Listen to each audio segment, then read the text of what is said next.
I'm only here to capture the traitor I told you about. This traitor, who is he? It isn't a he, it's a she. It is the baby I took from Randor, Princess Adora. What?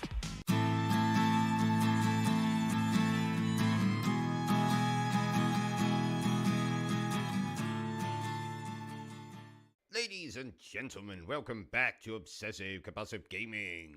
I am the Obsessive Compulsive Gamer, and this is our full game playthrough for, whatever the hell this game is actually called. So dear viewer, if you wouldn't mind, don't you dare forget to subscribe to this channel and like this video. So in the words of Mother Teresa, let's do this.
life.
might be concentrating on this game, but I can assure you, I have cameras everywhere.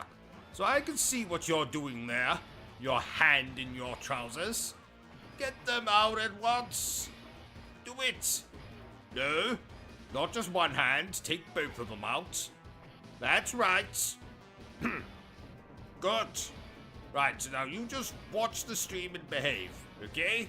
I'm confused. Well, Bertram, it's quite simple. I just caught one of our viewers masturbating. Oh! Yes. Disgusting habits. Nope, don't put your hands back in. That's right, you pick up that soda or soft drink or whatever the hell you want to call it. You just use your hands to pick that up. Oh, I meant to tell you, Bertram, but my old fencing instructor Stan died this morning. Oh, poor Stan. Poor Stan? There was nothing poor about him. He had enough money to buy Wakanda and put a prostitute on every street corner. We don't mourn people who are more famous than we are, Bertram. What about people less famous than us? Oh no. If you're less famous than us, then you're definitely not worth our attention. So who can we mourn? Each other, Bertram. And of course, when I say each other, I mean me. You can mourn me when I go, Bertram. Oh, I'll have a party when that happens. What was that? Nothing. I'm watching 2 Girls, 1 Cup. It's gross. You know, I recorded my own version of that back in 2007. But my version was called One Tosser, One Teacup. You don't say. I do say. You know, I'm so glad we're playing this and not that garbage I was playing yesterday. What the hell was it called again? Ass to Mouth or something. Anyway, I put off playing it for a very long time. And I wish I just played the bloody thing because I found it about as enjoyable as ramming a garden gnome into my urethra. But LCG, didn't Ass to Mouth or whatever it is called get amazing reviews? Well, viewer with the stupid voice, that game does indeed have amazing reviews. But those reviewers are lying to you. I, on the other hand, am not lying to you when I say that I would rather stick needles into my groin than play that bloody game again. The combat was too hard. The bloody boss fights were too hard. The lack of gratuitous lovemaking scenes did not make me hard. So, Ass to Mouth was an experience I'd care not to repeat in this life or the next.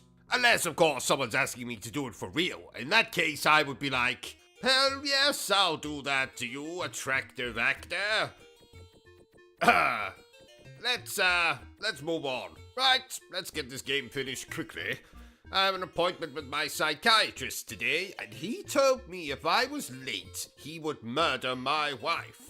Which, ordinarily I wouldn't mind, but she promised to make me macaroni and cheese for dinner tonight. And as you know, or should know, I love macaroni and cheese. Do you ever think our streams have too much silly comedy in them? Silly comedy? I can't say I've ever thought about it.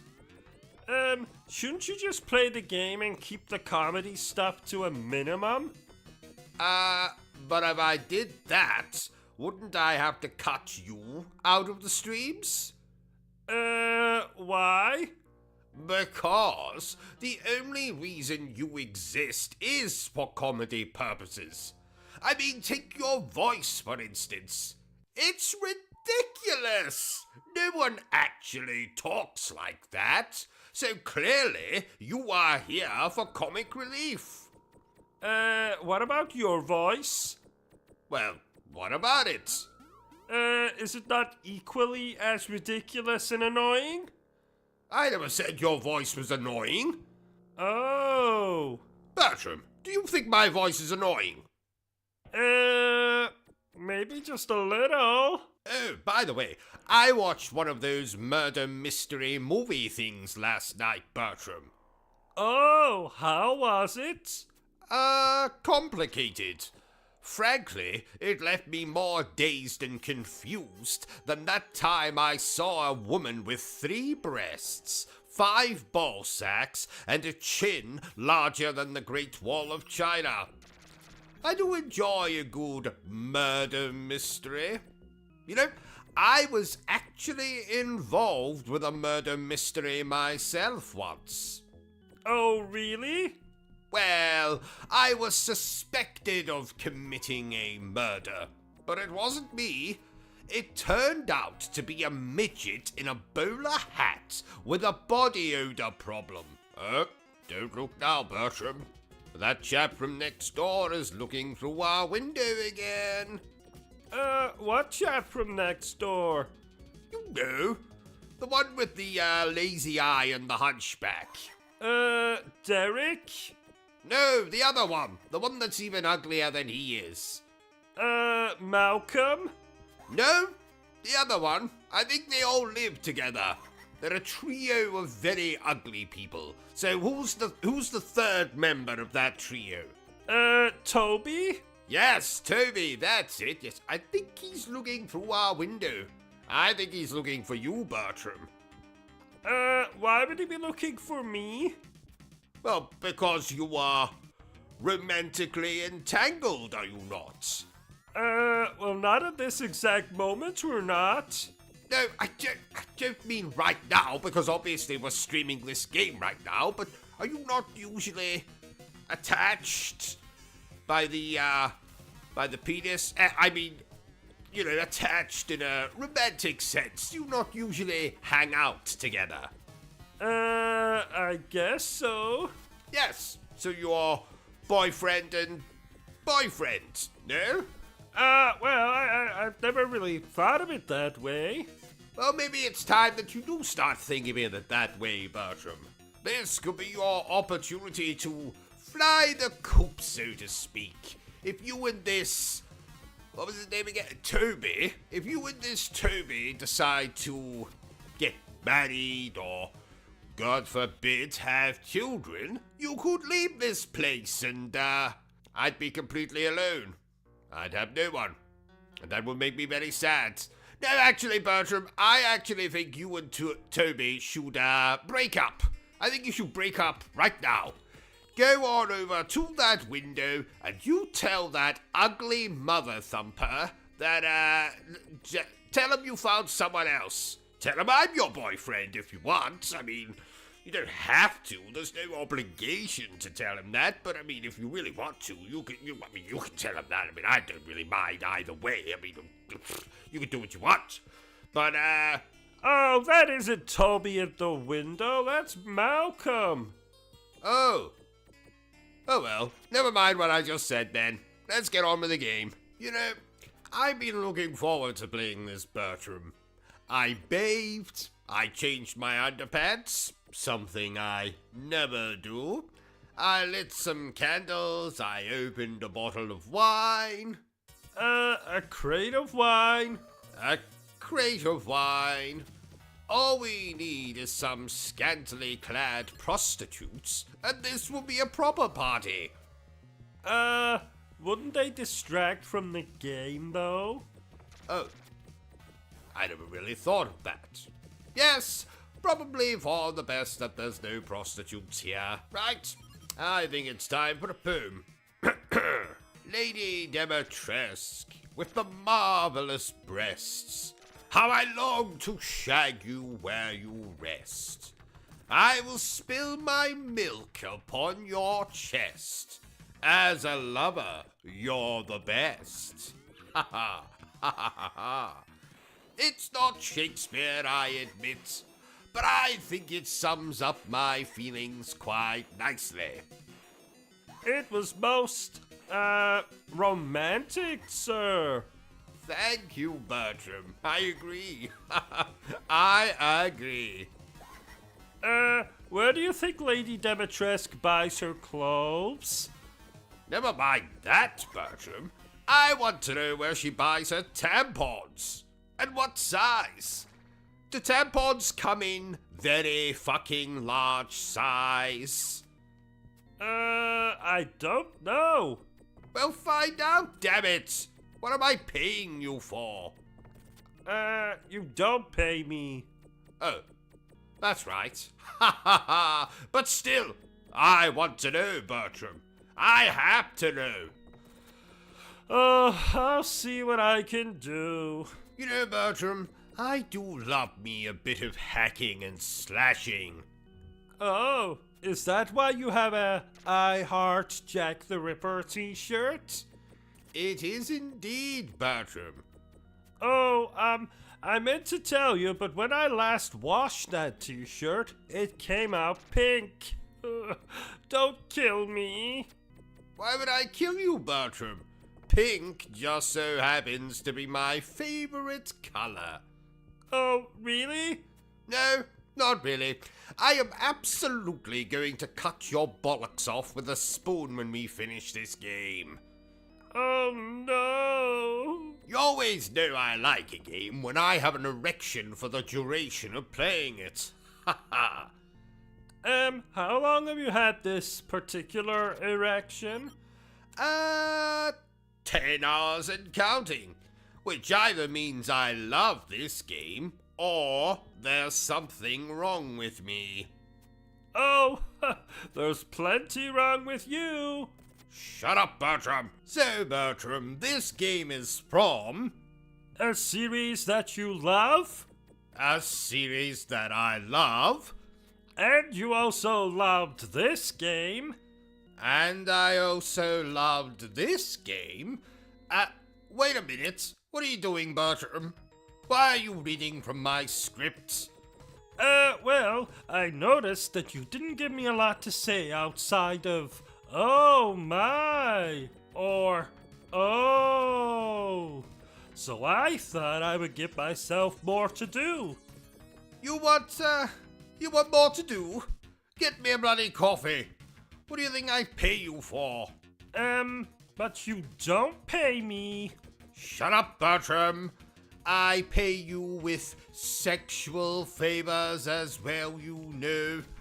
Just get me a coffee. Right, if you'll excuse me, I'm off to call my fictional wife a myriad of dreadful names. Oh no, you're not getting off that easy. You'll finish this game even if it kills me. Oh, if only you would die, Bertram. Then I could inherit that collection of mannequin heads you have.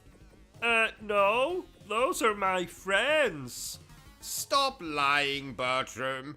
You don't have any friends.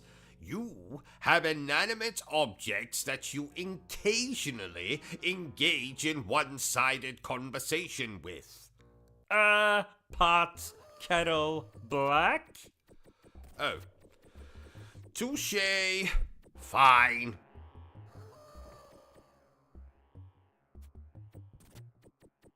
You chaps remember when Mass Effect 3 first came out? Oh, you Mass Effect bitches. Bitching about the ending. Oh, what was my opinion of the ending? Well, firstly, I never played the bloody game when it first came out. I was too busy playing amazing video games, not some third-person space shagging simulator. Don't look at me like that, Bertram. Commander Shepard is a whore and you know it. Probably riddled with more STDs than I have games on the shelf. And believe me, I have a lot of bloody games on my shelf. And secondly, I didn't understand the bloody ending anyway. All I remember is, as a child, I hate children. some colors. Shepard died, or didn't die, or died and came back as a zombie. I don't bloody know. Oh. And while I'm talking about a garbage series of video games, let me piss you all off even more by listing other games that I think are complete and utter garbage. Let's see. Skyrim, Elder Scrolls, all of them. Fallout, all of them. FIFA, all of them. Madden, all of them. Grand Theft Auto 1, 2, 3, and 4. Red Dead Redemption, Red Dead Redemption 2, Starfield, System Shock, Crysis 1, Far Cry 1 and 2, Minecraft, The Sims, Dark Souls 1, 2, 3, Elden Cockring, Rise of the Ronin, Neo 2, Legend of Zelda 1 through 10,000, Metroid, except for Metroid Other M, which I think is excellent. Bite me. Tony Hawk can suck my, well, you know. Saints Row, all of them, except for the reboots. I quite like that. Bite me. Call of Duty Online, most online shooty games, Fortnite, Apex, whatever the bloody hell it's called. I could go on. And I will. Journey, Wii Sports, any sports game, Knights of the Old Republic, The Witcher. Yes, he's another whore just like Shepard. Mario Kart, 2/3 of Grand Theft Auto 5, Grand Theft Auto 5 Online, Stardew Valley, Disco Elysium, Baldur's Gate 1, 2, and 3, or as I like to call them, Bollocks Gate, Halo 3, World of Warcraft, Guitar Hero, Shadow of the Colossus, Half-Life, Portal, Silent Hill 2, Pokemon, Tetris, Street Fighter 2, Shovel Knight, Hollow Knight, Mario 64, GoldenEye, Undertale, Mega Man 1, 2, 3, 4, 5, 6, 7, 8, 9, 10, Smash Brothers, again, all of them, the original Doom, Doom 2, Doom 64, Celeste, Borderlands, again, all of the bloody things, Hades, Earthbound, Overwatch. I'm bored now. What was I even talking about before? Oh, who cares? Let's just play the bloody game.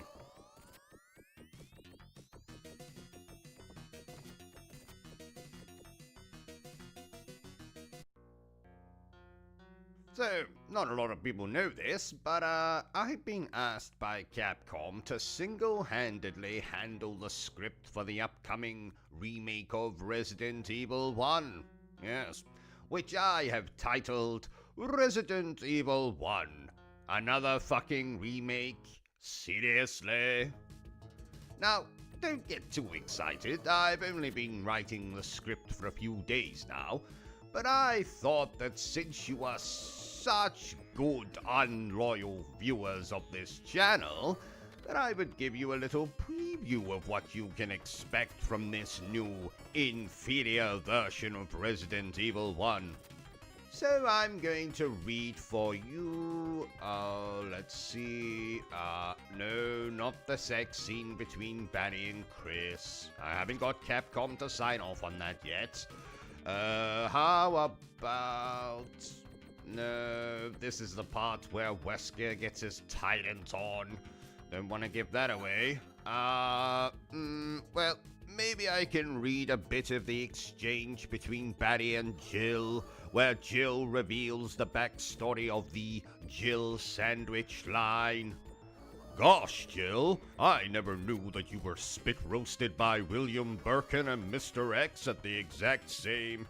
No, can't read that bit. I'll just read my new version of the infamous opening to the original game.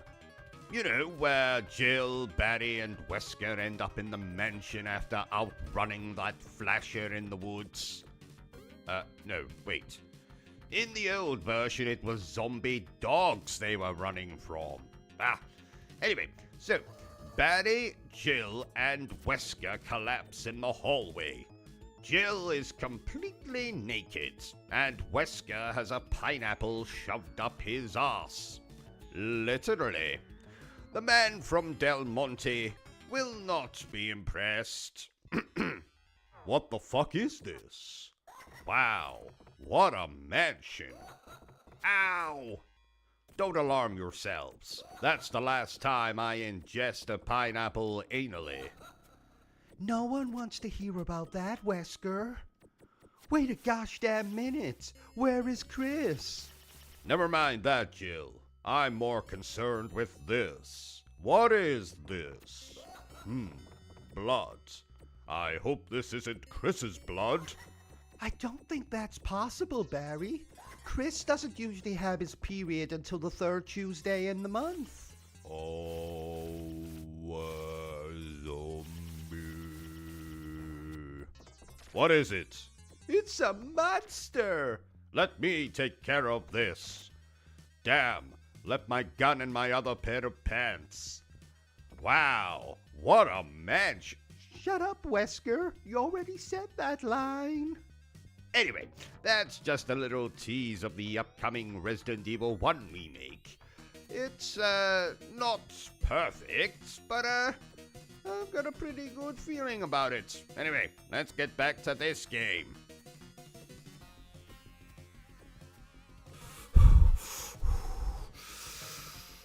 Forgive me, dear viewer, but we must get through this game quickly.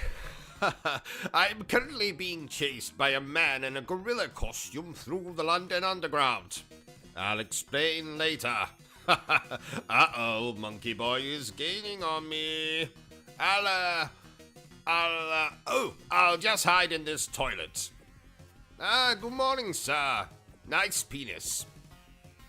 Sir, stop pointing your penis at me. Uh-oh, here comes King Kong. Well, this is awkward. Tell me, Monkey, is it true that you and Tarzan are more than just friends? Here you go. Thank you, Bertram. What the hell is wrong with this coffee? I put poison in it. I'm sick and tired of you treating me like shit. Oh. Okay then. Right, let's cut the cow shit. This game is amazing.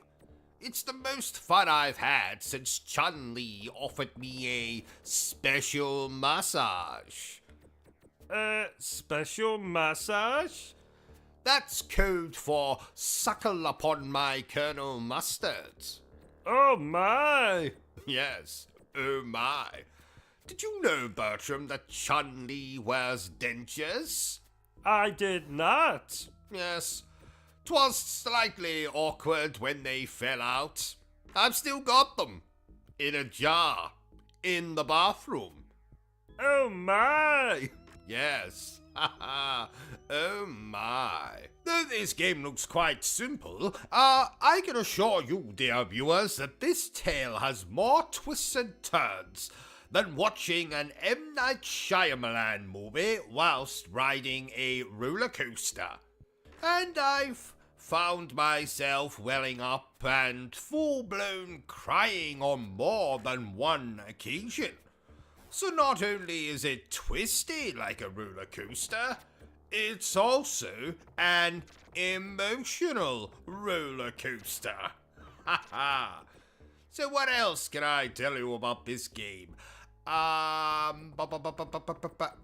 yes!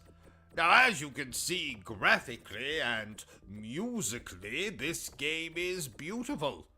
And for the idiots amongst you, musically is a posh way of saying music.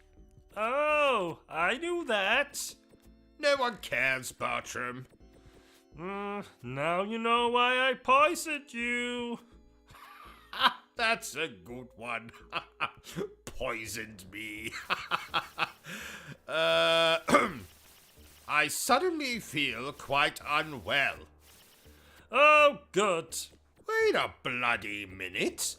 Did you actually poison me, Bertram? Uh-huh. Oh. Oh dear. Whatever happened to Bubsy? You know, the Bobcat from those old games like Bubsy 3D? Oh. Well, the last I heard, he was sentenced to be anally probed by aliens for eternity. Oh my! Yes. Oh my.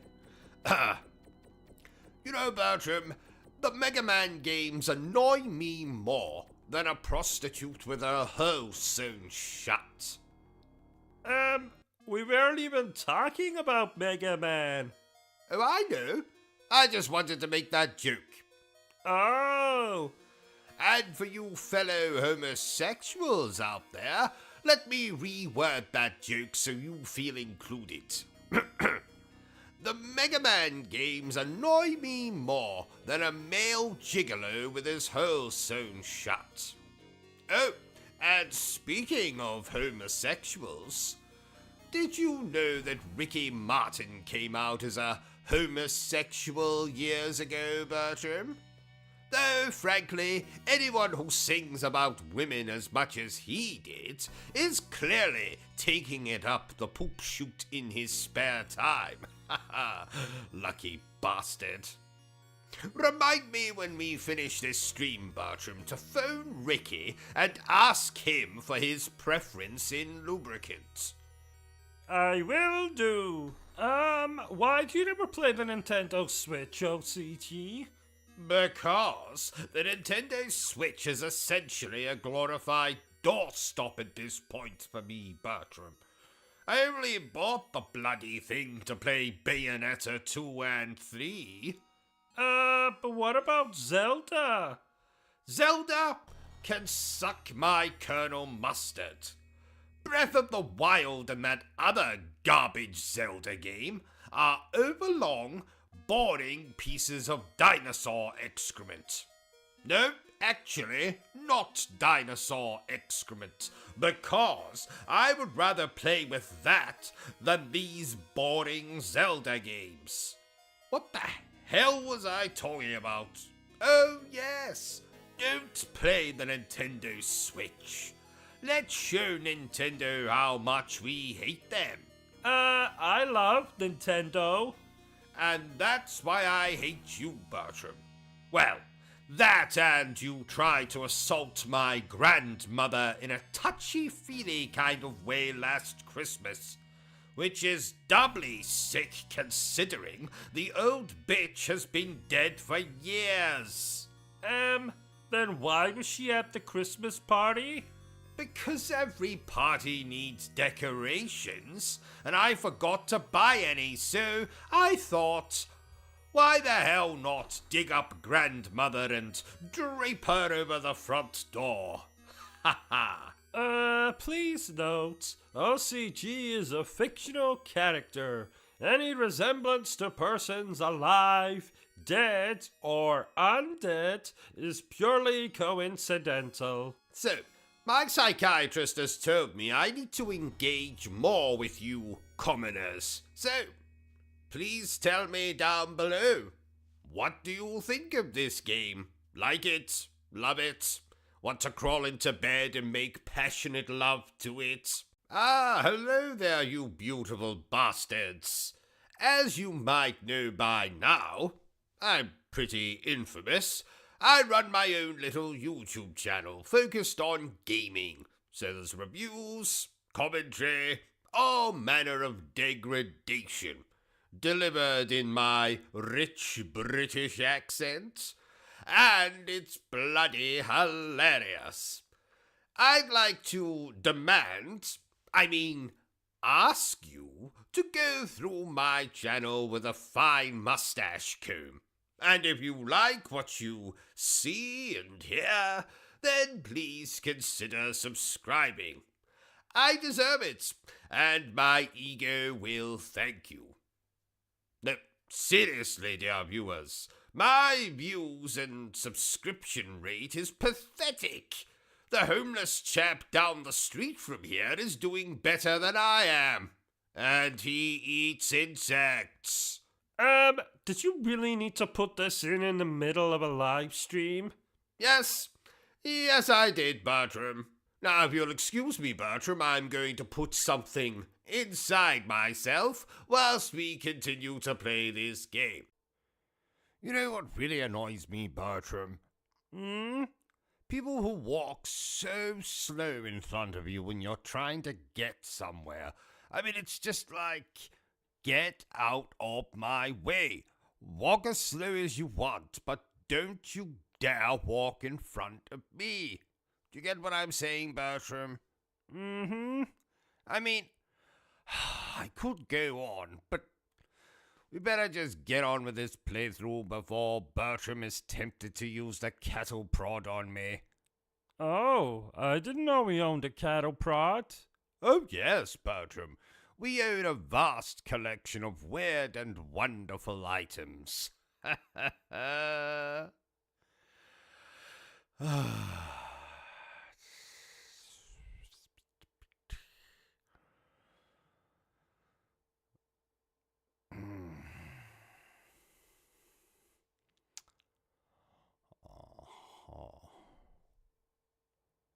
God damn it, I feel like I've got a bit of pressure on my teeth now. Where did that come from? No bloody idea, but bloody thing. OCG, is that 4 copies of Final Fantasy VII Remake you have on the shelf now? Oh yes, Bertram. 'Twas my game of the year 2020, after all. You know, I'm still shocked and horrified that it wasn't The Last of Us Part 2. Well, yes, but that was my second favorite game of 2020. But it did win my award for Most Arousing Scene in a Video Game 2020.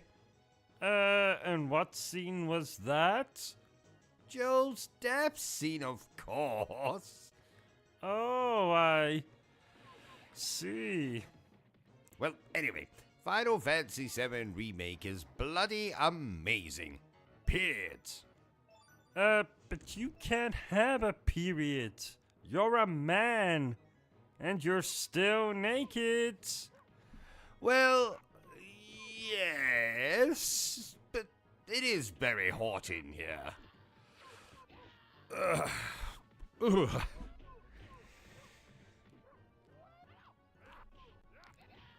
Actually, I think we got a fan over there. No, Bertram, the one next to that. Yes, that one. Bring it over here. Bring it over here. What was it? I can't go and get it. I'm playing the bloody game, aren't I? Yep, just bring it here. Bring it here. Right, just put it there. No, not there. There. No, not there either. Put it there. Yes, that's it. There. Very good, Bertram. Very good. Ugh.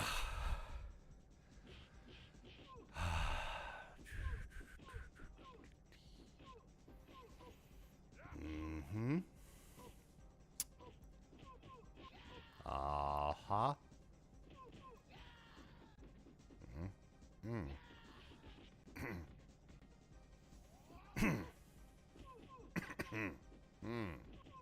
Pardon me. Oh, that's when I left that bit of chocolate. Wondering where that bloody thing got to. Ugh. Oh, it's melted. hate it when that happens.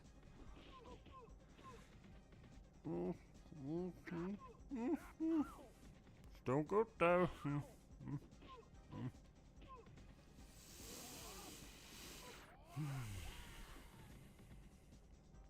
So, what are you thinking about this game, OCG?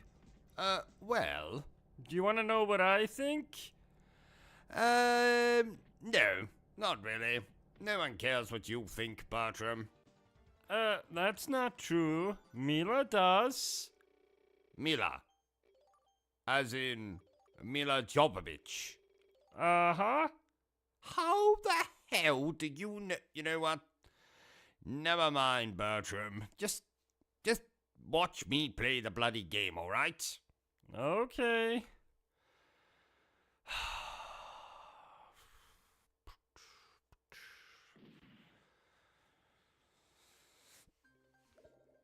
Oh, my poor back. Oh, my poor leg.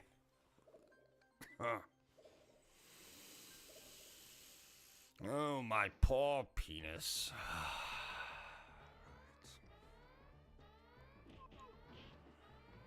Right.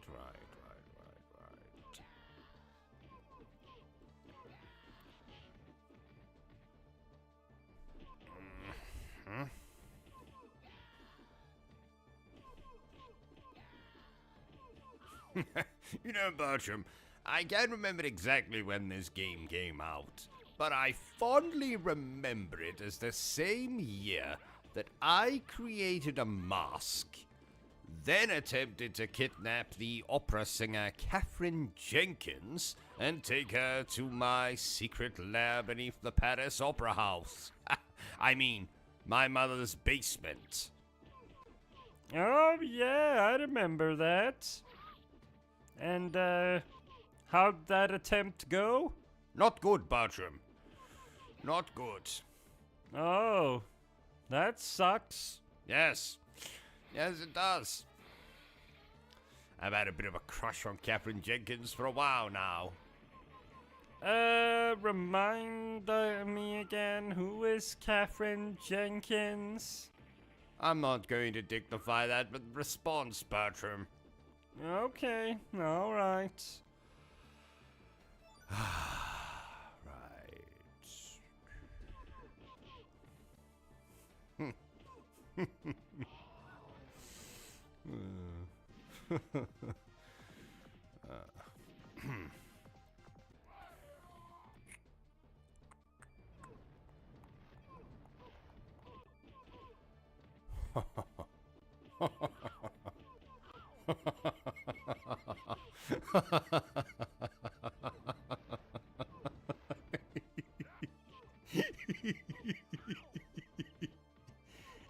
What are you laughing at? Oh, nothing, Bertram.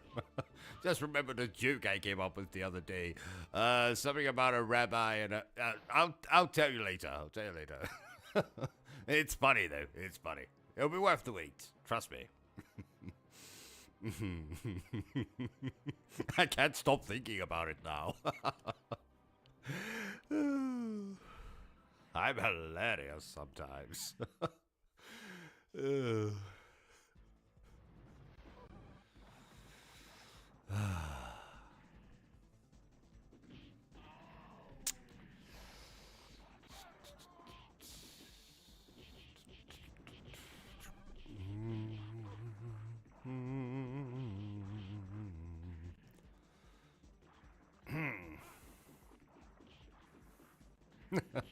That joke is good. I can't wait to tell you it, Bertram. I can't wait to tell you. Oh shit, I think I've forgotten what it is now.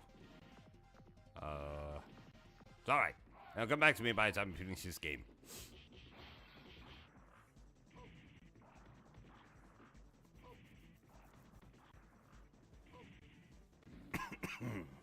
Oh.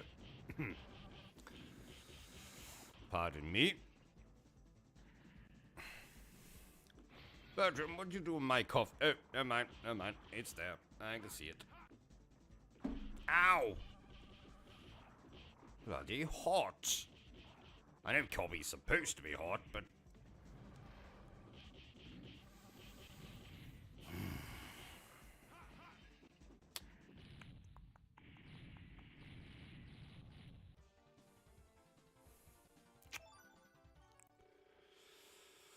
Well...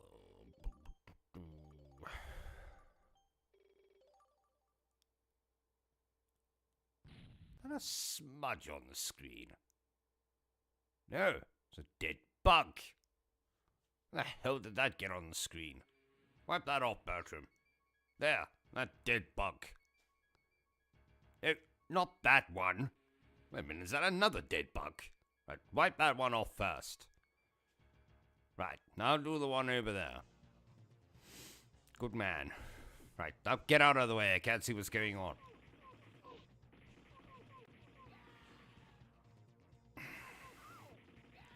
Ah!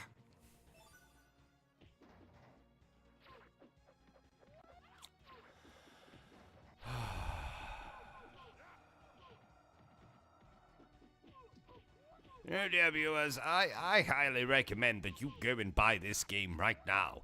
Well, not right now because you're watching my playthrough, but the second this is over, I recommend that you go and buy this game.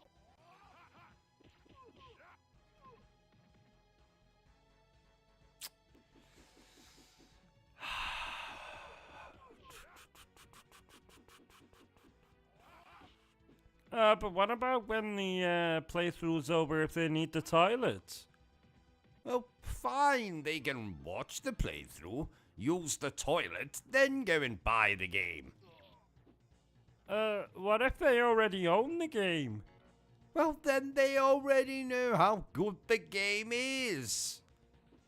But what if they own the game, but haven't played it yet?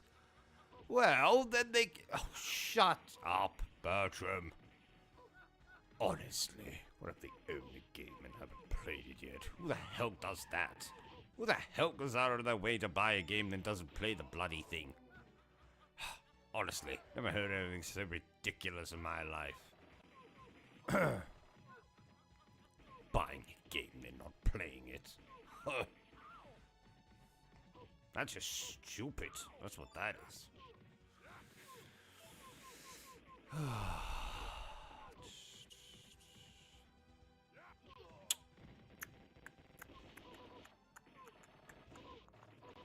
Boy oh boy though, Bertram, this game is more fun than putting the DualShock controller against my crotch when it vibrates. Haha, which just so happens to be a favorite hobby of mine. One of many hobbies, of course. I mean, there's that, there's doing this, you know, gaming, that kind of thing.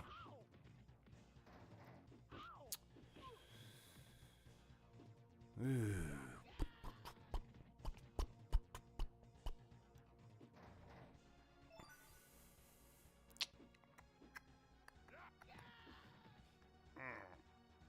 Now I've got an itchy neck. God damn it. Ow. That really hurts. Where's that deep heat, Bertram? Where did we put the deep heat? We need some deep heat here. Pronto.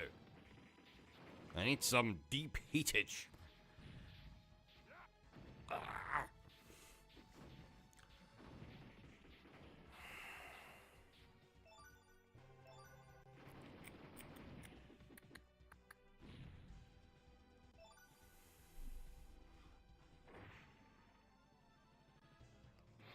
Let me try and grab this without taking my eyes off the screen.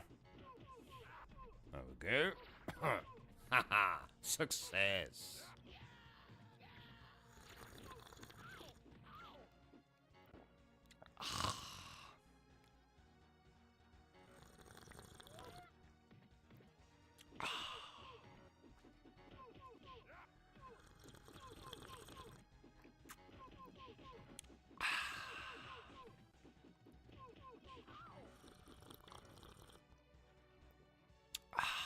Oh shit, didn't realize I was so close to the microphone when I was doing that. Apologies, dear viewers. Apologies.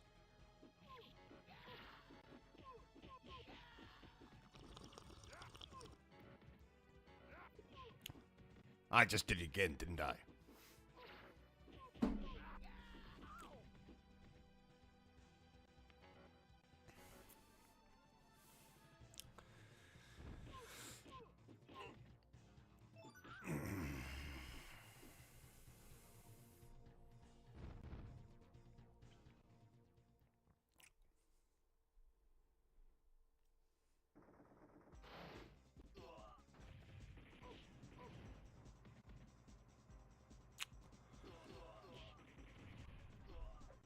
Bertram, I think we're gonna have to do something with that shelf over there.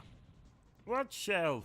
You know, the one that's over there. The one that's got, Mario, Luigi, that dickhead from Assassin's Creed Syndicate, Max Payne, Crash Bandicoot, that dickhead from Metal Gear Rising,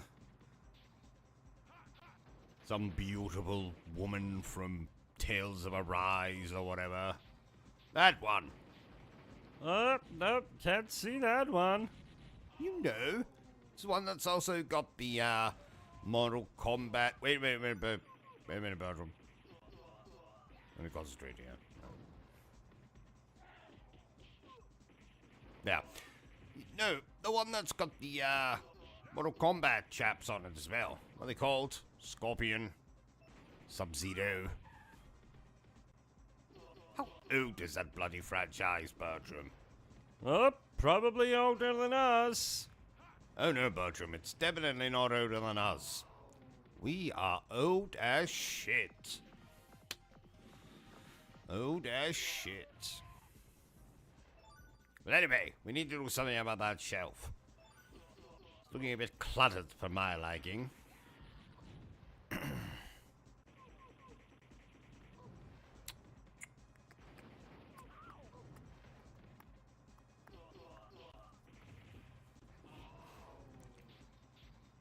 So, you recommend this game, OCG? Oh, absolutely. Absolutely. Oh, so we can, piss off then? No, you can't piss off, Bertram.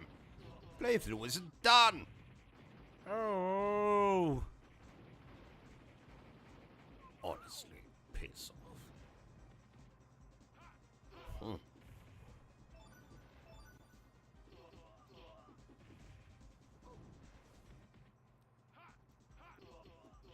Bertram, when was the last time you hoovered this floor? Last week. Why? Looking a little bit grubby for my liking. I don't think I like walking on this floor. The mess it's in. Maybe you should give it a quick hoover. No, not now. Not now, Bertram. I'll just make a racket. You can do it when we're done.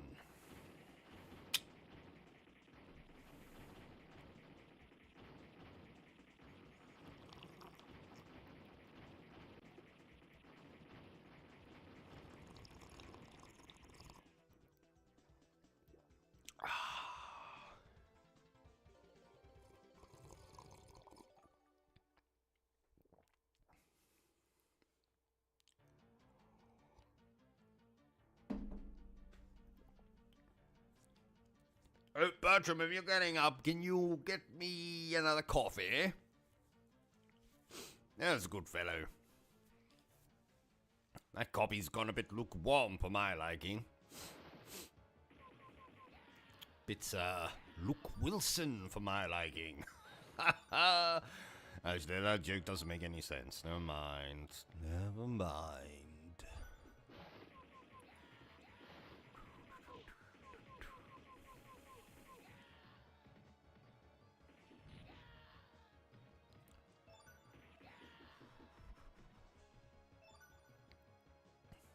No, Bertram, when I was in the toilet this morning, I swore that I felt a hand pressing against my shoulder.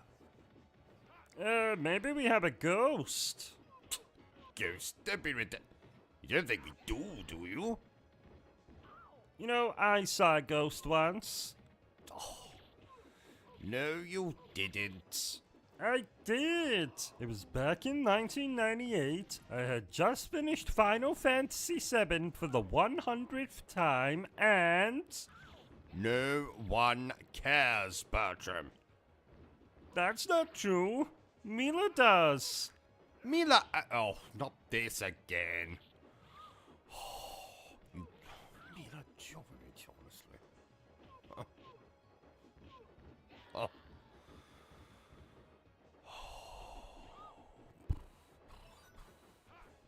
Ghost deed.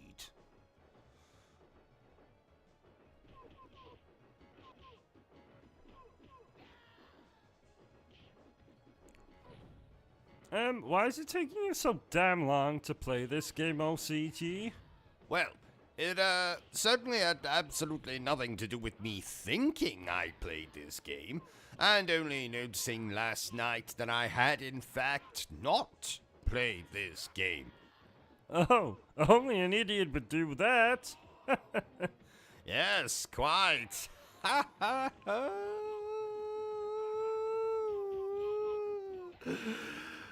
Anyway.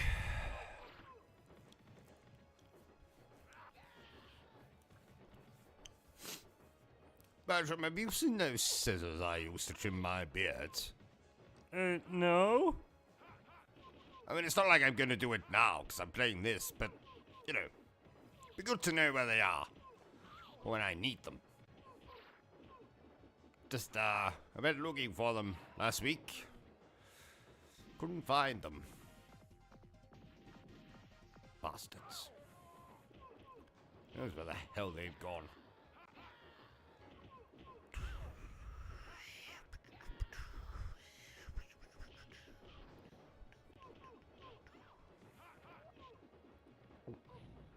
Ow!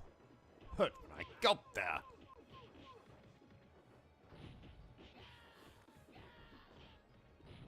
Oh, thank you, Bertram. Let's put the coffee down there.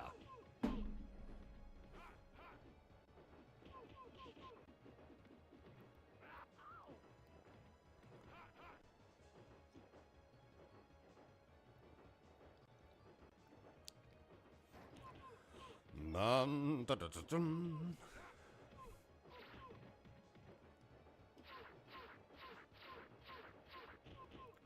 Bertram, you forgot to put coffee in this cup again. It's completely empty. There's nothing in it. Absolutely nothing in this cup. Who the hell's this coffee for? The Invisible Man? Honestly. There, take the cup back. Put some coffee in it. Idiot. Honestly.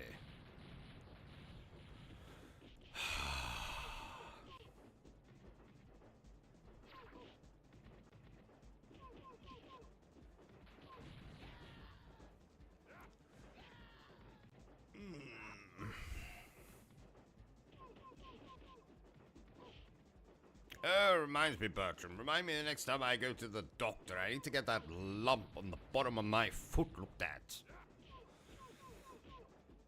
And no, before you say anything, it's most definitely not a verruca. Who came up with that word? Verruca. I know I'm saying it rather exotically, you know, putting emphasis on the R. I do that with a lot of words. Roberto. Rum. Roger, the cabin boy. Wrist action. Rubbing one out. Rooster.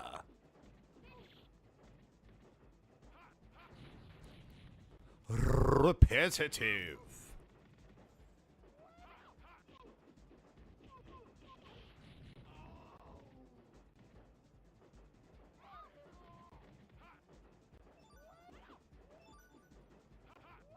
Rectangle. Right, I think I'm done now.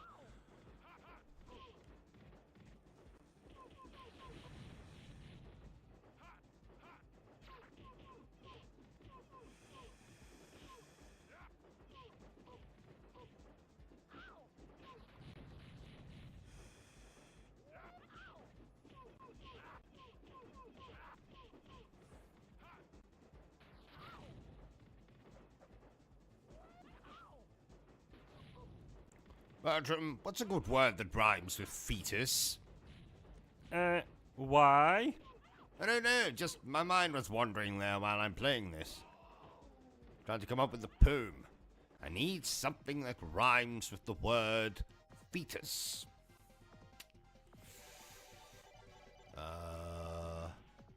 Pletus, that's not a real word. Metas.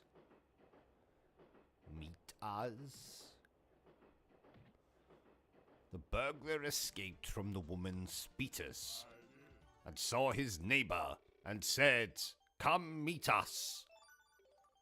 No, that's garbage.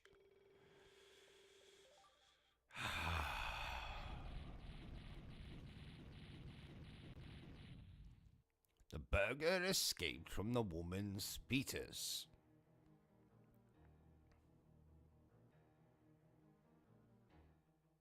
He needed to escape, he needed a tactic. So he found himself a spaceship and went intergalactic. Intergalactic. Intergalactic. You must like that word, intergalactic. You've used it a few times now. Yes. It's probably my second favorite word of all time. What's your favorite word? Bastard, of course. Ah, of course. I love it. Bastard. Bastard. Bastard. Anyway.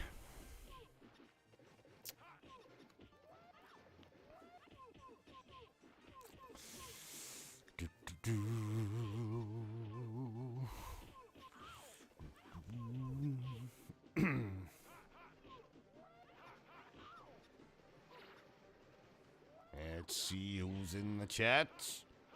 Yes, I see you there. You're always in my chat, aren't you? Yes, you. Yes, I'm talking to you. Right, get your hands out of your pants. How dare you come into my streams with your hands in your pants? It's not on. Not on at all.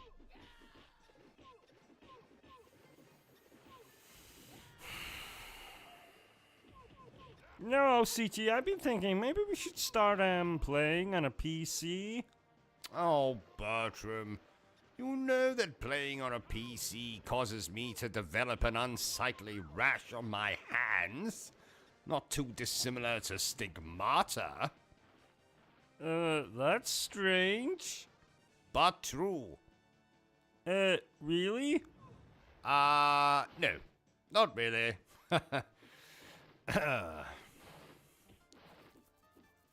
God damn it, now my beard is itchy.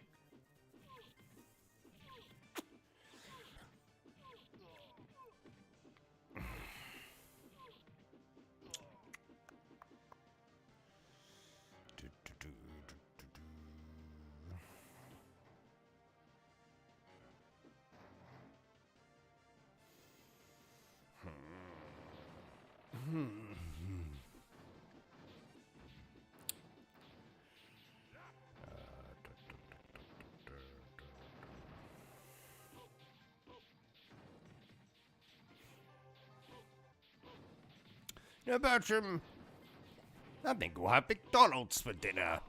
Oh, yeah. Wait, you're not lying, are you? Of course not. Yes, I am lying. Oh. Come, Bertram, you know I prefer KFC. As I like to call it, Kufk. Remember that television show? Years ago, Bertram. Foam Jacket. What a funny bastard he was.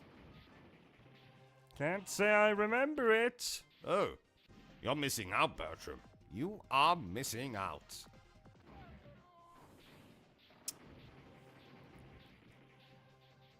Foam Jacket, yes. Maserati 3200, talk to me. Who's the other one? Hello? Yes, I would like to buy Duft. Do you have Duft? I want to buy this. Do you have this?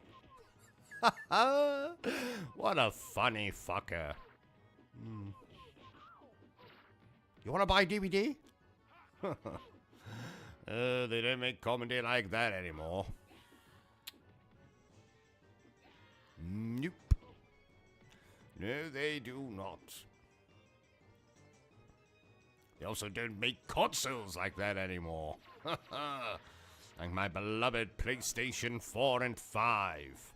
The most attractive twins since Pamela Anderson's perfect breasts. You're so strange. Shut up, Bertram. Did you watch Baywatch as a child, OCG? As a child? I still watch it now. What do you think I've got on in the background over there? Oh, I was wondering what that was. Yes. I'll watch an episode or two of that after this live stream, before we go to bed. Oh, that reminds me, Bertram. New bed's being delivered next Thursday. Not Tuesday. Thursday. You got that? So Tuesday? Not Tuesday, Bertram. Thursday. 2 days after Tuesday. Thursday. So Friday? No. Thursday. You got that? Thursday. Okay. Thirsty? Nope, not right now, Bertram. Still got this coffee here. No, I was... Yes, I know what you were doing, Bertram. I just, jumped at the opportunity to make a joke. Oh! Yes.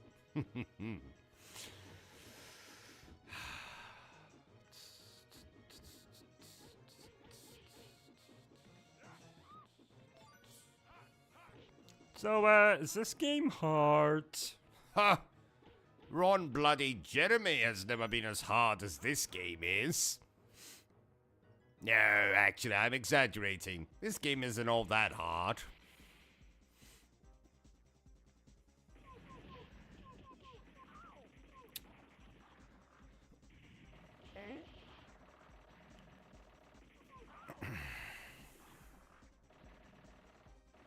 You just spot, Bertram. No? Oh, never mind. Sorry, I smelled something there.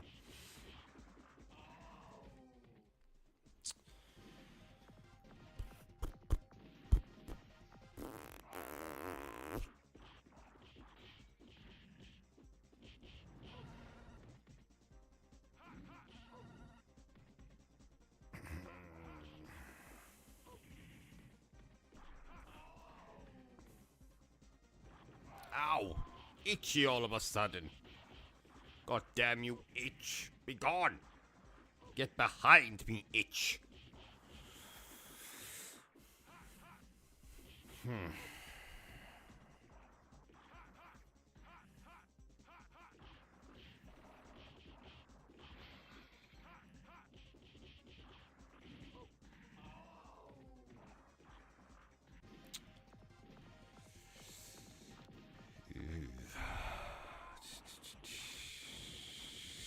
I wonder how much longer we got left of this game.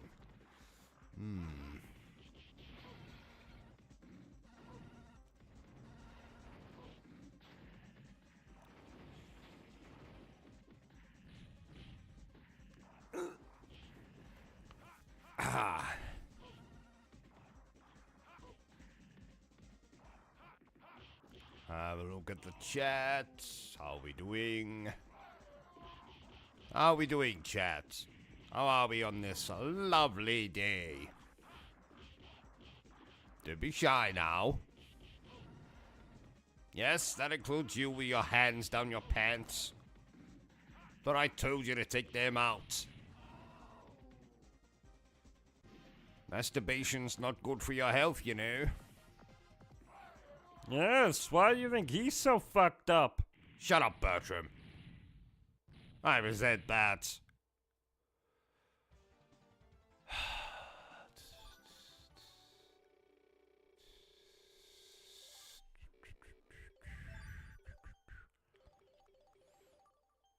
Oh, God damn it. Oh, that reminds me. I need a new PlayStation 5 controller, Bertram. Why? What happened to the controller in your head? Well, you see, I threw it out the window in frustration yesterday and murdered the postman. The controller, or should I say my spare controller, is currently in the custody of the local constabulary, so I need a new one. Right away, sir.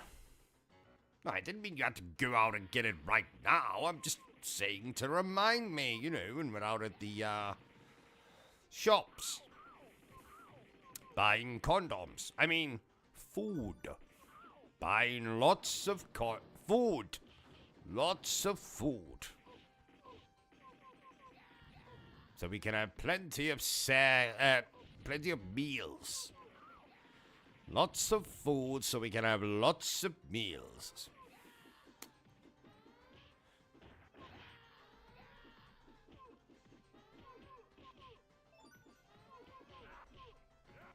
Yeah, Bertram, some of the sequences in this game are frustrating me more than that time I tried to thread your head through a needle.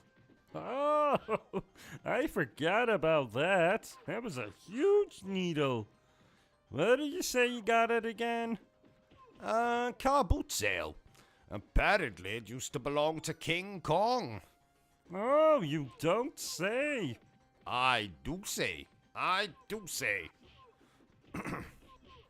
Wonder how he's getting on these days. Good old King Kong and his massive schlong. Someone should make a movie called that. King Kong and his massive schlong. Coming soon to a picture house near you. Actually, I don't think they call them picture houses anymore.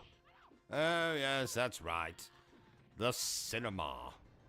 King Kong and his massive schlong. Coming soon to a cinema near you. I can see it now. King Kong on the poster. With his massive schlong. Maybe I'll make that movie one day. If this, YouTube thing doesn't go anywhere. Maybe I'll retire. Become a movie director. Make erotica starring primates. With massive schlogs.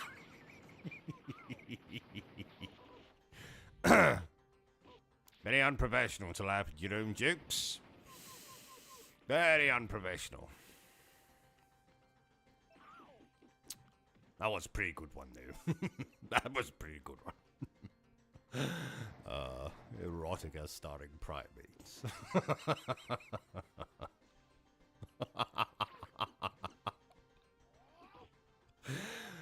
Oh dear. Oh dear, oh dear, oh dear.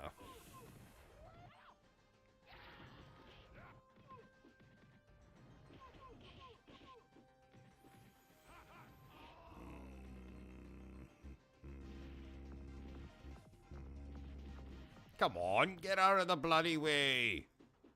Who are you talking to? That weird Spanish maid you decided to hire, Bertram. She keeps walking in front of the bloody television.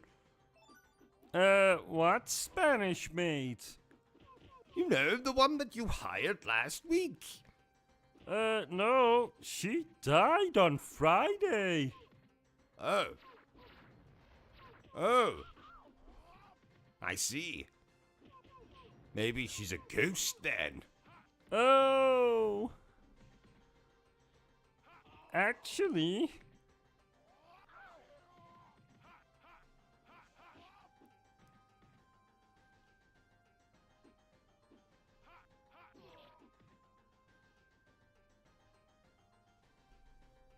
You think I can finish my story now, OCG?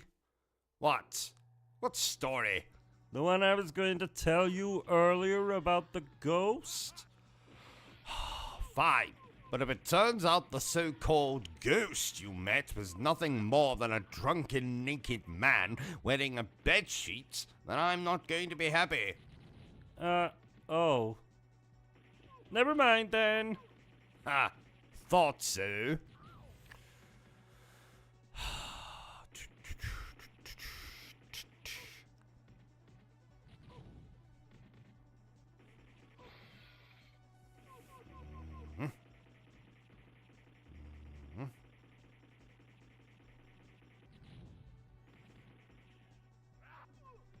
Oh, thank God I'm not playing this game on the Xbox. What exactly do you have against the Xbox? Oh, I never told you about the time I was molested by an Xbox One while standing in line at the local gaming boutique. No. Ah, I'll tell you about that one later. Bastard. Think he can molest me while I'm standing in the queue? I don't think so, sir.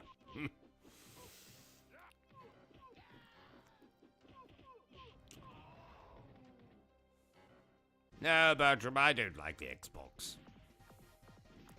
Probably just as well that we're going to be getting all their games now on my beloved PlayStation. Ha ha ha! More games for me to review. Ha ha! Oh, you review a lot of fucking video games. What did you say? You review a lot of video games. New video games, old video games everyone's heard of, video games no one has heard of, video games you find in abandoned haunted brothels. Yes, I do review a lot of video games. That's what makes me so amazing, Bertram.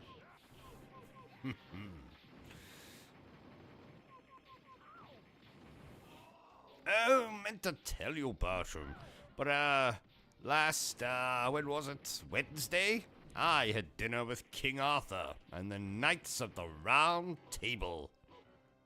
You're aware they've all been dead for centuries, right? Of course I am. What's your point? So, were they all zombies or hallucinations or... You know what? Never mind. Just continue on with what you're doing, you crazy bastard. Thank you, Bertram. I think I will. Ooh. Ah! God damn it, this seat's uncomfortable. You get a new one. I want that one that's modeled after Final Fantasy VII Rebirth. That's what I want. I want that chair. Dear viewers, give me lots of money so I can buy that chair. Especially you with your hands in your pants. I want plenty of money from you. Filthy bastard. Oh, speaking of filthy bastards, you know, guess what, Bertram?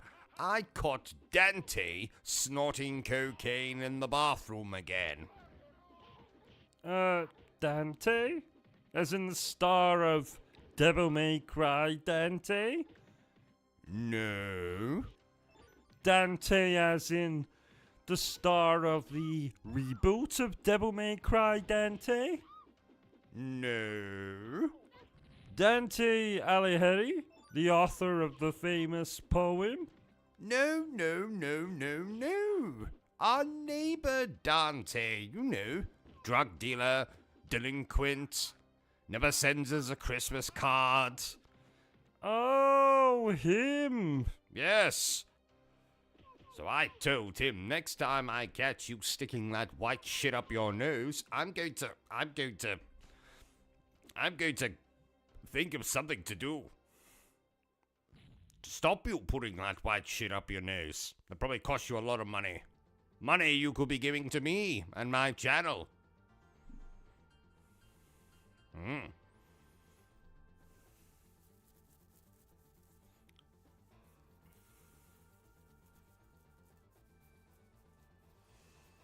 Yes, that man's proof, Bertram. Demons are indeed real. I saw one in the toilet the other morning. I think that was a spider. Shut up, Bertram. It was a demon. I knew what I saw. If you say so. Yes, I do bloody say so. Maybe it was a demon that just so happened to look like a spider. I don't know. Maybe it was Pennywise the fucking dancing clown. In his true form. Ugh. Horrible flashbacks to the It mini-series of the 1990s. Oh. Awful. Big plastic spider motherfucker at the end. Honestly, who thought that was a good idea?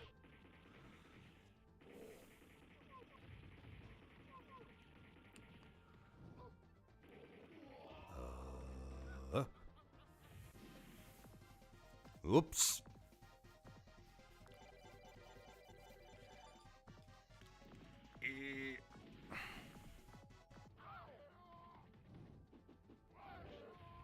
Bertram, I think there's a fly in here. Get a newspaper. Send that bastard to its maker. Thank you, Bertram.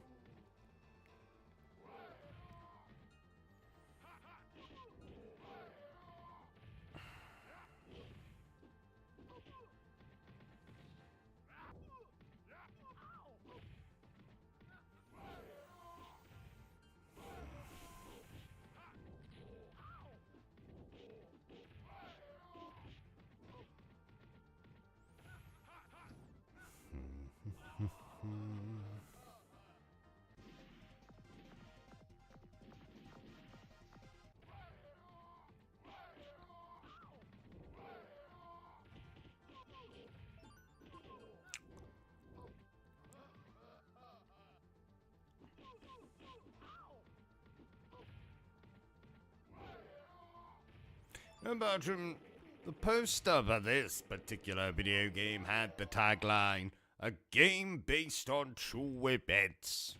Ha! Well, I can confirm that that statement is bullshit. This game is not based on true events. What a ridiculous thought. Now, Sonic the Hedgehog, that game is based on true events. I don't think it is. Don't interrupt me when I'm making shit up, Bertram. What time's it just now, Bertram? It's nookie time. I mean, 1 o'clock in the morning. That's right, it is nookie time. We better get this game finished quickly then. Ha ha ha! Not for any particular reason, of course. Oh, that reminds me. I need to get more thrush cream. The tube is more dry than an asexual at an orgy. I'll put some on the shopping list along with food, gin, and a new rubber chicken. Don't ask what happened to the other rubber chicken. Oh, that reminds me, we also need to get tweezers as well. Big enough tweezers to be able to pry something out of someone's anus.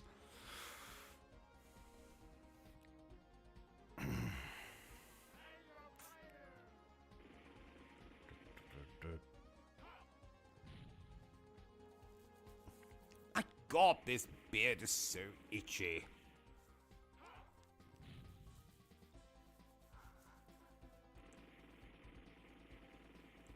It's annoying you so much. Why don't you shave the bloody thing off? How dare you, Bertram?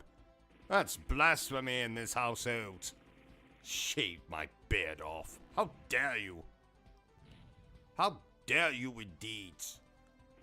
Rather cut my nuts off than shave my beard off. I don't think you would. Bertram, I would. This beard has been with me longer than I can remember. In fact, I'm pretty sure I had this beard when I was in my mother's womb. I don't think you did. Don't tell me what I did or did not have in my mother's womb, Bertram. Were you there? Also in my mother's womb? And if so, what the fuck were you doing in my mother's womb?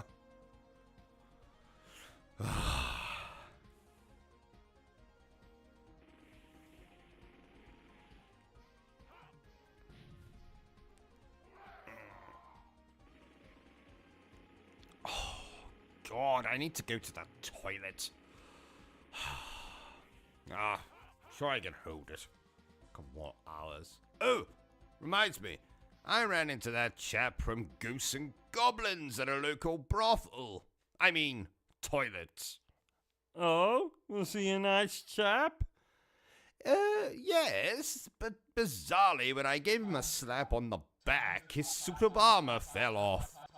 So there I was in the middle of a brothel, I mean, toilets, with a stark naked video game character. I mean, luckily no one came in, otherwise they might have got the wrong end of the penis. I mean, stick. Anyway, we're not here to talk about penis. We are here to talk about this particular video game that we are live streaming right now.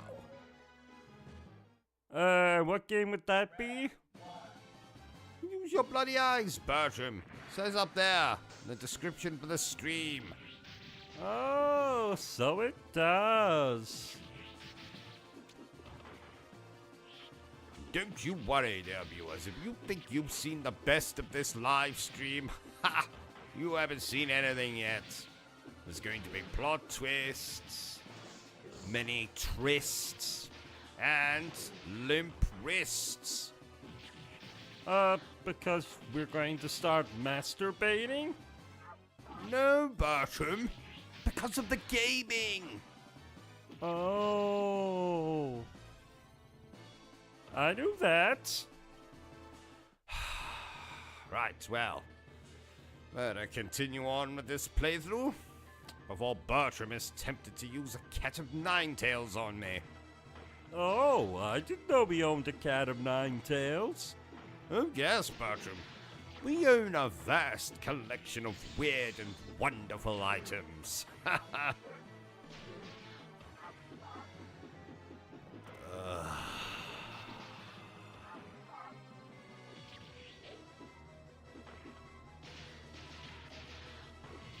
Bertram, who's that weird man looking in the window over there?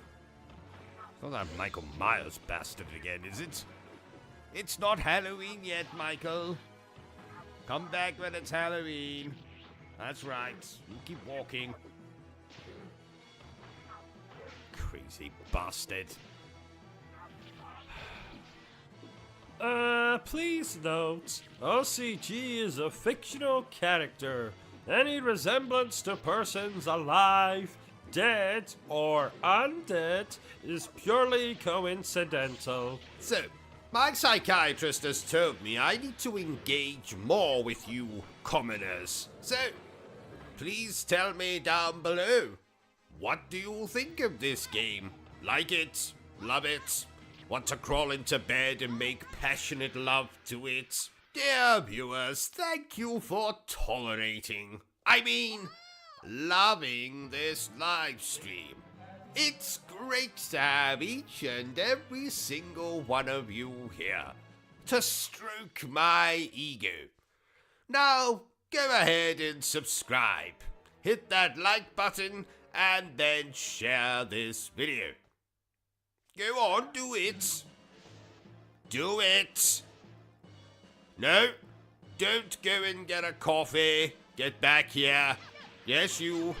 I can see you going to get a coffee in the middle of this live stream. Did I say you could go and get a coffee? No, I did not. Get back here. Right. Now hit the subscribe thing. Yes, there you go.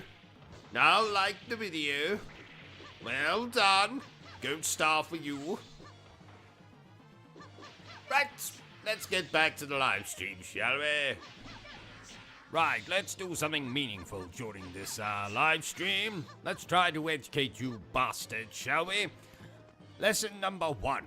How to succeed on YouTube without even trying. So I see you sitting at home. You've just downed your 25th beer of the day, or you pulled your trousers back up because you're finished masturbating or whatever, and you've got an idea in your head. You want to start a YouTube channel. Well, I'm here to tell you how you can be a success on YouTube without even trying. Number 1, if you're a girl. That's all I need to say about that. Number 2, if you're an attractive girl. That's all I have to say about that. Number 3, if you're an attractive girl who just so happens to be an ex-porn star. That's all I'm going to say about that. Number 4, if you're an attractive girl who just so happens to be a porn star who still does pornography from time to time, or has an OnlyFans, or is a cam girl when she's not streaming on YouTube. That's all I have to say about that. Number 5, if you're a boy who used to do pornography and is fairly attractive. Number 6, if you're a lovable idiot. And by lovable idiot, what do I mean by that? Well, I mean someone who might stream horror games and might react very, very over the top, but you might say to yourself, oh, I mean, they're annoying as all hell, but boy are they cute. That kind of lovable idiot. Now, I promised myself I wasn't going to name any particular channels in this video, and I'm not going to. You can make up your own mind to who I'm talking about in each of these reasons on how you can be a success on YouTube. What number were we at? I've completely forgotten now. Oh, who cares? Let's abandon the numbers and just give the bloody reasons. You can also expect to succeed on YouTube if you stream garbage like Fortnite, Call of Duty Online, and if you happen to be particularly good at either of those garbage games. You can also expect to be a success if you, oh, I don't know, get caught masturbating in a live stream, constantly beg for money in your live streams, constantly tell people how much of a victim you are, constantly bitch about how unengaged people are in your streams when you've gone to all the trouble of purchasing a particular game to play for their behalf. And yes, all those reasons I just said there did relate to one particular person. You can also expect to be a success if you agree what every other bloody YouTuber says. For example, a big video game comes out. Universally, it seems to be not liked very much. So every single one of the big popular YouTubers jumps on the bloody bandwagon, and they all have to agree with each other. You're willing to do that? Then you might just so be a success on YouTube. Oh, and I should have said at the start of this video, I am a gaming YouTuber. So most of these things I'm talking about relate to gaming YouTubers, but a few of them are probably applicable to, I don't know, people who review movies, that kind of malarkey. You can also expect to be a success on YouTube if you get a sponsorship from some bullshit company that sells energy powder or makeup or a VPN or makes its own custom-made sex dolls or whatever. You can also expect to be a success on YouTube if you have your tongue planted firmly up Bethesda's arse, or From Software's arse, or CD Projekt Red's arse, or Capcom's arse, You can also expect to be a success on YouTube if you talk constantly about PC fucking specifications when you're reviewing a particular game, especially if you refer to crap like frame rate and anti-aliasing and ray tracing and all that other garbage. You can also expect to be a successful gaming YouTuber if you spend most of your video explaining the bloody mechanics as opposed to whether you actually enjoyed the game or not. You can also expect to be a successful YouTuber if you've been on the platform for longer than Tom fucking Holland has been alive. You can also expect to be a successful YouTuber if you list any of the following games as your quote-unquote favorite game of all time.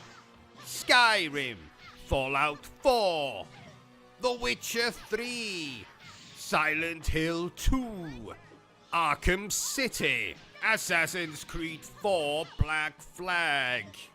I could say others, but those are the main ones that are coming to mind at the moment. Now this reason probably goes back to the first couple that I said, you know, the first couple of reasons that are probably going to get me the most amount of hate on this video. Well, we might as well continue this hate train.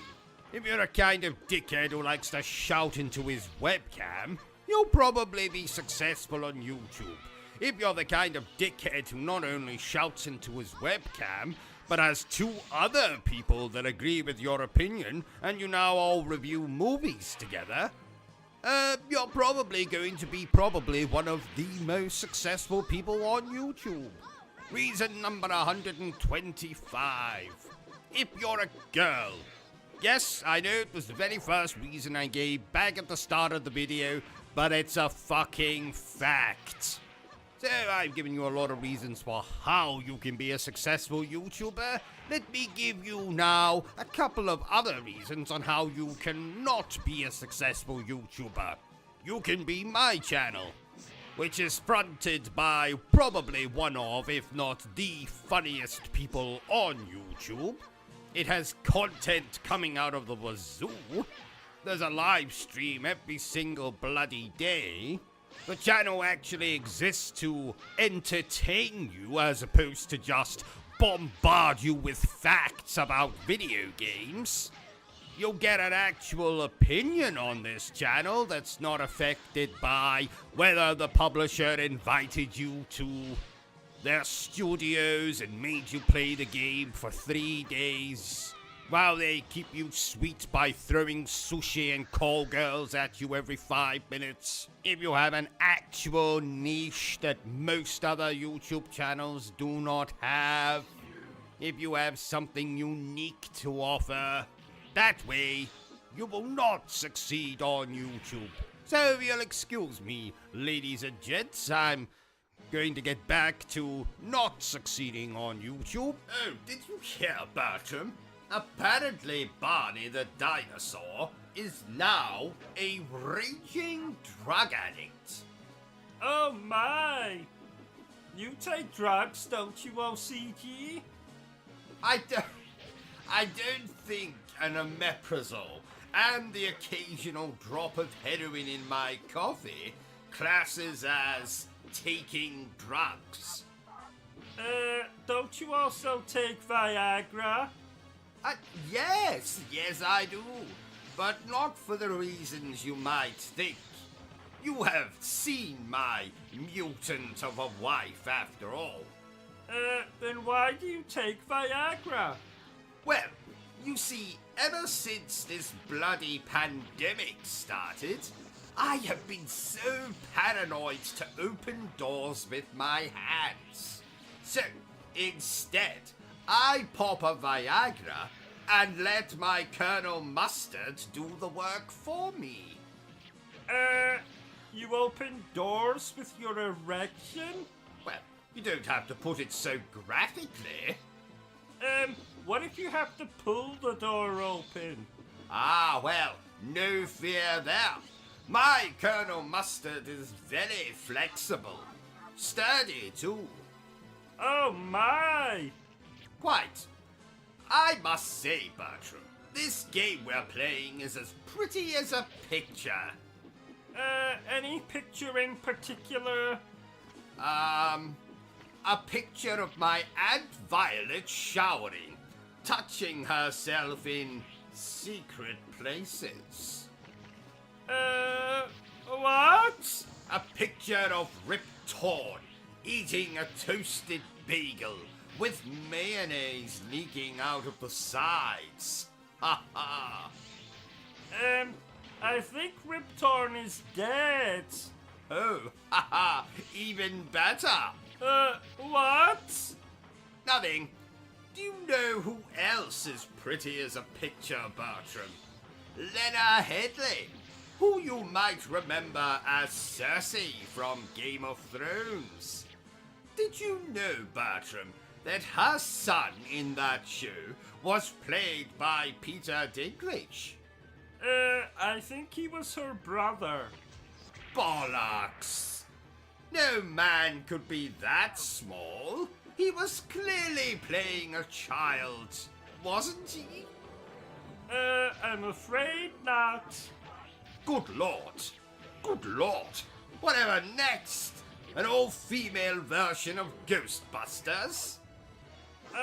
That's already been done. Back in 2016, in fact. Oh, good Lord! Good Lord! Let's move on before I say good Lord again. You just did.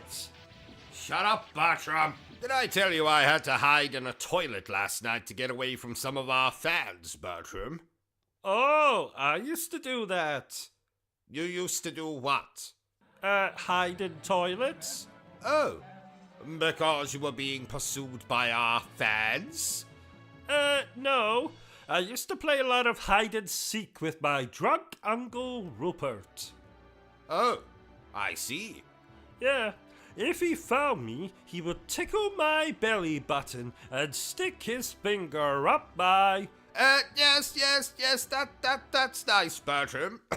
Moving on. Get me a coffee, Bertram. We don't have any coffee.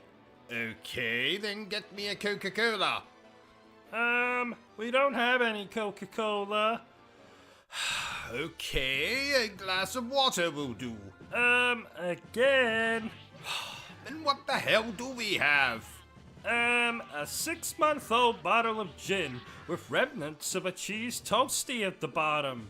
I do so enjoy a glass of gin with my lunch. Well, I suppose that'll have to do. Are you sure? Yes. Desperate times, desperate measures, and all that bollocks. What's this game about? Well, it's the age-old story of good versus evil, right versus wrong, Xbox versus PlayStation. I prefer Xbox myself. And that's why I hate you, Bertram. Well, that, and you always use all the bloody toilet paper up. Last night, I had to wipe my arse with a toothbrush. A toothbrush! And it was my bloody toothbrush. I didn't realize it till this morning. Oh, yuck! It was yuck. Very bloody yuck.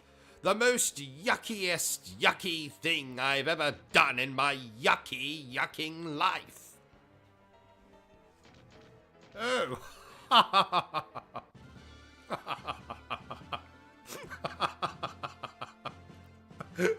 It's so cold.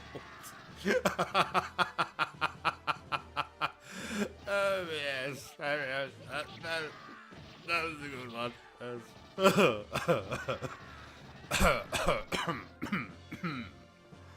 Yes. Oh. No.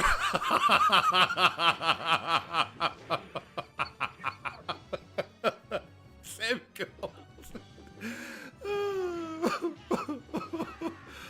Oh, that's so good. What are we laughing at?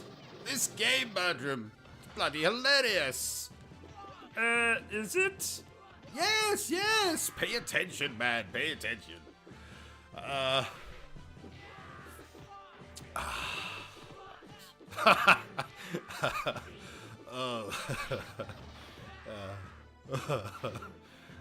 Yes.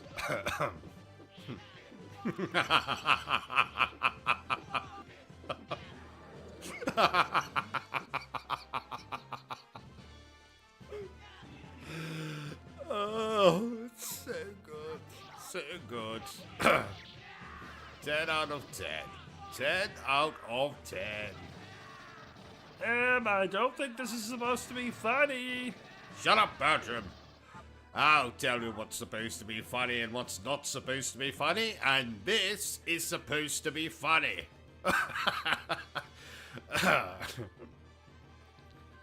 I think you've lost it, OCG. Oh, Bertram, you know as well as I do. I lost it years ago.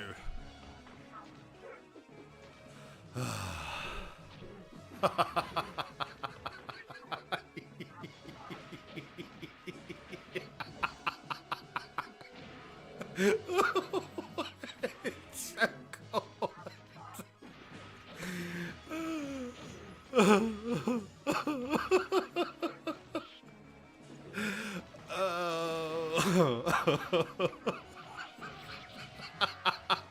Right, that's quite enough of that. Right, let's address the elephant in the room.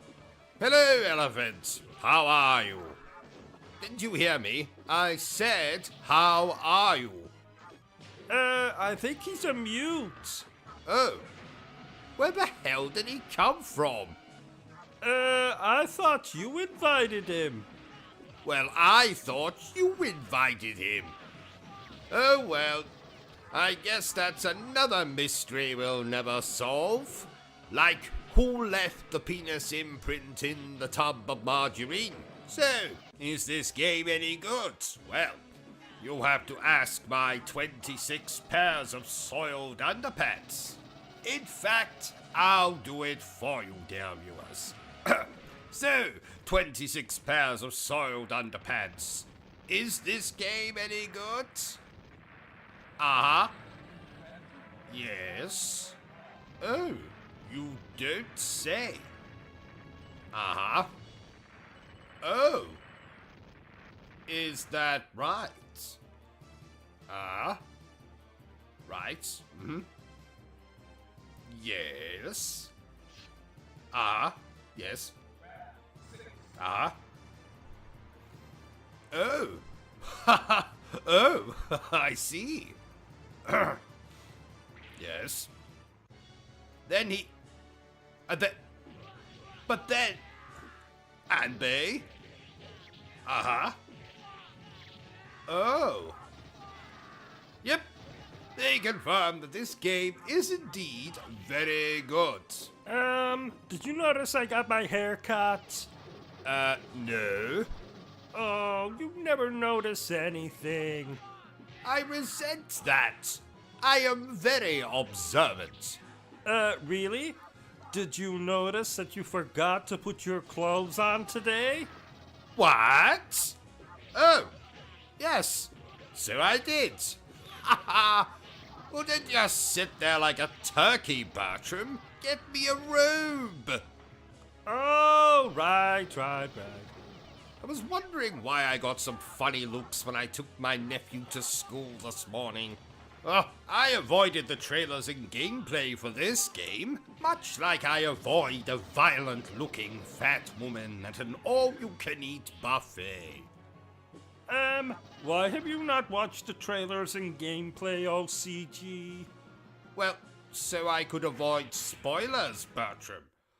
Oh, so you don't know that your character dies, roughly? Finish that sentence and I will castrate you with a plastic spoon, Bertram. Did you know I was pregnant once, OCG? No, you weren't. Yes I was. No, you weren't. Yes I was. No, actually I wasn't. Because that would be impossible? No, because I had a rubber glove over my pee-pee when we, did the deeds. I see. Moving swiftly on. OCG, I know you're gaming, but have you seen my underpads? Have you checked the washing machine, Bertram? Oh, no, I didn't. OCG, they're not in the washing machine. Well, have you checked the laundry basket then? Oh, I never thought to look there. OCG, they're not in the laundry basket. Have you looked under the bed then? OCG, they're not under the bed. God damn it, Bertram, why must you interrupt me when my favorite program is on? You're watching a program and playing this game at the same time? That's amazing! Yes, Bertram, I've always been known for my knack for multitasking. What is this program that you're watching? It's a nature documentary. Oh, I love nature documentaries. Wait a minute. I don't recognize that animal. What's it called? That, Bertram, is called the modern day gamer. Oh, turn up the program. I want to hear what he's saying. Okay, let me just twiddle with this knob here. And voila! Here we can see a gamer of the modern day. Look how he plays with his PlayStation 5. No, wait, it's an Xbox. See how he's sitting much too close to the television. See how his jaw is agape. See that he's drooling from the corners of his mouth. Let's go in closer and see what this gamer for the modern day is playing. Oh, he's apparently playing a game that has some Japanese women in it. And these Japanese women have massive knockers. I can fully understand why this gamer for the modern age has his jaw agape and drool coming out of the corners of his mouth. Let's attempt to ask this gamer for the modern age a question. I say there, gamer for the modern age. What exactly are you doing? I'm gaming, ain't I? I see. And what is it that you're playing, Mr. Gamer, for the modern age? Playing a video game. I see. And how is the video game that you're playing in this, the modern age? It's alright, I guess. I see. I shall leave you to your gaming. Look now, dear viewer, how this gamer for the modern age hasn't even looked at me when I walk away from him. It is obvious he is far too engrossed in the game that he's playing. Look now, dear viewer, how this gamer for the modern age is scratching his nuts through the fabric of his shorts. Now, I believe that this gamer for the modern age is reaching for a beverage. What is this beverage? Let's go in and have a closer look. Ah, I can see it's a can of Monster that's now being gulped down by this gamer for the modern age. Now, I think having quenched his thirst on that delicious can of Monster, the gamer for the modern age will require some sustenance. Let's see what he will choose to sustain himself upon. Is that a bag of Watsons I can see? Yes, it is. The bag of Watsits is being carefully ripped apart by the gamer for the modern age. See how he has emptied the contents of the packet of Watsits into a bowl. And for those of you who don't know what a bowl is, it's something rather similar to a bowl. Now, the modern gamer is picking up several Watsits at the same time. This shows a miraculous use of the ligaments in his fingers. But then again, we must remind ourselves that this gamer for the modern age is an expert when it comes to using the ligaments in his fingers. Because after all, he must clutch a gaming controller at all times. And no doubt, being a gamer for the modern age, he is a compulsive masturbator. Join me next week, where we shall be taking a look at another gamer for the modern age. I must say, Bertram, not only is this program educational, it's also damn entertaining. Yeah, he used the word masturbate. Ha ha! You're very mature, Bertram. Have I ever told you that? What? Nothing. Never mind. Let's, get back to the game, shall we? You know, Bertram, this game excites me more than watching Ava Green get her kit off in that awful sequel to 300. Who is Ava Green? Who is Ava Green? Don't you know? No, which is why I asked, who is Ava Green? She is the future Mrs. OCG. Oh, are you going to ask her to marry you? Yes, something like that.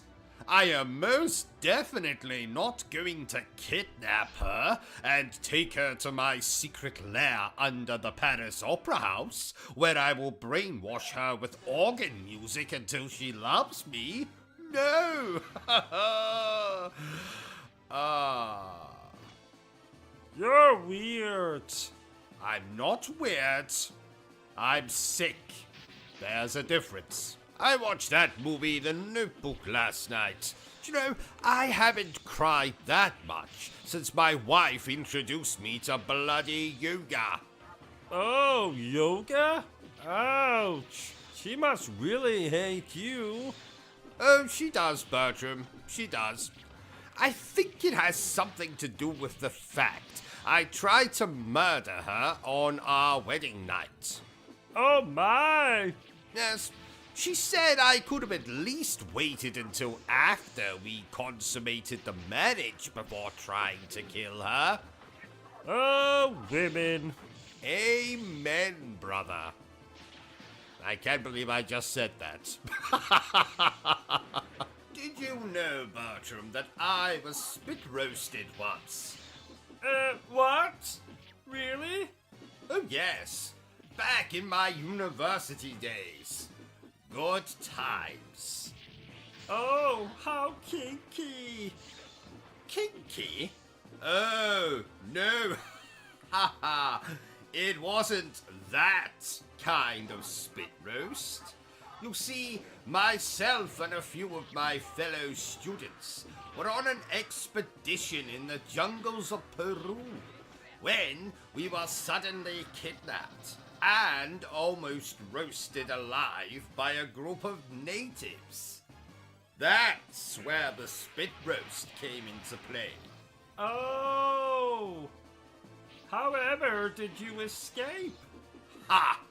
Escape is my middle name, Bertram. I thought your middle name was Buttercup. Touché. Basically, we were rescued by someone with a whip. Indiana Jones? No, a dominatrix, I think. Oh. speaking of dominatrixes... Dominatrixi? What the hell is the plural for dominatrix? Oh, never mind. You'll never guess who I met in my favorite brothel in town. The Pope? No. I don't think you'd find the Pope there. There isn't any children. No, I met Harry Potter. Oh, I love Harry Potter. Indeed. I can see your erection from here. I don't love him that much. Oh, ladies and gentlemen, it has suddenly occurred to me that I've left my wife in the oven. While I attend to that, my manservant here will take over the stream and entertain you with some jokes. Bertram, if you would. Oh, jokes. My girlfriend and I made love. She asks, what just happened? And I say, you just got boned. Bones? Bones? Because I'm a skeleton? Huh? Oh, I was once walking round a boatyard and some idiot took me and hung me from the mast of a ship like a bloody flag. I think he was a pirate. Because I'm a skeleton. Skull and crossbow. I was very fond of my mother.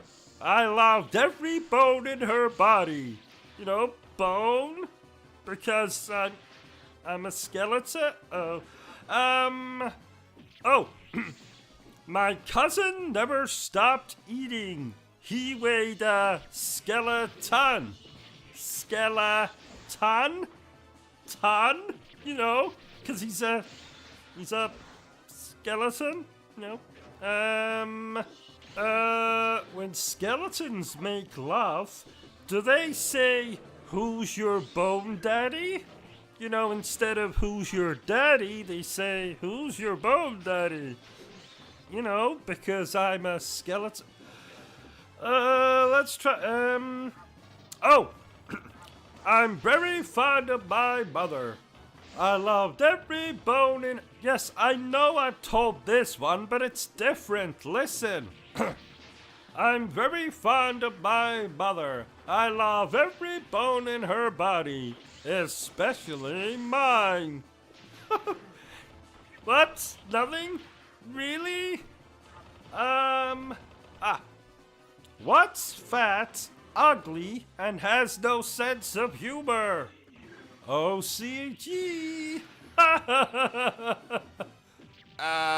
What was that? Nothing. So, what do I think of this game? Well, the same thing I thought about that pornographic version of Toy Story I watched last night. I think that was just the normal version of Toy Story 3 you were watching. Bullshit! There's a character called Woody, which is obviously an erection reference. There was a character called Buzz, which is the sound a vibrator makes. And don't even get me started on the name Bo Peep. I'm surprised her perverted boyfriend Peeping Tom didn't make an appearance. But he was probably busy masturbating whilst watching Andy getting handy. Well, that's my childhood ruined. Oh, don't worry, Bertram.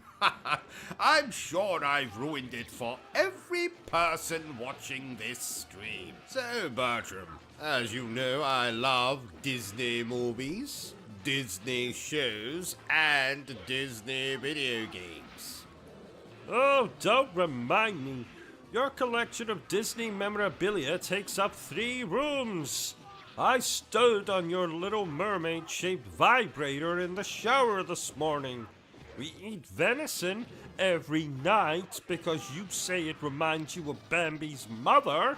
And you keep a bloody hunchback in the basement because it reminds you of your favorite Disney film. You don't love Disney. You're obsessed with it. But you have to admit, nothing beats snuggling up to watch The Lion King after a long day of gaming. Oh, if only you didn't try to slip your hand inside my underpants every single time we snuggled up. But yes, I have to agree, sir. The magic of Disney is timeless. Did I ever tell you that I was once punched by Captain Hook at Disney World? No. How did that happen, sir? Oh, it's a long story, Bertram. Let's just say Captain Hook didn't like it when I told him that the only reason he didn't like Peter Pan is because he wanted to adopt him. Oh, sir, only you could get into a fight with a Disney character. That's not true. I once witnessed Walt Disney himself knocking 7 shades of shit out of Mickey Mouse. Oh, my! Yes, Walt Disney was a prick. Let's talk about something more uplifting. Like your crush on Aladdin? Bertram, I do not have a crush on Aladdin. I merely appreciate his dashing good looks and charming personality. Oh, if you say so. And I bet you've never pretended to be Princess Jasmine while singing A Whole New World either. That was one time. Maybe 2 times. Damn it, Bertram. Why do you have to embarrass me like this in front of our dear viewers? But you have to admit, that song is a classic. Yes, sir. And just like Disney, it's something that will always be cherished. Exactly, Bertram. Right, enough of this Disney wankity. Let's get back to playing the game. Oh, Cousin Duncan was telling me this morning, Bertram, that in the last 4 years, he has had 22 jobs. 22? That's less than I've had in my awful life. Didn't you once cut the toenails of the royal family? I did. Once. I haven't thrown up that much since I watched 2 Girls, 1 Cup. Who had the grossest toenails? Probably Philip. But that's because I cut his nails after the bastard had been dead for 3 weeks. Oh my! Why do you have a copy of the Goblet of Fire next to your bed, OCG? Because I like Harry Potter, Bertram. Oh, I also like Harry Potter. Does he like you back? Have you kissed yet? How big is his magic wand? I don't like him that much. Oh, did I ever tell you that I sat on a broomstick once, Bertram? No. I spent 6 weeks in the hospital. What? You see, I didn't realize that you're supposed to sit on the broomstick horizontally. I sat on it vertically. So it went up your... It was practically sticking out of my mouth. Oh my! Yes, quite. Why didn't you ask me to play this game with you? Well, 1, because this isn't a co-op game, I think. And 2, because you had too much housework to do. Speaking of which, why haven't you flushed the toilet yet? Well, I thought you could flush the toilet yourself after using it. Ha! Well, then you thought wrong, didn't you? You know my hands are too weak to flush the toilet. But they're okay to hold a controller? Yes. Well, then you can flush your own damn toilet. You're lucky you have a toilet. I have to poo in a cardboard box. You know how I feel about other people sitting on my toilet. It makes me anxious. Not to even mention the germs. Where are you going? Bertram? Bertram? Oh. Damn it. Bertram, while I'm playing this, can you get those toilets cleaned? I found a grey pubic hair on my toilet seat last night, and I've no bloody idea where it came from. Well, if I had to guess, I'd say it came from your crotch. But it was grey. Well, you have a very old crotch. Oh, so I do. Ha ha!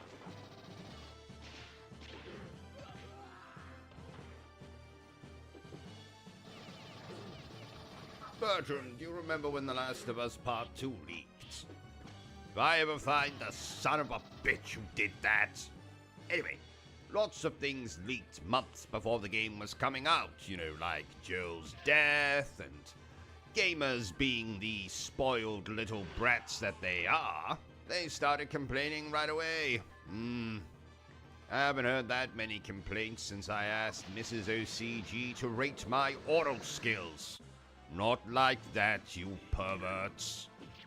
Firstly, she said my accent was as fake as Barbie's boobies. Wonderful word, that. Boobies. Boobies. Boobies. Boop.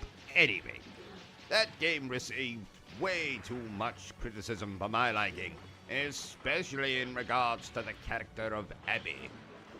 Morons actually sent her voice actor death threats. Death threats! Some people are sick in the head. What? Shut up, Bertram. I'm not that sick in the head. Oh, that reminds me. Will you go down to the dungeon and see if Mrs. OCG needs feeding? Just don't open the cage. That bitch will drink your blood. Believe me, I know. I haven't been able to move my left testicle since. Yeesh. Oh, and while you're down there, get me another bottle of wine. What do you mean, when did I start drinking wine? Since right now. Well, okay, not right now, because I did say go and get me another bottle of wine, but, you know, I have this bottle of wine here, I've nearly finished it, now I want another bottle of wine. Yes, I know I was saving the wines up in case they were worth something one day and I could just sell them off to some idiot that's got more money than sense. Look, stop interrupting me, Bertram. Just go down there, check on Mrs. OCG, don't open the bloody cage, and then bring me a bottle of wine. Honestly, good help is so hard to find these days. What was I doing? Oh yes, playing this game. Oh, I'm getting hungry. Bertram, while you're down there, see if you can scrounge me up something to eat. There's a fridge down there, isn't there? What do you mean you moved it? Where did you move it to? The kitchen? What kind of idiot puts a fridge in the kitchen?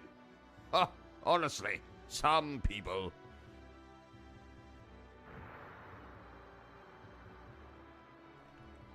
So, it's time to go a little deeper than I usually do.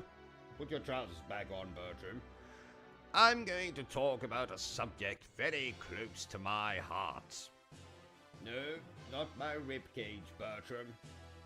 I'm going to talk about violence in video games and once and for all answer the question.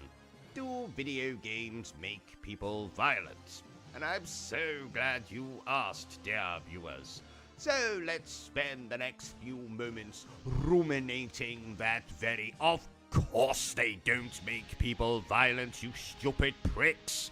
Only violent people carry out violent acts. Just because I played Splatterhouse and beat a maggot-looking thing to death with a crowbar doesn't mean I'm going to go out and bludgeon Mrs. Harris at number 12. Though she does resemble a maggot-looking thing. Just because I steal a car in Grand Theft Auto and then run over some old geriatric bastard doesn't mean I'm going to do that on Thursday. Though I did run over an old geriatric bastard back in 2004, but that's neither here nor there. I did it because he reminded me of my abusive great-uncle Sardonicus, not because I did it in Grand Theft Auto. So, deep breaths, OCG, deep breaths. No, video game violence does not breed violent people. Kind of. Sort of. I think. Oh, I like chickens. Do you like chickens, OCG? Oh, yes. I've had love affairs with many a cock. A chicken tried to kill me once. Oh, how so? Well, it was 2018. It was dinner time. I was enjoying a roast chicken when suddenly I started to choke. Oh, another chicken tried to strangle you from behind in retaliation for the fact you were eating his gay lover? No. I was choking on a chicken bone. Oh, I see. I think the chicken has to be alive for it to be considered attempted murder, Bertram. Oh! I'm glad you survived, though. Mostly. Anyway, Bertram, I meant to ask you before we started, but, have you seen a particularly delicious-looking donut? I saw one at a Krispy Kreme once. No. Have you seen a particularly delicious-looking donut here? In the kitchen, perchance? No, I don't believe so. What does this particularly delicious-looking donut look like? Well, it looks like a particularly delicious donut. And it's mine. Oh, have you known it for long? No. We just met this morning, actually. I was on my usual morning stroll when I glanced it in a window, calling to me like a prostitute in Amsterdam. I knew then that I must have it. The prostitute or the particularly delicious-looking donut? The particularly delicious-looking donut, of course. Oh, and now the particularly delicious-looking donut has gone missing? I didn't say that. I was just asking if you had seen the particularly delicious-looking donut. Oh! Well, have you? Have I what? Have you seen a particularly delicious-looking donut? I saw one at a Krispy Kreme once. No. Have you seen a particularly delicious-looking donut here? In the kitchen, perchance? In our kitchen? No, in Hannibal Lecter's kitchen. Of course in our kitchen. What does it look like? The particularly delicious-looking donut or Hannibal Lecter's kitchen? The particularly delicious-looking donut. Although now, I'm very curious what Hannibal Lecter's kitchen looks like. Well, it's beautiful. What's beautiful? The particularly delicious-looking donut or Hannibal Lecter's kitchen? The particularly delicious looking donut, of course. Did you know, Bertram, that my brother, Edwin, met Hannibal Lecter on a dating site once? Oh, really? What one? Meat grinder, I believe. Oh! Anyway, back to the subject at hand. Have you seen the particularly delicious looking donuts? The beautiful one? Yes. The one that was in our kitchen? Yes.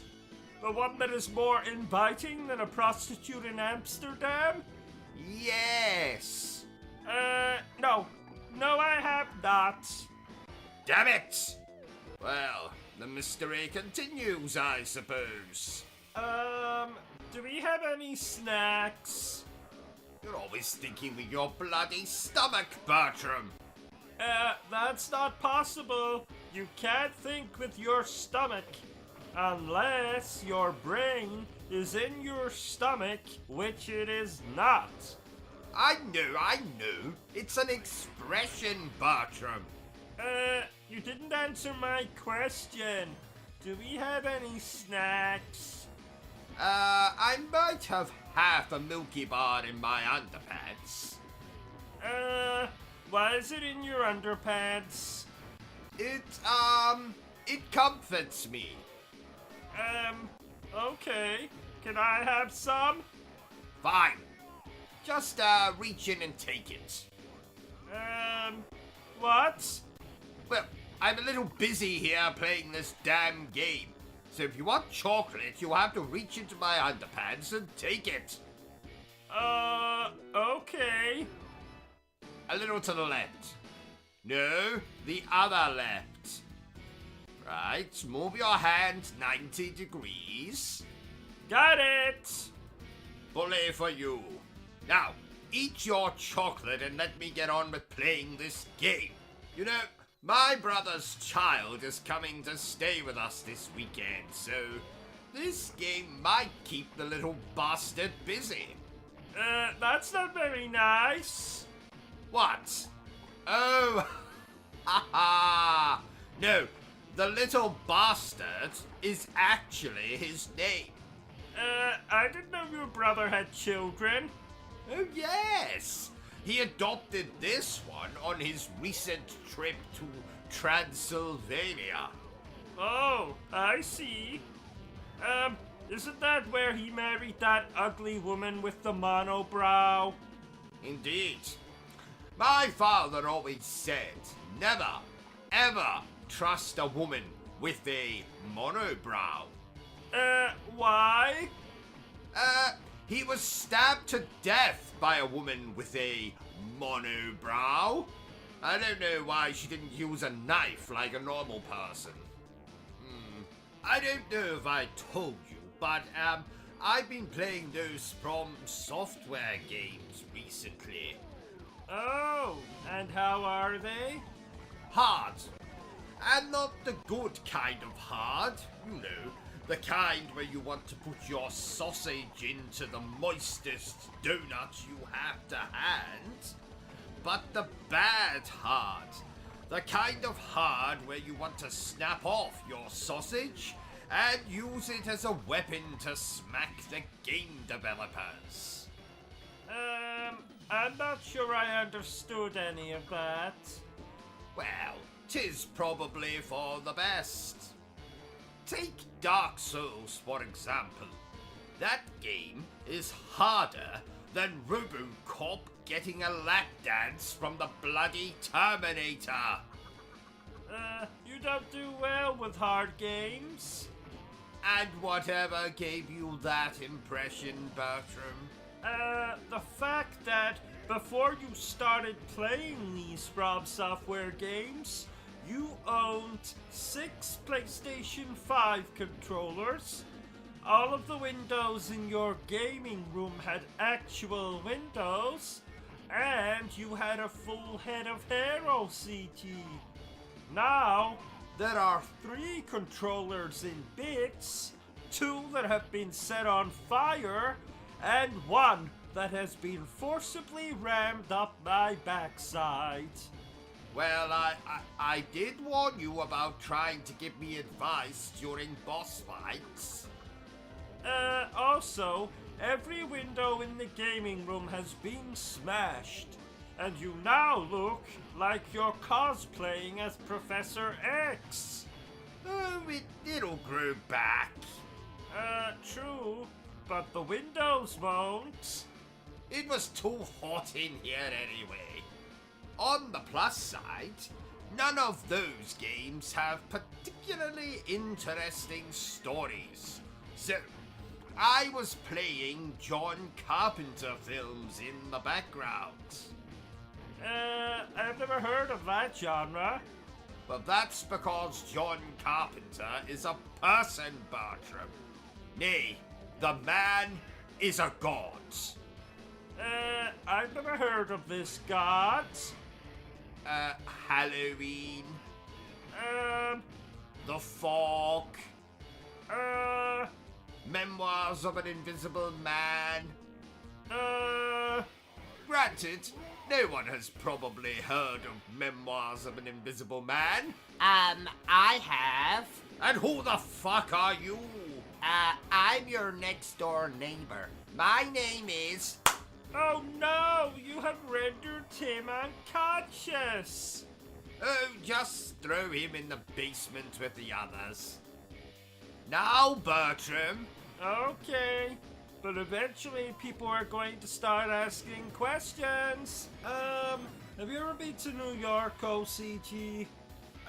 No. Have you? Oh yes, I took my girlfriend to New York. I never knew you had a girlfriend, Bertram. I didn't think you had the lung capacity to inflate a blow-up doll. Ha ha! What's your girlfriend's name? Made in China? Ha ha! Yes. How did you know? Oh, that's a lovely name. OCG, I just noticed this, but, why are you naked? Well, because, apparently, as I have been sitting here playing this game, the Invisible Man climbed in through a window in the study, somehow snuck up behind me, and relieved me of my clothes. Without you noticing? Not only was he invisible, he was also a magician. Oh, that makes sense. OCG, can Made in China spend the night on Saturday? I suppose. I'll get out the bicycle pump. Ha ha ha! She's not a sex doll. Oh, I'm sorry, Bertram. I apologize. She is what is called a real doll. She's very realistic and has a vibrating lady garden and everything. I retract my apology. What are you doing, OCG? I am writing a strongly worded letter to the developers of a game I played last night. I believe they are called Angry Game Studio, which is a hell of a coincidence because I am very angry as I write this letter. I don't know if anyone told you, OCG, but it's 2022, not 1822. People don't write letters anymore. They just leave foul-mouthed tweets on Twitter, or send foul-mouthed emails. There's a lot of foul-mouthage. Shut up, Bertram. I need to concentrate on this letter. What does the letter say? Well, in a nutshell, I tell the developers of their game that they are not game developers. They are thieves and bastards. But mostly, they are thieves.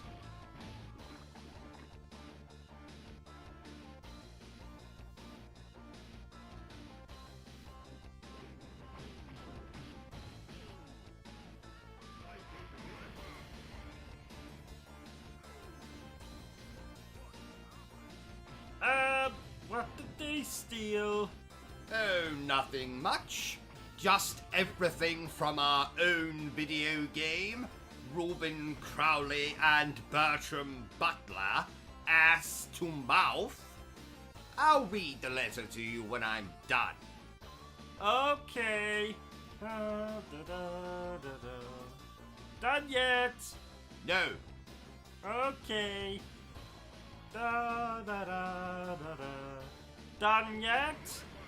No. Okay.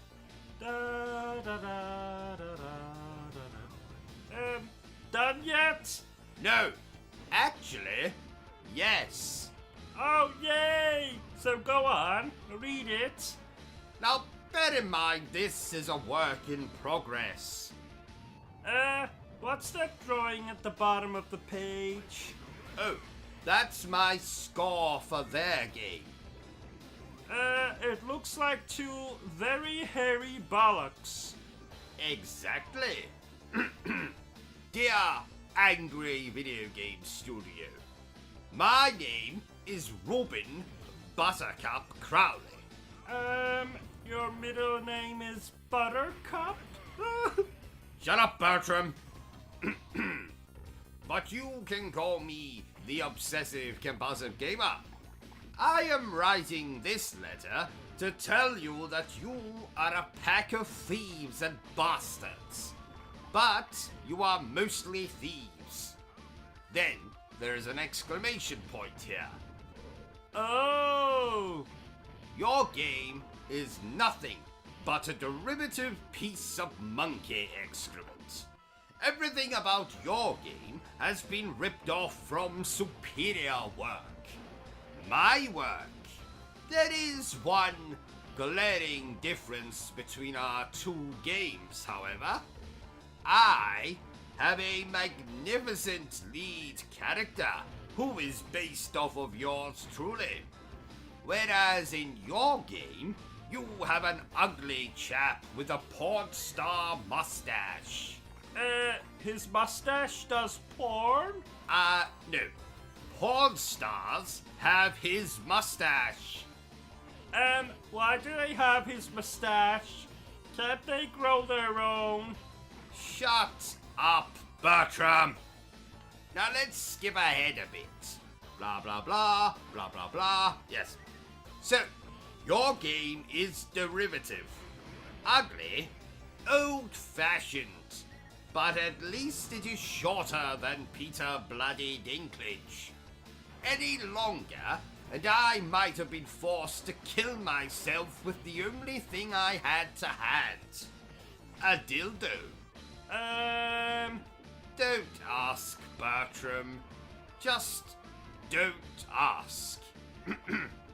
If you disagree with anything I have said, Anger Studio or whatever your name is, then I invite you to kiss my... And then I have drawn an arse. Oh, that's a very realistic arse. Thank you, Bertram. Get me a coffee, please. All of this complaining is making me thirsty. But we don't have any coffee. Fine, then go and get me a gin and tonic. But we don't have any gin. Or tonic. Blast! And what do we have? We have this funny liquid that comes out of the tap. Do you mean water? Yes, that. Then get me a glass of water. We don't have any glasses. Blast! Then just put it in a bowl. Let me guess. We haven't got any bowls. Yes. How did you know? Call it a lucky guess. OCT, there's a weird noise coming from the toilet. We've been over this before, Bertram. When the excrement leaves your body, sometimes it can cause a splash in the toilet water. Now, of course, this depends on the size of said excrement, of course. No, not that. It sounded like a woman shouting, "Help me!" Maybe the toilet is haunted. Oh, don't say that. Keep quiet, Bertram. I am trying to play a game here. Tell me, how long have you been here? Well? Oh, I'm sorry. I didn't realize you were talking to me. I'm not talking to you, Bertram. I'm talking to this brick wall over here. Oh! Speak, brick wall, speak! He's not very talkative today. Do you often have conversations with the brick wall? Oh, yes, yes. We talk about everything from quantum physics to the latest episode of South Park. Oh, wow. Excuse me a moment. Hello? Dr. Baxter? Bertram here. I think OCG has lost it.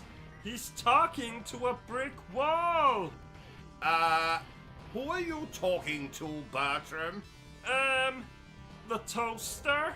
Well, you tell that bastard that he owes me money.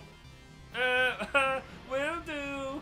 Please come quickly, Doctor. Damn brick wall. I haven't met a worse conversationalist since my third wife. She was hard to have a conversation with? Bloody impossible. I eventually gave up and flushed her down the toilet. Oh, that's what the noise is. Oh, yes. She must be lodged in a pipe. Why did you want to flush her down the toilet in the first place? Well, she stole the last wagon wheel. Isn't that a little extreme? You know how much I love wagon wheels, Bertram. True, true. You know, this game came out just before my birthday. Oh, happy birthday. But it's a little late now, Bertram. Oh, did you do anything nice for it? As far as I can remember, I took an overdose of pizza, birthday cake, red wine, and binge-watched every single video on our channel. Ha! I am bloody hilarious, Bertram. Did you know that? I did.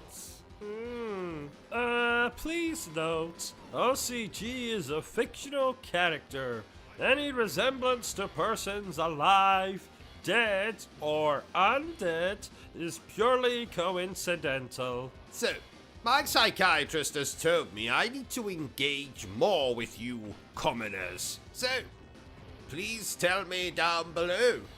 What do you think of this game? Like it? Love it? Want to crawl into bed and make passionate love to it? So, ladies and gentlemen's toilets, thank you for watching my stream. 'Tis fabulous, isn't it? And aren't I the most handsome man you've ever seen? I mean, I know you can't see me in this stream, but bollocks. And aren't I the funniest YouTuber you have ever come across? I beg your pardon. What? Speak up. Well, that's just rude. Are you hearing this, Bertram? Bertram! Wake up, Bertram! Good help is so hard to find these days. You know, I think Bertram was a village idiot in a past life. Anyway, thank you for watching this stream. Please feel free to continue to watch my stream and laugh at my jokes. All of my jokes. They're very amusing.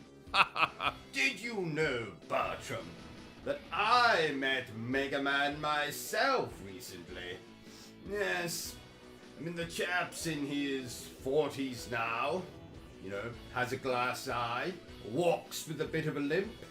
So I decided to follow him, see where he went. Luckily for me, he visited the local gentleman's toilets.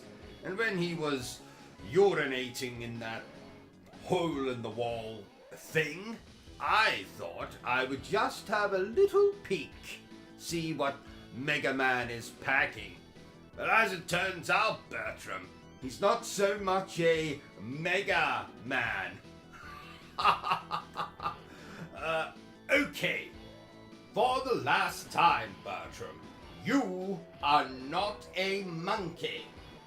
Therefore, you are not allowed to throw poo at me. Okay? And another... OCG, I think the toilet's blocked again. Be quiet, Bertram. Can't you see I'm trying to watch the news here? Oh, is it interesting? I've never seen the news. Oh yes, very interesting, Bertram. It usually features some of my favorite things, including stories of violence and of sexual misconduct. In fact, instead of me telling you about it, why don't we sit down and watch the news together? Must we? I was going to go watch an episode of Peppa Pig. Yes, Bertram, we must. And who knows? We might grow as friends through, watching the news together. Oh, okay. Good evening. This is the news. I am News, the newsman. Tonight's top story. A man has been arrested in Dorset, suspected of being a Scooby-Doo villain. Brian Marston had apparently been trying to scare the residents of a local nursing home while dressed up as a giant penis.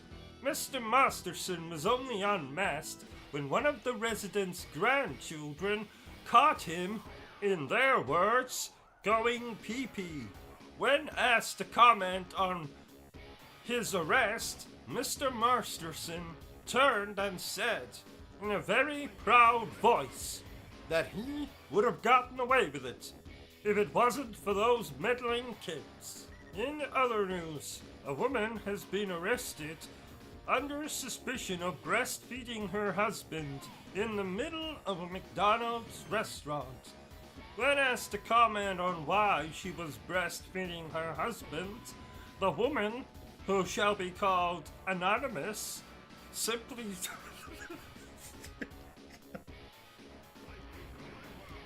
How unprofessional, Bertram.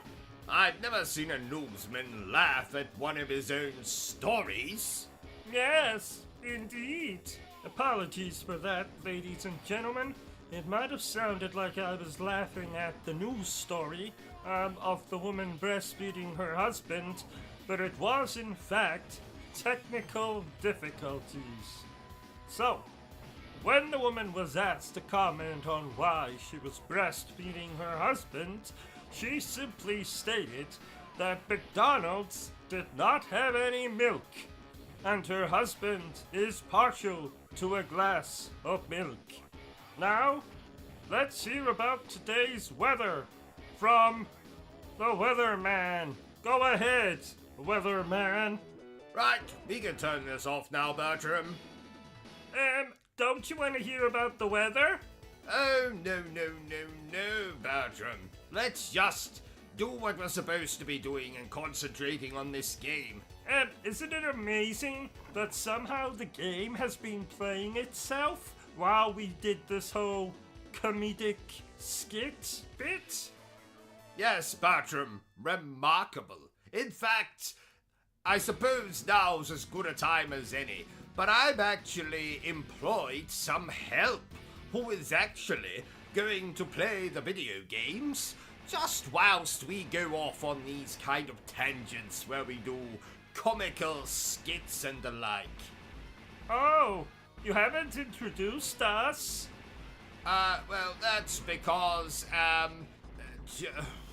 well, you see, the thing is, Bertram, in order for me to employ this individual, I had to somehow convince them that I was living completely alone. So you didn't tell them about me?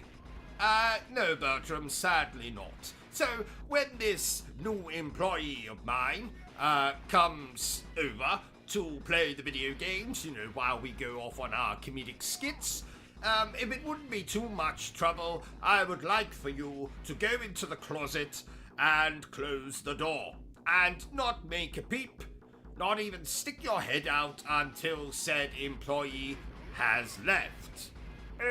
Does this employee have a name? What are you talking about, Bertram? I've already told you their name. Have you? Yes! Employee. Oh! You know Bertram. Yes, OCG? I have absolutely the worst job in the world. Really, OCG? Yes, Bertram. Now let me tell you why. I spent all day playing video games. Every single second of every single minute of every single hour of the entire 24-hour day, I spent playing video games. Doesn't that sound like a bloody nightmare? No, not really. Well, it is. 'Tis an absolute unmitigated nightmare. While all of my beloved viewers... You mean all 4 of them? Shut up, Bertram!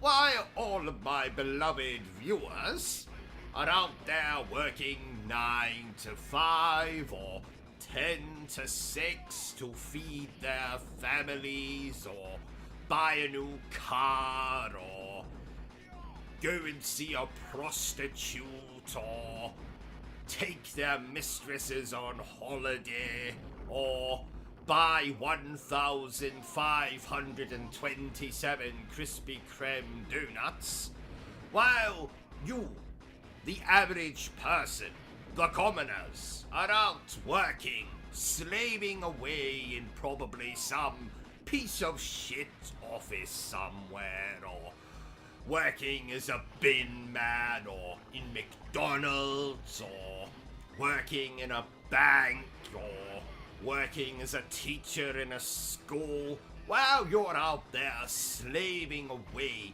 giving your blood, sweat, and tears, I am here, playing video games. I know, you want to feel sorry for me, but I tell you, don't, dear viewer. Do not give me your sympathy. I don't deserve it. You are out there doing awful work, like working in McDonald's, working in a bank, etc., etc. And I'm here playing video games all day long. And I'm here to tell you that it's an absolute unmitigated nightmare.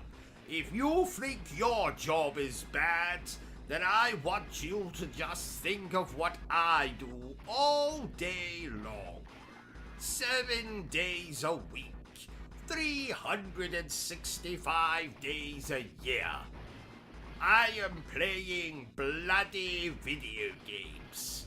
Are you being sarcastic, OCG? No, Bertram, I am not being sarcastic. I'm telling you right here, right now, that I have the worst job in the world.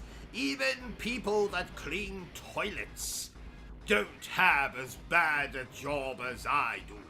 Even nurses who work in nursing homes and clean up after old geriatric people that shit themselves while watching daytime television. I'm telling you that even as bad as that job is, mine is 1,000 times worse. I have the worst job in the world. I sit here all day long playing video games while you're out there earning money for your bloody children and your bloody relatives and saving up to buy a new bloody car or whatever you're doing. I'm here playing video games, sitting on my fat backside in front of my rather large television. Or monitor, if you're a PC gamer. So I'm sitting here in front of my large television. Monitor, if you're a PC gamer, doing absolutely nothing but playing video games, drinking gin, eating as much as I'm content to do so from the relative safety of my home. And you're out there working. And I just want to tell you, dear viewer, that I have the worst... I'm sorry. I couldn't keep it going, Bertram. I couldn't hold it in. I knew you were joking. Of course I'm joking, Bertram. Worst job in the world. I have the best job in the world. And all you stupid people out there, you all have the worst jobs in the world. You all want to be me. You all want to be in my shoes and do nothing but play video games all day. But you can't, because you all have fucking children and fucking families and mistresses and holidays and all that bollocks. I get to sit here and think only of myself. Andy. Yes, and you. I occasionally think about you, mostly how I'm going to throw you out of the window, or how I'm going to poison your dinner, or how I'm going to make your sleeping arrangements even more uncomfortable than they are. But yes, you do occasionally enter my mind, Bertram. So what have we learned today, OCG? That you all suck, and I'm the best. If you say so. Wait a minute. This game doesn't look like Crash Bandicoot. Well done, Bertram. Have a gold star and a complimentary pat on the head. This is indeed not Crash Bandicoot. But you promised we could play Crash Bandicoot. I did no such thing. Yes you did. Right before you got abducted by aliens, and then sued them for prodding your backside in a very inappropriate way. Abducted?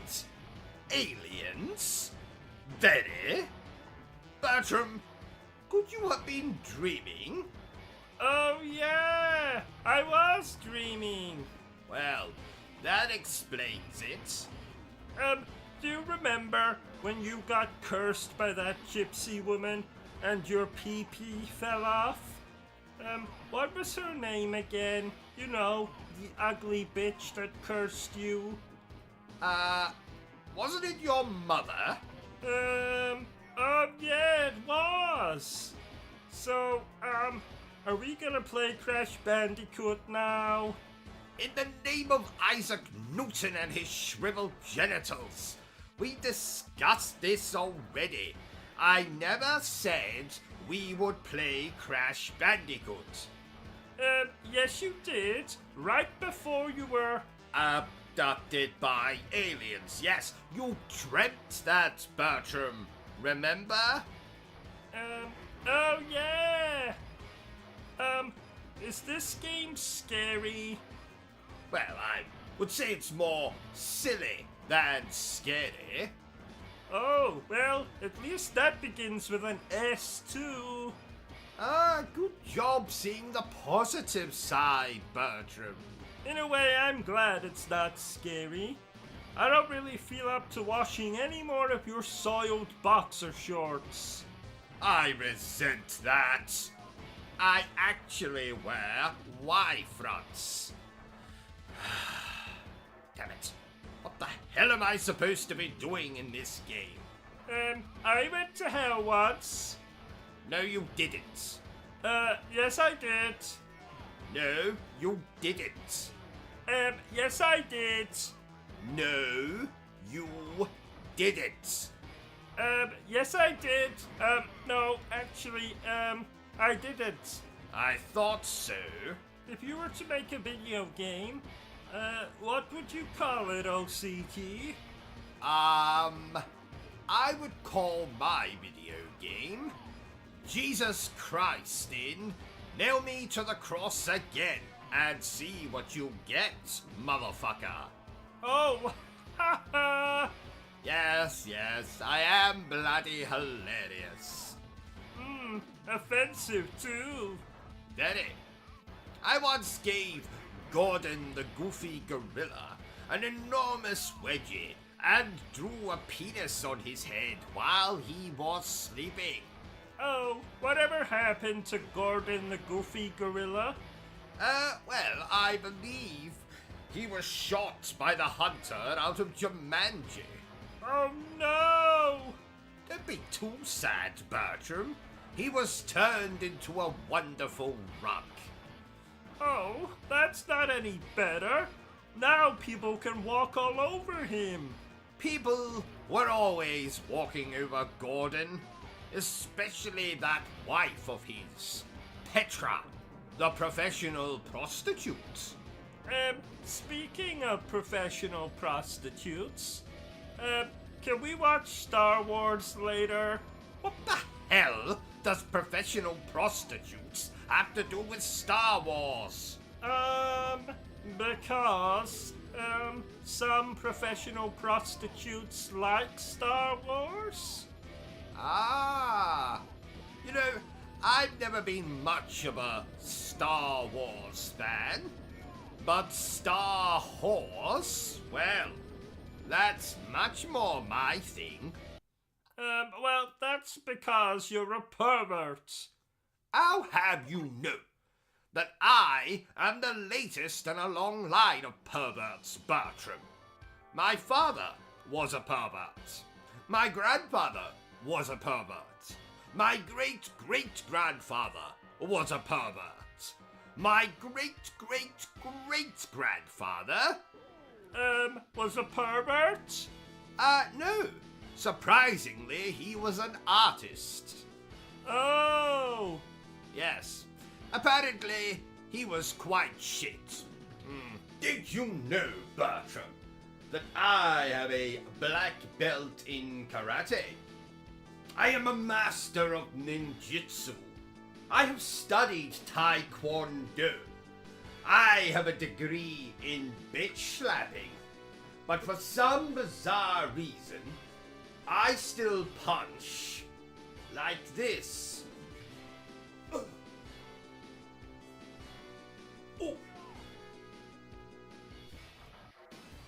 Oh.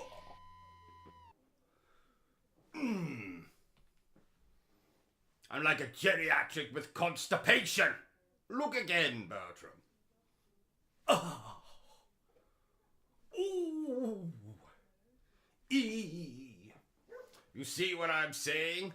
And don't even get me started. Bertram, did you know that somewhere in the world, at this exact moment, there is a woman touching herself and thinking about him? And also, in another corner of the world, Bertram, did you know that there is a man currently touching himself and thinking about him? OCG, didn't you have an affair with a Smurf once? No. You're getting confused about that time I had an illicit encounter with one of the Care Bears. Oh! I do enjoy those old children's shows. Oh, speaking of children, please remember, dear viewer, that this playthrough is most definitely not for children. So, don't let me catch any of you children out there watching this. What if you can't tell they're a child?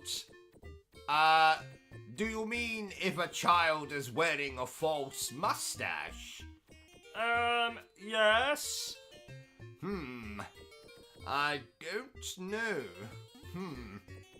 Where did the child acquire the false mustache? They bought it from a man selling false mustaches on the streets. Ah, well, then provided the child is wearing a false mustache, they can watch this playthrough. What if they're wearing a false beard? I'll get back to you on that one. I must say, Bertram, this game is pretty as a picture. What picture? Most likely a picture of Ava Green. With clothes on or off? Oh, definitely off. Oh yeah, that is a pretty picture. You don't have a copy of that picture by any chance, do you? I have 1,246 pictures of Ava Green, and you can't have any of them. Oh, what would a video game based on us be called? Reuben Crowley and Bertram Butler. Ass to mouth. No, actually, scratch that. How about Reuben Crowley and Bertram Butler, guilty as charged? Oh no. Oh no. That's bollocks, Bertram. Well, it's better than ass to mouth. Nothing is better than ass to mouth. Actually, scratch that. Oh, I forgot to ask, but how many subscribers do we have now on here? Not bloody enough. I told you before, OCG. We need to expand our repertoire. Make videos on more niche subjects. For the last time, Bertram, I am not making videos of myself showering. Oh, but it would be hilarious. You have a very, odd body shape. I'm going to forget you just said that, Bertram. You know, Bertram, I procured this game for free. And I definitely did not shoplift it from my local game. Nope, absolutely not. You know, I haven't seen value for money like that since I got 75% off at my local massage establishment. Isn't that a brothel? Yes, Bertram, it is. Why don't you say it a little louder? I don't think my wife quite heard you. Isn't that a brothel? I was being sarcastic, you crumbly biscuit. Oh. So tell me, how did you get 75% off? Well, my lady of choice had recently been in an unfortunate helicopter accident and was now simply a head on a stick. Oh. She had a mouth on her, I can tell you. And not much else, it would seem. Doesn't your wife disagree with this little hobby of yours? Well, she doesn't know. My first wife found out, so I did the natural thing and plotted to murder her. And did you succeed? In killing her, I mean? Sadly, not. The stupid woman managed to flush herself down the toilet before I got the chance to put my plan into action. How? How does one flush themselves down the toilet? Well, it's more common than you might think, Bertram. Though usually just with small people. I heard Peter Dinklage had a close call while taking a toilet break on the set of Game of Thrones. Why aren't you laughing, Bertram? What are you doing? I thought I saw a raisin on the ground, so I ate it. And? It was actually one of Bertie's poo-poos. Remind me again. Who is Bertie? My mouse. I hope that's not a euphemism. I don't know what that is. Well, it's a... You know what? Never mind. Oh, yes, Bertie. That thing you keep in your pockets. That thing is called Bertie. It's like Bertram, but it's not. Thank you for educating me on that, Bertram. Could you and your mouse please pay attention? How are you supposed to laugh at my jokes if you keep getting distracted with raisins? It was a poo-poo. At least I think it was. You leave the thinking to me, Bertram.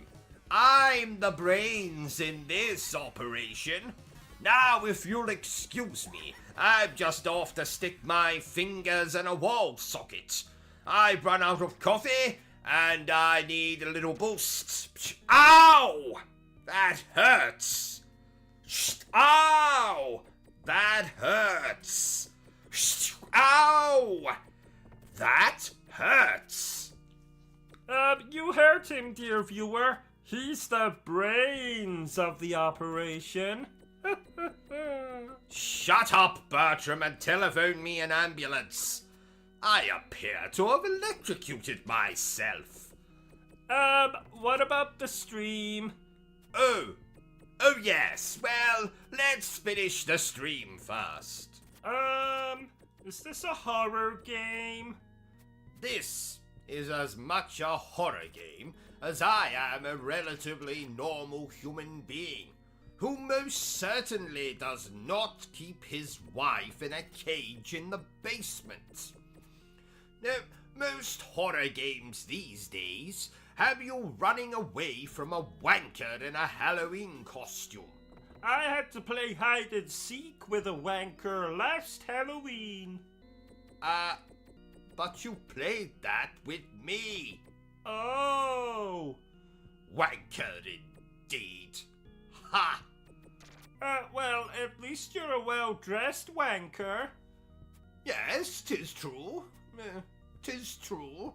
So, to answer your question, Bertram, this is not a horror game.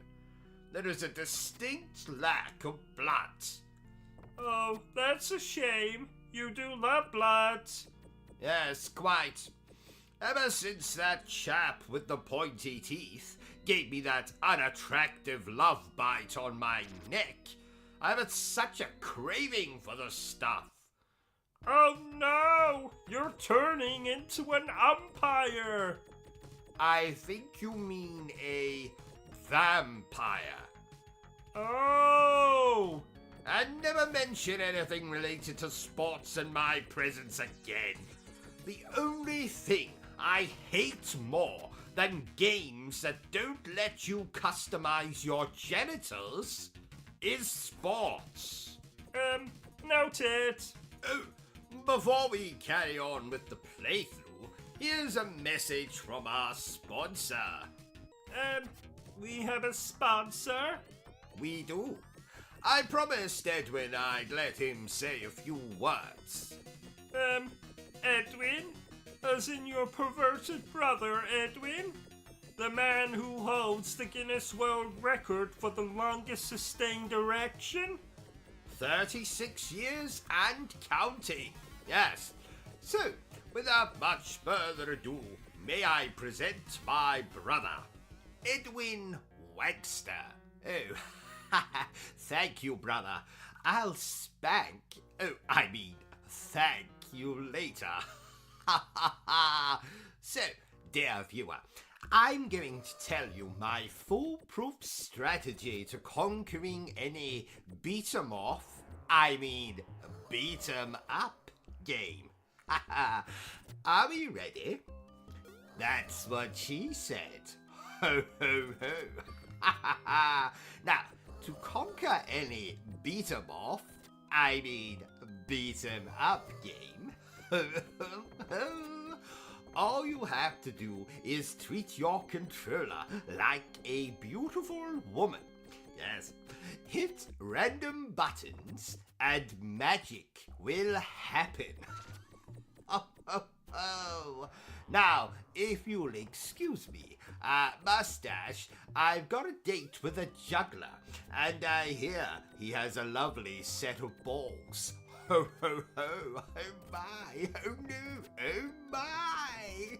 Ha ha, my brother Edwin, ladies and gentlemen. Oh, he scares me. Oh, don't worry, Bertram. Just, never turn your back on him and your rear will be safe. What? Oh, nothing. Oh, I forgot to tell you, Bertram. Edwin will be coming to stay with us for a while. Why? Oh, I don't know. Something about him being on the run or hiding or some other nonsense. I said he could sleep in your bed, Bertram. Oh no! Oh, yes. Oh no! Oh, yes. Oh no! Oh, that's quite enough of that. Why does your brother have a different surname than you? Well, you see, because Edwin took his wife's surname. What? He's married? Who the hell would marry him? Well, he's not married in the conventional sense. You see, Edwin was the first man in history to marry his own scrotum. His scrotum has a name? Oh, yes. Wilhelmina Wagster. Willie, for short. Oh, I'm sorry I asked now. Oh, I meant to tell you, OCG, but you offended me earlier when you said, something offensive about me. Oh, I'm sorry, Bertram. I'll tell you a joke to make you feel better. No, there's really no need. I insist. So, what do you call a Terminator prostitute? I don't know, OCG. What do you call a Terminator prostitute? I'll bareback. Ha ha ha! I don't get it. You know, instead of I'll be back, it's I'll bareback. You know, because prostitutes often offer bareback, which means you don't need protection. Protection? Like a gun? No, you moron, like a cord. You know what? Never mind. 'Twas a very funny joke. I was watching a documentary this morning, OCG, and apparently the world is ruled over by lizard people. Is that true, OCG? That's correct, Bertram. That is correct. But, let's just keep the fact that I just said that between us. I can't bear to get locked up in that asylum again. Oh, yes. You told me horror stories about that place. Oh, yes. The food was nightmarish. Didn't you also say you were forced to perform fellatio? Good Lord, no. I befriended a guard called Horatio. Oh, oops, sorry. And I wasn't forced to perform fellatio. I did it willingly in exchange for a bottle of gin. Oh, you dirty swine! No, not wine. Gin. Gin. G-I-N. Gin. Not wine. Gin. Nothing like wine. Not red wine. Not white wine. Just gin. Gin. Are you understanding me, Bertram? I am talking about gin. Bertram, you've fallen asleep again, haven't you? Bastard. Do you like retro-inspired platformer games, OCG? You know, games like Shovel Knight and, Curse of the Moon? No. And let me tell you why, Bertram. So, here is OCG's guide to why all retro 8-bit platformers are absolute arse. Or bollocks. Whichever you prefer. Number 1. Knockback. Enemies can knock you back and cause your character to fall into an instant death pit or spikes. Knockback can go to hell. Number 2. Bosses with seemingly infinite life bars. You have to beat on these bastards harder than an obsessive-compulsive masturbator. The boss fights can go to hell. Number 3. Opposite to the problem with the boss fights, often our playable character dies in only a few hits, and is often as soft as I am watching the 50 Shades of Grey trilogy. Oh, that's an erection joke. You're absolutely right, Bertram. Well done, you. So, playable characters that die in a few hits can go to hell. Number 4. Sequences when you ride a hoverbike. Does anyone remember Battletoads? Need I say more? Hoverbike sequences can go to hell. Number 5.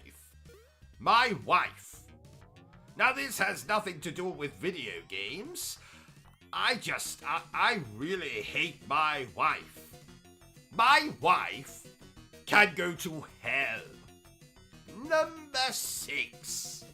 The stupid 80s Pac-Man level sound effects when you find health on a power pickup. What sound effects? You know. Ping. Boing. Pika. Oh, I understand. Good. So the bing sound effects can go to hell. Number 7. I don't have a number 7. Number 8. The same as number 7. Number 9. Enemies that fire projectiles at you constantly. Oh yeah, they annoy me. There was this one time, I was playing Ninja Gaiden, and... Shut up, Bertram! So, enemies that fire projectiles can go to hell. And finally, number 10. To throw a grenade, you have to press 2 bloody buttons. Usually up on the D-pad and another button. Not only is this annoying, but what if you only had one finger on your hand? You would be fucked. And that's why I hate retro-inspired platformer game. Things. Does that answer your question, Bertram? Yes? Did you know, Bertram, that I first played this game when I was no taller than Peter Dinklage? Oh, wow! And how tall are you now? Can't you tell? You're looking at me, you idiot. Oh, yeah! This is embarrassing. Beam me up, Scotty. Beam me up. Have you been watching Star Trek again? No. Bertram! But I love it! I told you what happened to me when I attended that Star Trek convention in 1993, didn't I? Yes? I can't even look at a Klingon without having traumatic flashbacks. Remind me what he did again. Well, it was 1993. I was in attendance at a Star Trek convention in the great city of London. I brought a guest with me. 'Twas my favorite teddy bear. What was he called? He was called It Rubs the Lotion on Its Skin. And did he have a surname? Yes, it was, or else it gets the hose again. But I just called him Bill for short. Anyway, long story short, I accidentally dropped Bill, and as I reached down to retrieve him, a bloody Klingon appeared from nowhere, trampled Bill, and then just walked away. Oh, bastards! Bill was in tatters, clinging to life. I attempted to administer CPR, but the damage was done. Bill died in my arms.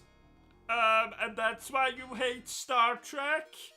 Yes, I have never recovered from Bill's death.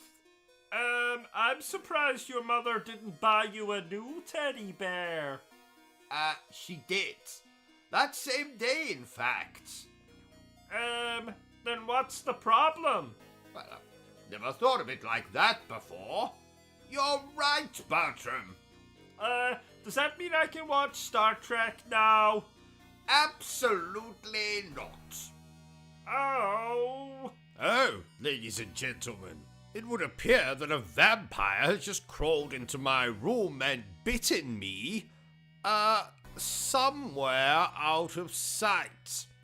Now, while I attend to that, Bertram here will take over the stream and entertain you the only way he knows how. By talking bollocks. Okay, play the game. OCG, am I supposed to commentate? OCG, oh, he's in the toilet. So, nice weather we've been having. No, not really actually. So, I'm Bertram, but you already knew that. I like singing, gaming obviously, but I'm also fond of a long walk. Well, I used to be before well, you know. Do you think being set on fire would be painful?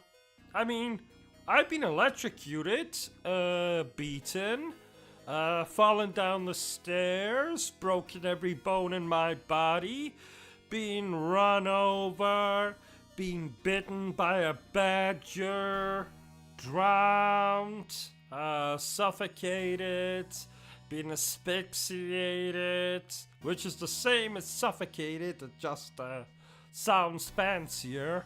I've been thrown, mutilated, stabbed, shot, winded, assaulted, cut in half, cut into quarters, glued back together, tied up, hoisted, hung, hanged, strangled, marked, glassed. But I've never been set on fire. So, do you think it's painful? Oh, look, OCG is back. What are you talking about, you miserable pile of bones and bad fashion?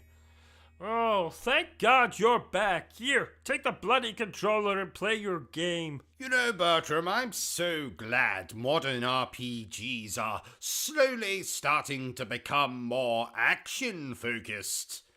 Goodbye, turn-based battles. I'll miss you as much as I miss my Uncle Fredrickson. Oh, did he die? Oh, don't worry, Bertram. We won't be attending his funeral.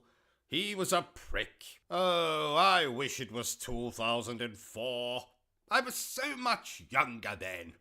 It was also the year I remember fondly as the year I lost my virginity for the second time to a sadomasochist in a gorilla costume. 'Twas a Halloween party. Oh, what did you dress up as that year? Your mother, which meant I had a blonde wig, wrote the word whore on my forehead, and wore the smallest pair of fake breasts known to man. Oh, you're cruel. Ha ha! It took you this long to figure that out, Bertram. So I said to him, "Look here, Governor, I in absolutely no way wish to have sex with your wife. For two reasons, actually. Number one, she's not incredibly attractive. Number two, the woman is a bloody zombie.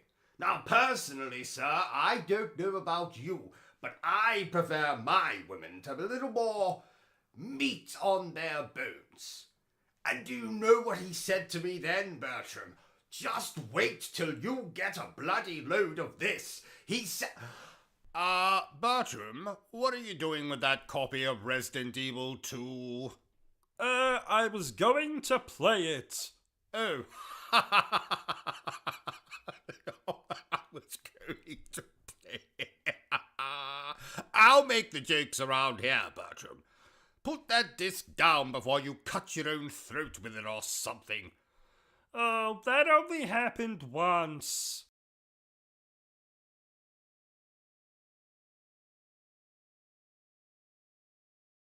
You know, this game could be interpreted as controversial. You know what else was controversial, Bertram? Stop shrugging your shoulders like a chimpanzee with an itch. No, what was controversial was the launch of that bloody No Man's Sky game back in 2016. You know, I've never played that bloody thing. Anyway, so back in 2016, you know, the day after I caught Mrs. OCG lubricating a gorilla with her tonsils. Don't ask. Just don't ask. Anyway, this thing releases, and guess what? That moron Sean Money, you know, the chap who made this thing and hyped it up so much. Oh yes, our game has multiplayer. Oh yes, you can play as bloody Candyman and rip aliens to shreds. Okay, he didn't say that second one, but the point is, he hyped this game up. And none of it was in the bloody game. And thus, gamers were disappointed. Now, you might think I don't have a right to criticize it because, well, I haven't played the bloody thing. But where's the fun in that? I like making fun of everything. People, video games, the size of one's member, what I had for dinner, the postman, the artwork in Japanese manga, the quality of the carpets, The fridge. Yes, I often have criticisms aimed at the fridge. What I had for dinner, already done that one. What you're wearing, Bertram. What I'm wearing. What everyone's wearing. What everyone's not wearing. People's body hair. I complain about everything. Yeah. Don't know if I'm going to complain about this game, though. Guess we'll have to wait to see the review. Ha ha! Unless I've already done the review for this game. It all blends in together at some point. Sometimes I'm playing a game and I've already reviewed it. Sometimes I'm playing the game because I'm going to review it. Sometimes I'm replaying the game. Sometimes I'm not replaying the game. Like I say, it all blends in together. Yep.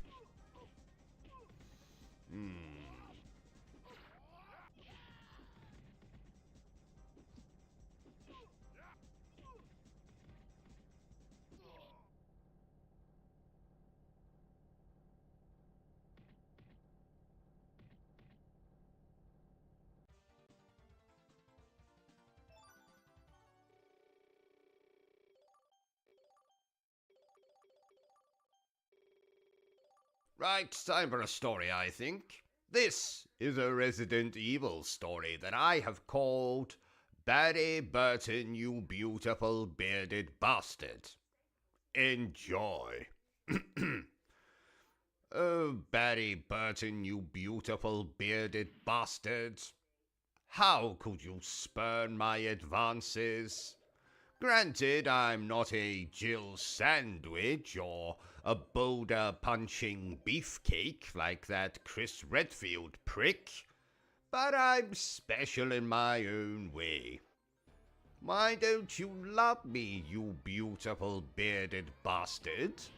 Didn't I give you 124 roses for Valentine's Day? Didn't I wash your beard for a month with nothing but a toothbrush and my own spit?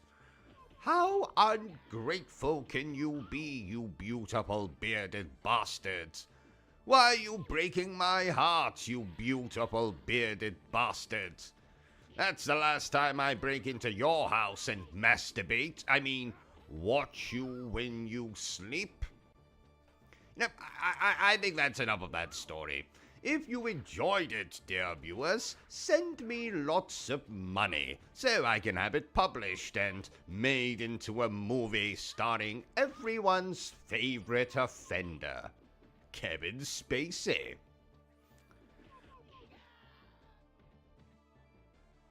Now, forgive me if I sound distracted, dear viewer. I am currently spying on my wife as she takes a walk in the garden with a man that I believe to be her lover. I think they're kissing. Be quiet, Bertram. If they hear you, the game is up. Sorry. What are you doing now? Eating a sandwich? Fine. Do it quietly. I can't see bloody anything. Where are your glasses? You stood on them, remember? Oh, that's right. I don't know why I'm happy about that. Because you take pleasure in my pain, apparently. Wait, what's my wife doing now? I think she's urinating. That woman has absolutely no pride. Keep your eyes peeled, Bertram. Bertram, are you now urinating? I forgot to go before we left.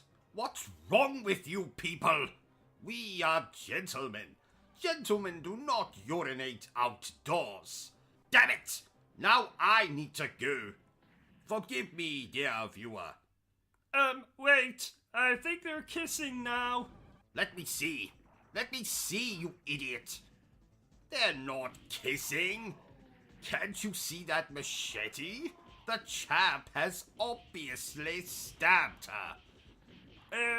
Should we help her? No. Let's not do that. You know, Bertram, I was abducted by aliens once. Yes, quite a few years ago now. And let me just say that the anal probing that everyone seems to have a problem with, it really wasn't that bad. And I'll tell you another thing. Oh, bugger me with a monument. OCG? Yes, Bertram? Why are you dressed like that? Well, Bertram, I thought that since we're going to be talking about Teenage Mutant Ninja Turtles today, I thought that I would dress myself like a teenager. Why? Do you not approve of my attire? You look like someone's very uncool uncle. Shut up, Bertram! Anyway, did I tell you about the story of the turtle and the hare, Bertram? I don't think so. Well, you see, the turtle, my dear manservant, turned out to be a serial killer. So he cut up the hare, put parts of his body in the microwave, and cooked him. Isn't that a lovely story, Bertram? Not really. What are you doing? Well, isn't it obvious, Bertram? Can't you see that I have clearly died, and I'm waiting for the Grim Reaper to come and take my soul to heaven? Really? No, not really, Bertram. We're still waiting for this bloody lighting technician to get here. When did you say he should arrive? He was supposed to be here 6 hours ago. Lighting technician? Yes, you know the one you were supposed to call today. Today? You did call the lighting technician, didn't you, Bertram? Of course. Just give me 1 minute. Bertram? Bertram! Where are you going? Get back. I bet he didn't call the lighting technician. I bet that's exactly what's going on here. Why am I talking to myself? So, Bertram, you previously asked me in our last session, how does one spot a zombie? So, I've done a little bit of research, just for your benefit, Bertram, and I have here 3 ways that you can conclusively identify if someone is a zombie or not. Number 1, they will have a bad use of the English language. Now please, Bertram, do not confuse a zombie with a drunk Scottish person. I mean, I can see how it could be confusing, but they will often speak, how can I demonstrate? They'll make lots of, noises. Now, you like me to repeat that, Bertram? They'll make lots of, noises, often combined with this gesture, or perhaps this gesture, or this gesture, maybe even this gesture. But the thing that will give away that it's a zombie will be the, Okay, number 2, they will have awful personal hygiene.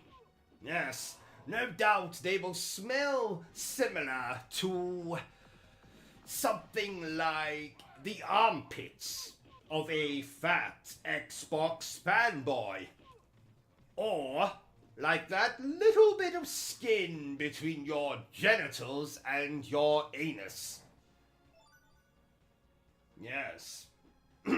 Number 3, they will have a penchant for brains. And what that means, Bertram, is they like to eat brains. So you'll be perfectly safe should a zombie apocalypse ever befall us. So, they will make noises like, they will have bad hygiene, and they like eating brains. So, I hope you took that all in, Bertram, because there'll be a test next, You know, Bertram, I consider myself to be something of a psychic. A psycho? No, Bertram, not a psycho, a psychic. It means that I can read people's thoughts, predict the future, that kind of thing. So, for example, I know that in exactly 3 seconds, I am going to urinate in my underwear. Let's see. 3, 2, 1. And there we are. Psychic, just like I said. And another thing. Oh, shit. Do you remember Rayman, Bertram? Oh, I don't like Rayman. Why? He stole my last chocolate bar.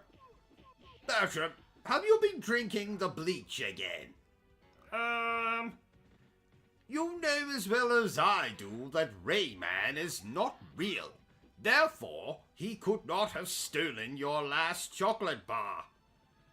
But I saw him. It was the middle of the night, so I couldn't get a good look at him, but he was standing by the fridge, and he was completely naked. That was me, Bertram. It was? Yes? Why were you naked?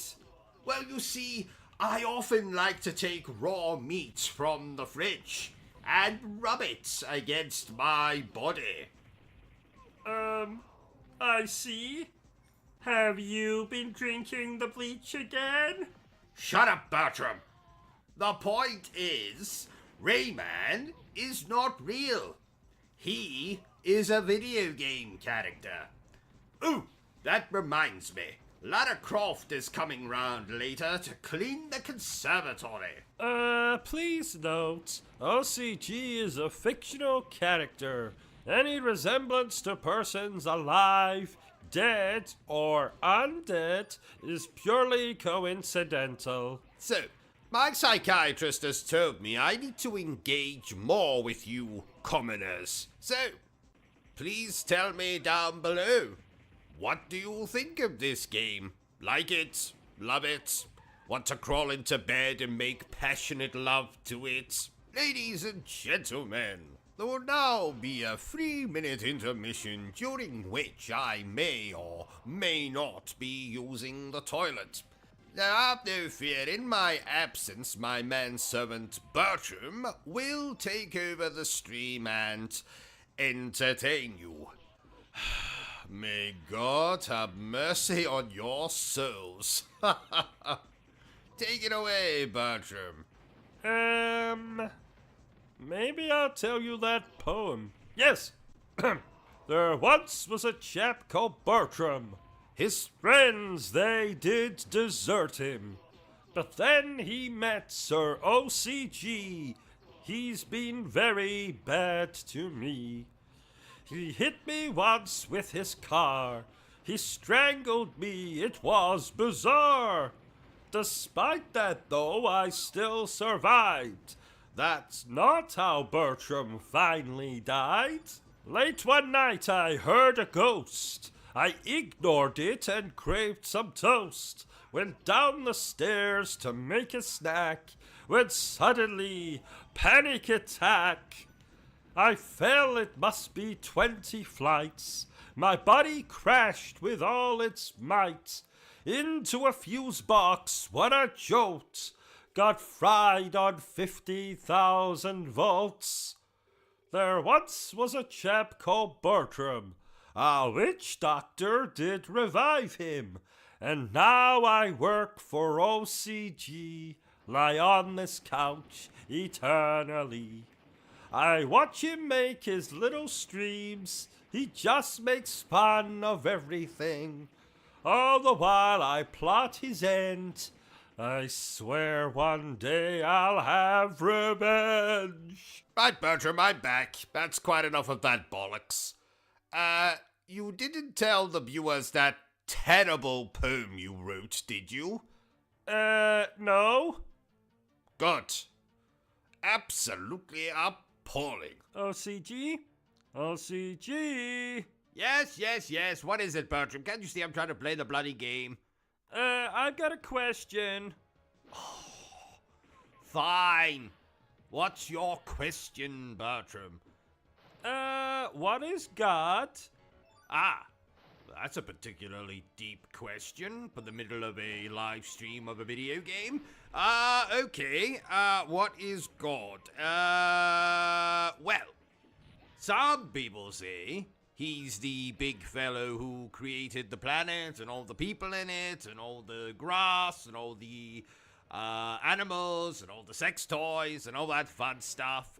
Other people say he's a figment of your imagination, just something made up in a fictional book for people to feel good about themselves and believe that there's something after death and not just an eternity of darkness and being worm food. Oh, and what do you believe, OCG? Well, what I believe is the only God round here is me. Ha ha ha! Oh, so you don't believe? No, I do believe in God. I believe in me. Ha ha ha! Oh, and what if there was a way that I could prove that God exists? Okay, Bertram, I don't really know where you're going with this, but yes, okay, what if there was a way that you could prove? Then I suppose I would have to become a believer. Okay. Now, where is God? What? Where is God? Well, how the hell should I know where I don't know where he is.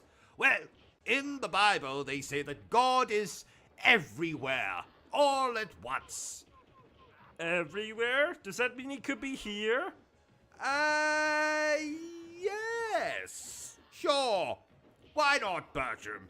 Okay, I'm off to find God then. You do that, Bertram. No, I don't think you're going to find God hiding under my bed, Bertram. Or in my underpants drawer. So, do you realize, Bertram, that we have been streaming now for over a year? Oh, wow. Yes, how things have changed this last year.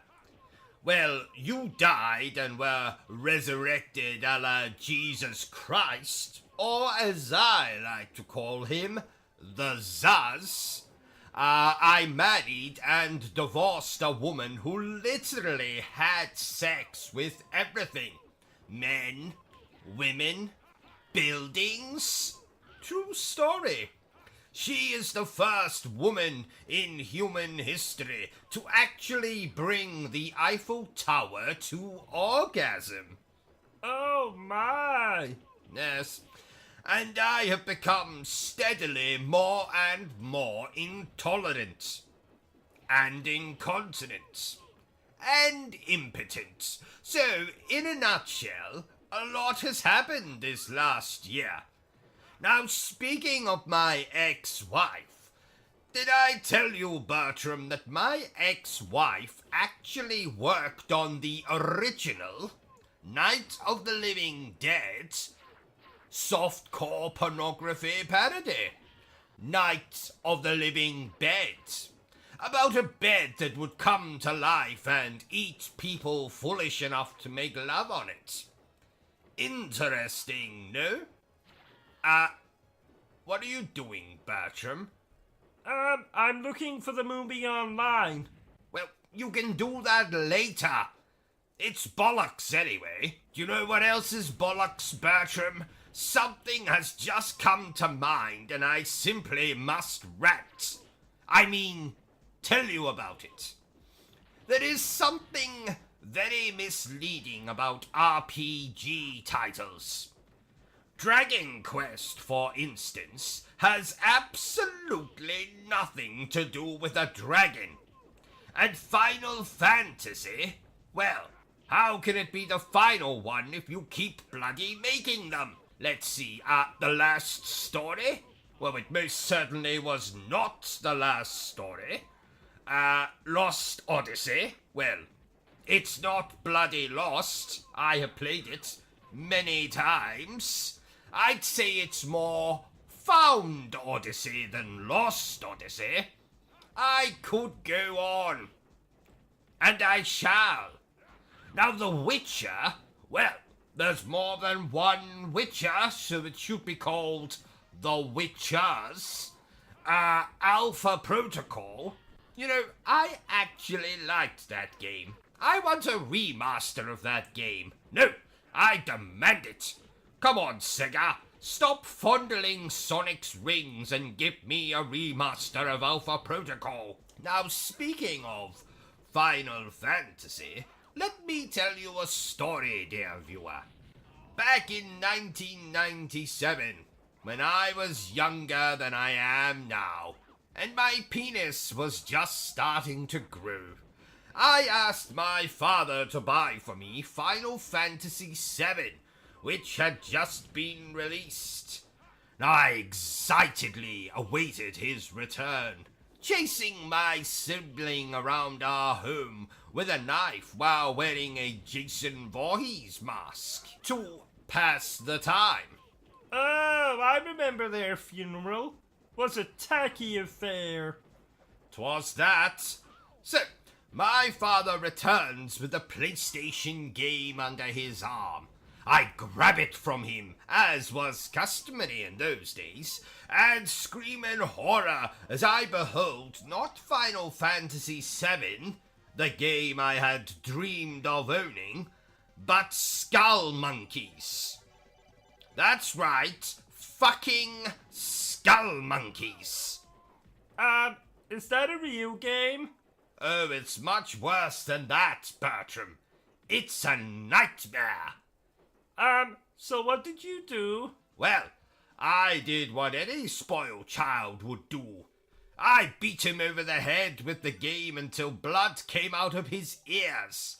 And then I took said game and traded it in at my local gaming boutique for a copy of Final Fantasy VII. I never knew what an orgasm was until I took that game home and gently inserted it into my PlayStation. 'Twas then that I realized I had also asked my father to purchase a PlayStation, and he fucking forgot. Oh, so what did you insert the disc into?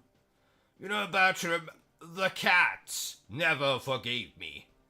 But it's not all doom and gloom. Once my father recovered, he went and purchased that PlayStation, and I played Final Fantasy VII. The rest, as they say, is history. Oh, what a lovely story. Isn't it, though? Bertram, do you have the notes for the review we have to record after this? No, never mind. I can see them. Interesting game we are reviewing. It was one of those games where you're able to rename the main character. So naturally, I gave them the greatest name in the world. Ruben Crowley. But that's your name. Well done, Bertram. On a scale of 1 to 10 on the stupid scale, you are now officially a 12. I named his best male friend Bertram Butler. But that's my name. Correction. Make that a 17 on the stupid scale. Give that man a medal. Actually, don't bother. He can't even spell the word medal. You're mean. And you're retarded. Is this a horror game? Is this a This isn't a horror game per se. Who the hell is Percy? Is he your boyfriend? Per se, Bertram. It's a figure of speech. Oh, that's a relief. At the very least, is this game less scary than the stories you read me at bedtime? Look, there is absolutely nothing wrong with a bit of 50 Shades of Grey before bed. Yes, that's fine. But do we really have to reenact all the sex scenes? Yes, Bertram, we do. Let's, maybe keep that between us in the future, eh? Okay. Good man. Here, have a chocolate. What's the hardest game you've ever played? Ghosts and Goblins. The original one. In fact, let me tell you a story since you brought it up. When I was just a little nipper, with barely a hair upon my upper lip, my father bought me a copy of the original Ghosts and Goblins for the Mega Drive. And I hated him from that very day. I won't say that's the reason he was murdered, but it's definitely one of them. The main reason is that he later bought me a copy of Bubsy 3D for the PlayStation. Oh, what a sad story. Indeed.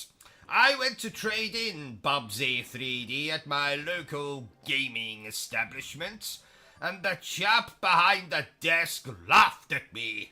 He laughed, Bertram. Because the game was so appalling? No, because I'd forgotten to put the disc back in the box. Oh! Not you too, Bertram. Why does everyone keep laughing at me? Maybe because you're an idiot? What was that? Nothing. Isn't this game splendid, Bertram? Bertram. Hello, Bertram. Oh, did you say something? I did. Your name. 3 times. Oh, I'm sorry. I was just looking at this review for an adult movie of Downton Abbey.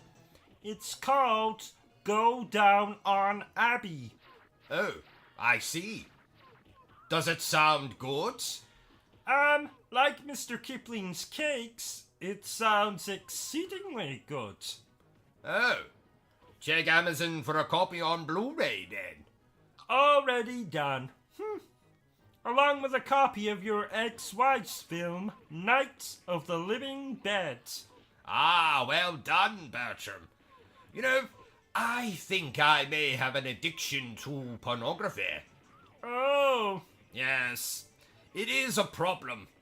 I'm seeing my gynecologist about it on Thursday. You don't need to see a gynecologist for that. No, but he gives a hell of a rectal examination. Yes. You know, I've been thinking, Bertram. We need to review more Call of Duty games on the channel. Don't say the name. What name? Call of Duty? Never say that name. It's said if you look into a mirror and say it 3 times, a swarm of adolescents will emerge and spew abuse at you. Oh, thank you for warning me, Bertram. I'm also thinking we should get a dog. You have a dog.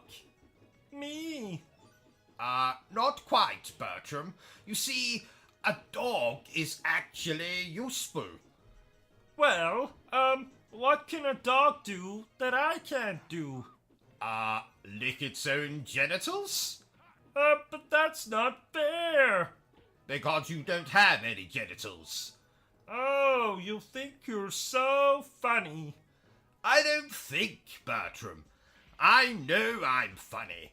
Bloody hilarious, actually. Did you know, Bertram, that I once trained a dog to lift a grand piano with just its nose? That's a lie. How dare you, Bertram? I would never dream of telling you a... Yes, it is a lie. I almost had you convinced, though, didn't I? Not at all. What was that? I'm a ball? Well, thank you, Bertram. I'm glad you enjoy my company, because I am the one and only. Ain't nobody else quite like me. I am the one and only. Oh, forget the rest of the words. Did we really require the singing? Ah, there's always time for some singing, Bertram. You know, I remember fondly when that song came out, as I was still being breastfed. But you were 17. Yes? What's your point, Bertram? You should have stopped at the singing. Now you've turned this stream into something sordid. Have you watched any of our reviews, Bertram? I turn all of them into something sordid. Even the Disney ones. Oh, yeah. That one viewer threatened to castrate you. Oh, yes. Joke's on them. You see, I'm already circumcised. Oh, I didn't know you were Jewish. I'm not. You see, I got my Colonel Mustard stuck in the fridge door. I shouldn't be too harsh on that viewer, though. I believe they were a lesbian. Oh, all you care about are lesbians. That's not true. I also care about escorts, prostitutes, glamour models, celebrities who don't wear bras, and then lesbians. Oh, bugger me senseless. Bugger me senseless? Isn't that a film? I don't believe so. Oh, really? You see, I thought I heard you quoting from it last night. I have absolutely no idea what you're talking about. When you were in the shower, I thought I heard you say, "Bugger me senseless." Yes. Well, you see, I dropped my soap. Yes.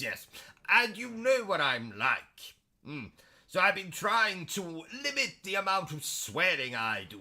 So instead of saying shit, I said bugger me senseless. Yes. Oh, really? I thought I saw a gentleman exit the bathroom before you. I think he was dressed in a clown outfit and... Fine, I confess. I have a fetish for clowns. Are you satisfied? Were you satisfied? Oh, ha ha. Let's just focus on the bloody stream. Right, so... Yes? I have a question. Go ahead.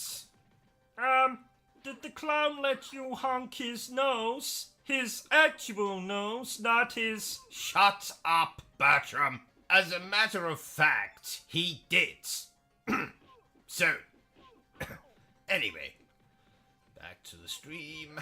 Focus on the stream. Don't concentrate on what Bertram's saying. He's going to ask lots of stupid things, I'm sure. Yes, playing the game. I have a question. Go ahead. When the clown, did confetti come out? Shut up, Bertram. As a matter of fact, it did. Right, back to the game. Let's play the game. Don't focus on anything that's going on around you. Yes. I have a question. Go ahead. How funny was the clown? On a scale of 1 to 10. Shut up, Bertram. And you as well as I know that the only person I find funny is me. I have a question. Haven't you tortured me enough? Did the clown ram a custard pie onto your face? If you catch my meaning?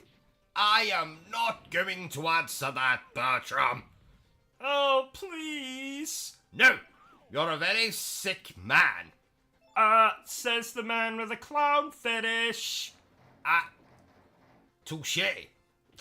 That reminds me, you can turn the oven off now, Bertram. This doesn't look like a chicken. Ah, well, that's because it's no from next door. That'll teach that little bastard to call me an old bastard. Can you believe he was shouting that at me from his own garden? I think he might have just been calling for his dog. His dog? Old bastard? That's his dog's name. Oh, damn it! Quick, Bertram, close the oven door. We'll get rid of the body later. Then what are we going to have for dinner? Weren't you listening? I said we'll get rid of the body later. Oh!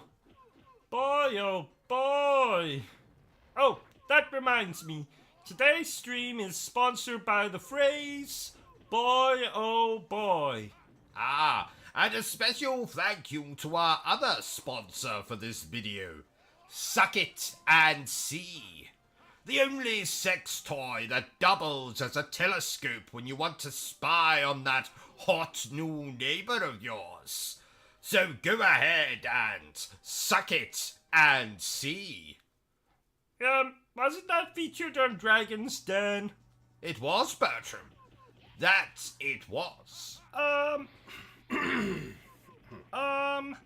What are you doing?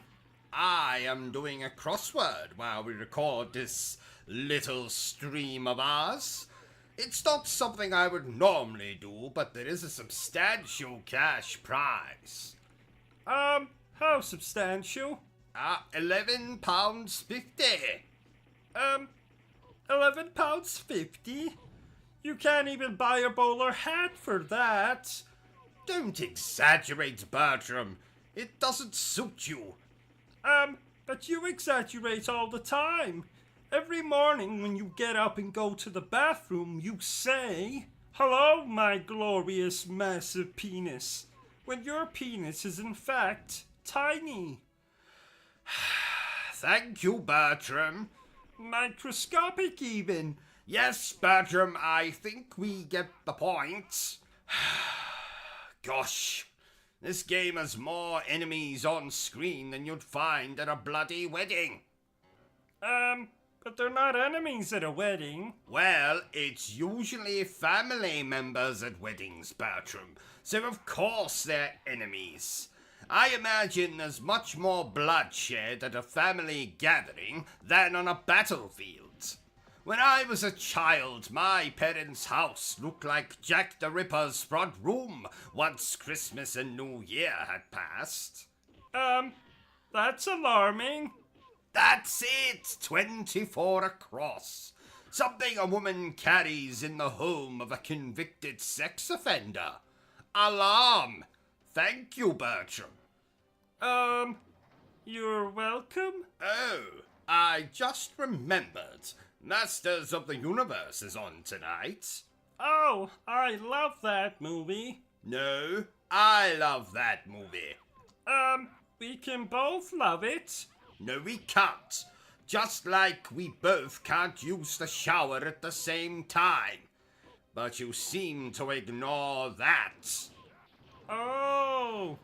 If you do it again, I'll be forced to get my whip. You don't own a whip.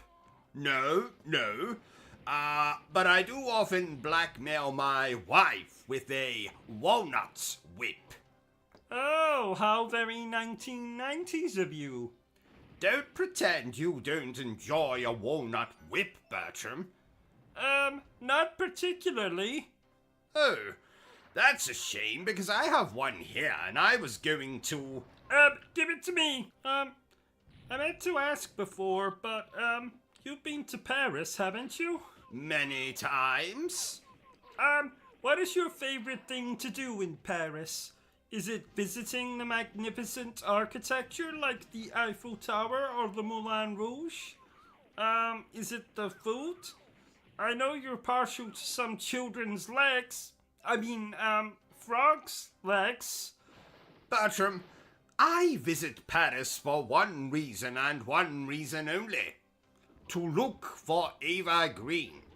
Oh, not this again. I'm going to make her love me, no matter what. What about your wife? Oh no, she'd probably hate my wife. Attractive people despise the ugly and the overweight. Actually, I think Ava Green lives in London now. Where are you going? OCG?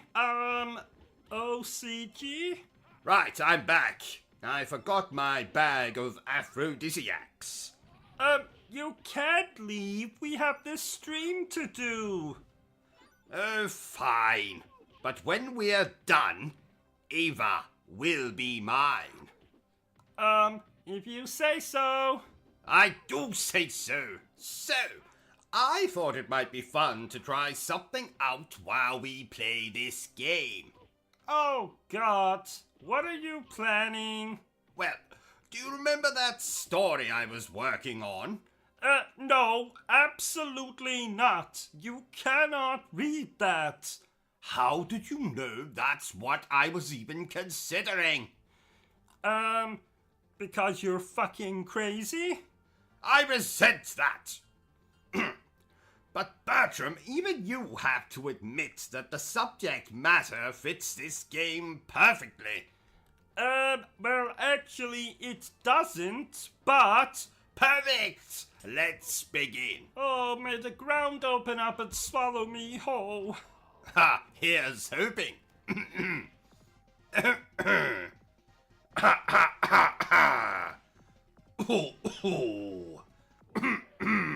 So, dear viewers, let me regale you with a little tale I have been working on for a while.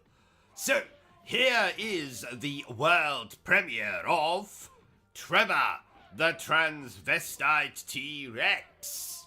Oh, kill me now. Shut up, Bertram. Once upon a time, 65 million years ago to be precise, the world was filled to the brim with dinosaurs. They were very much like the human race. They liked to eat, poop, sleep, make love, but the teenage dinosaurs mostly spent their time fighting with their friends over which was the best, the PlayStation or the Xbox. They didn't have... Shut up, Bertram. Now, I myself have built a time machine just last week and travelled back to this time and beheld with awe the sheer size of these prehistoric animals. I'm not exaggerating when I say that the T-Rex had the largest Colonel Mustard I have ever seen. And I was fortunate to come across one in the middle of its mating ritual with a Triceratops of, shall we say, low moral standing. Yes, dear viewer, sex workers existed even 65 million years ago. Anyway, I was fortunate enough to be standing under the T-Rex when he pulled his Colonel Mustard out of his companion and... I told you to cut that part out. And I told you to shut up, Bertram. But we're not here to talk about me, dear viewer. No. We are here to learn all about Trevor, the transvestite T-Rex. Trevor was born a long time ago. His mother was just a dirty hoe. She sold her son for lots of drugs. The dealer threw in a lovely rug. Trevor was raised by lots of girls. They styled his hair, put it in curls.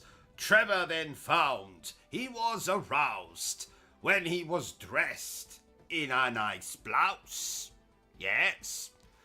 Trevor enjoyed his head in bows, obsessed with the Rocky Horror Show. He padded his bra with caveman shit. Can't think of a line here that will fit. Trevor was fond of scrambled eggs. He tucked his meat between his legs. To all the boys, he was a catch. They put their meat right up his hatch. Hatch? Do you mean bum? It's a complex narrative, Bertram. Read into it what you will. Yes, hatch means bum. Continue. Trevor took drugs, just like his mum. To fund this vice, he sold his rum. Rum? Did you mean bum again? No. Trevor had amassed quite a collection of rare and delicious rums. Did they have rum 65 million years ago? Absolutely not. But I'm using what we writers call creative license. Yes. Okay. Continue. Where was I? Oh, yes. Trevor took drugs, just like his mum. To fund this vice, he sold his rum. His dealer was a filthy brute. Made Trevor become a prostitute. Oh no, not the same one you saw when you... The very same, Bertram. Isn't it amazing? So what happened next? Well, after contracting a whole manner of exotic diseases while selling his trade, Trevor eventually went mad and bit his own tail off, and then used it to suffocate himself to death. And thus, Trevor, the transvestite T-Rex, was no more. Oh, what a sad ending. Oh, don't feel too bad for him, Bertram. His spirit now lives in transsexual Transylvania. Oh, that's nice. You really are a sentimental sausage, aren't you? Well, you've got me worse than that. Yes, Bertram. Now, let's move on. Nincompoop, idiot, moron, Yes, Bertram, let's move on. imbecile, ignoramus, dummy. Yes, Bertram, I get the point. Let's move on. I used to actually think my name was retard, you called me it so often. Shut up, you spastic! And I thought that was my surname. Bertram, if you shut up right now, I'll give you a cookie. No, 2 cookies. Thank you. We should review another game later today. Maybe after dinner. Oh, I just don't have time today to review another game, Bertram. And why not? Well, as you know, once a month I like to spend an entire day in the nude and do nothing but stand at the front door waiting to leap out on any unsuspecting visitors. Nudie Tuesday! Yes, and today just so happens to be that day. Oh, yes! I was wondering why your Colonel Mustard was on display in all of his glory. That's Sir Colonel Mustard to you, Bertram. Oh! Pass me a towel, won't you? Do we own towels? Good point. Yes. Run out and purchase a towel, and then come back here and pass it to me. There's a good fellow. I must say, Bertram, this game is bloody crazy. Speaking of bloody crazy, didn't you nearly kill Sonic the Hedgehog once? Actually, it was quite the opposite, Bertram. He came over to visit me one Nude Tuesday back in 1997, and I made the mistake of inviting the little bastard inside. Long story short, I accidentally sat on him when he stole my favorite chair. Oh, that must have hurt, especially with all those spikes of his. Yes, I was picking those spikes out of my ass for a month. A month, I tell you. Bertram, put that gun down. Oh, sorry. You know, I've never held a gun myself. Well, not recently, though I was once quite the regular of what the Americans call gay bars. Now, of course, that's a different gun entirely, though just as lethal, as Freddie Mercury will attest. So, back to the stream. Don't you have a driving lesson today? You know, to get your license back? Ah, well remembered, Bertram. Why did you lose your license in the first place? Well, I'm not to be trusted on the road, Bertram. Reason number one why I no longer have a driving license: I once confused the steering wheel with my penis. I made a terrible mess, and the shopping centre needed no windows. And staff. Reason number two why I no longer have a driving license: when I see a helpless old man or woman crossing the road, I have the uncontrollable urge to shout abuse at them, and or run them over. Yes. Reason number three why I no longer have a driving license: I took my first car for a test drive in the local park. I didn't realize there was anyone there. It was bloody 5 in the morning. But upon checking my tires when I got home, I found what was left of the postman and several dog walkers. Luckily, I had some spare tires, so crisis averted. Ha ha! Reason number 3 why I no longer have a driving license. Reason number 4, I think. Ah, well spotted, Bertram. Reason number 4. I ran through a red light once. If only I'd remembered to bring the car. And my clothes. When was that? Oh. Let's see. 2007, I believe. Oh, yes, now I remember. I was on my way to pick up Heavenly Swords. Oh, I like that game. Do you know, Bertram, that women have told me in the past that I have a Heavenly Sword? Ha ha, if you know what I mean. I say Heavenly Sword, but it's more Heavenly Dagger. No, Heavenly Penknife. Heavenly Needle? No, Bertram. You're not allowed to make fun of my penis. Only I'm allowed to make fun of my penis. Sorry. 'Twas an amusing joke, though. I don't know if I told you, Bertram, but I have started reading Dante again. And no, not the Devil May Cry Dante. Abandon all hope, ye who enter here. Isn't that what the sign in our bathroom says? Yes, Bertram. My wife also has that tattooed on her lady garden. Speaking of Dante, I got lost in the 9 circles of hell once. I got stuck between lust and gluttony.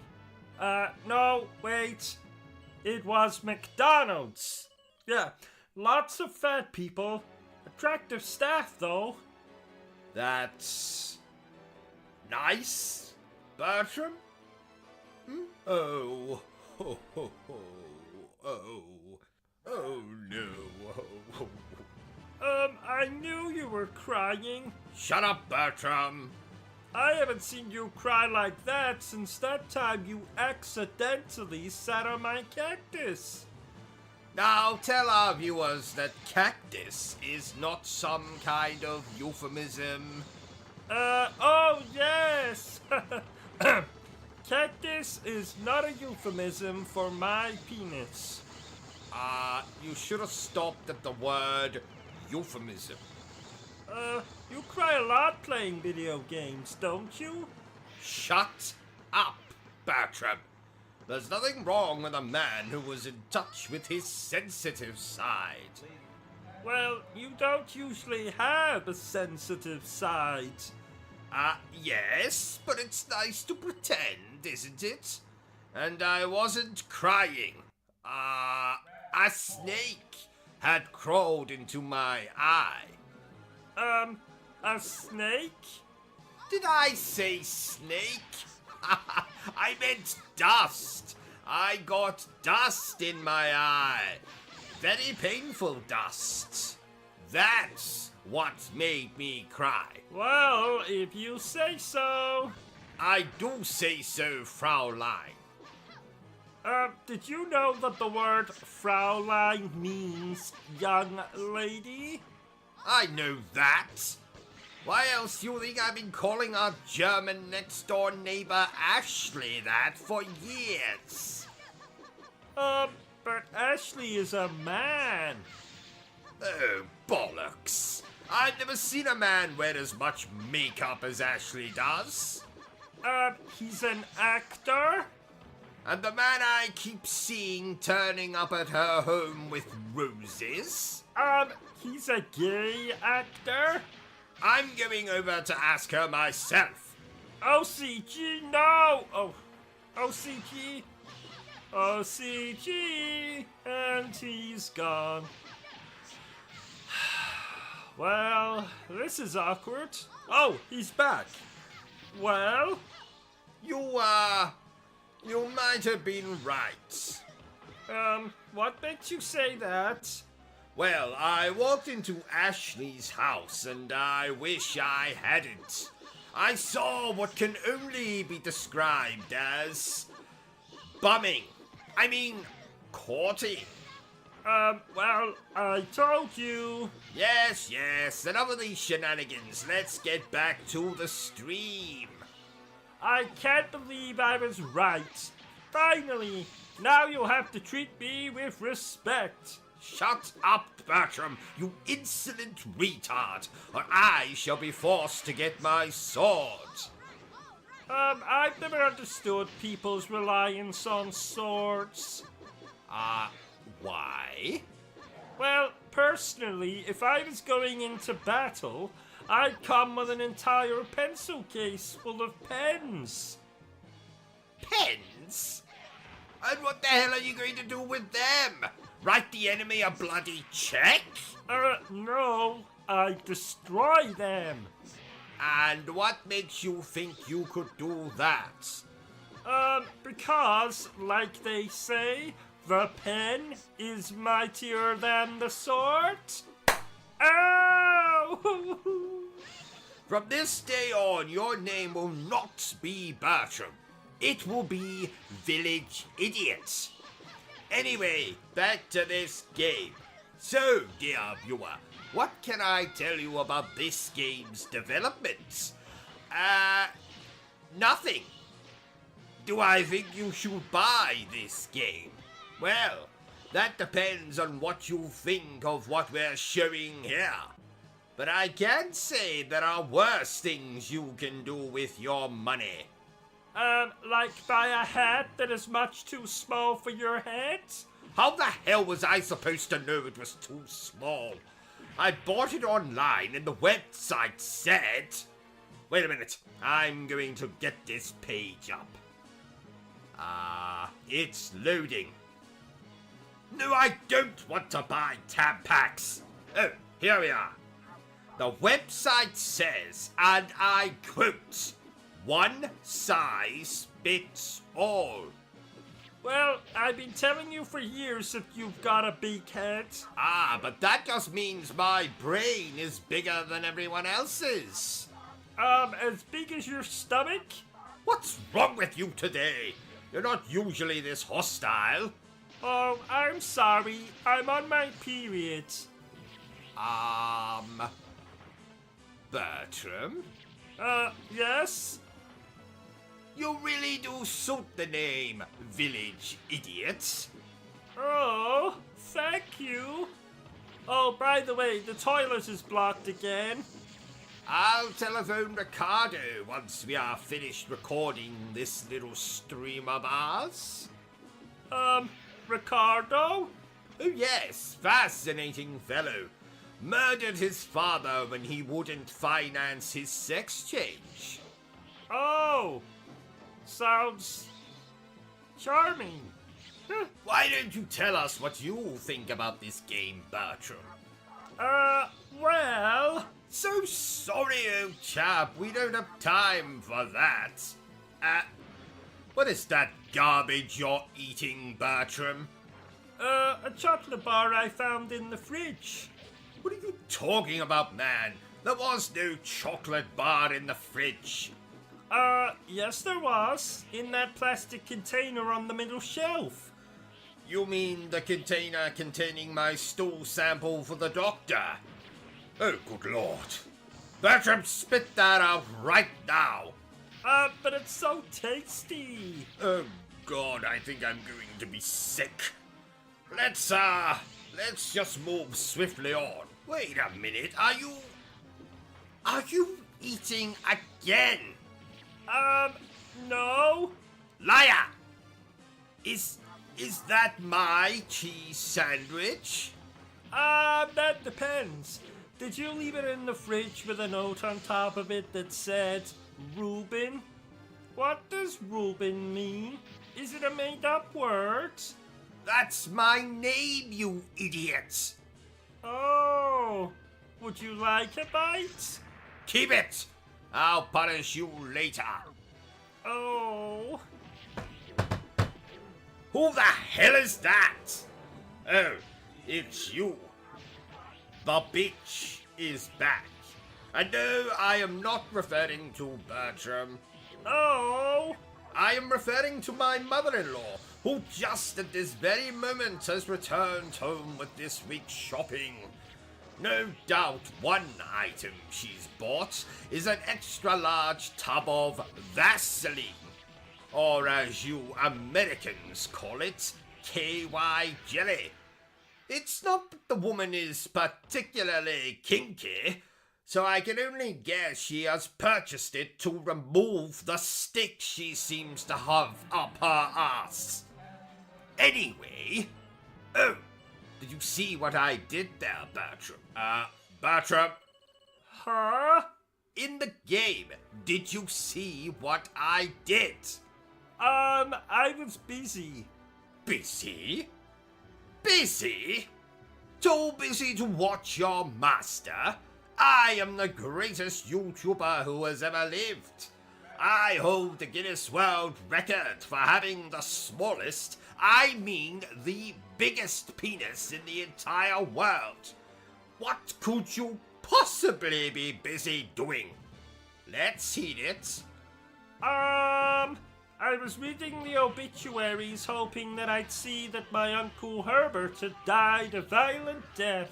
Aw, that's so sweet. I'm so proud of you, Bertram. Here, take my hand.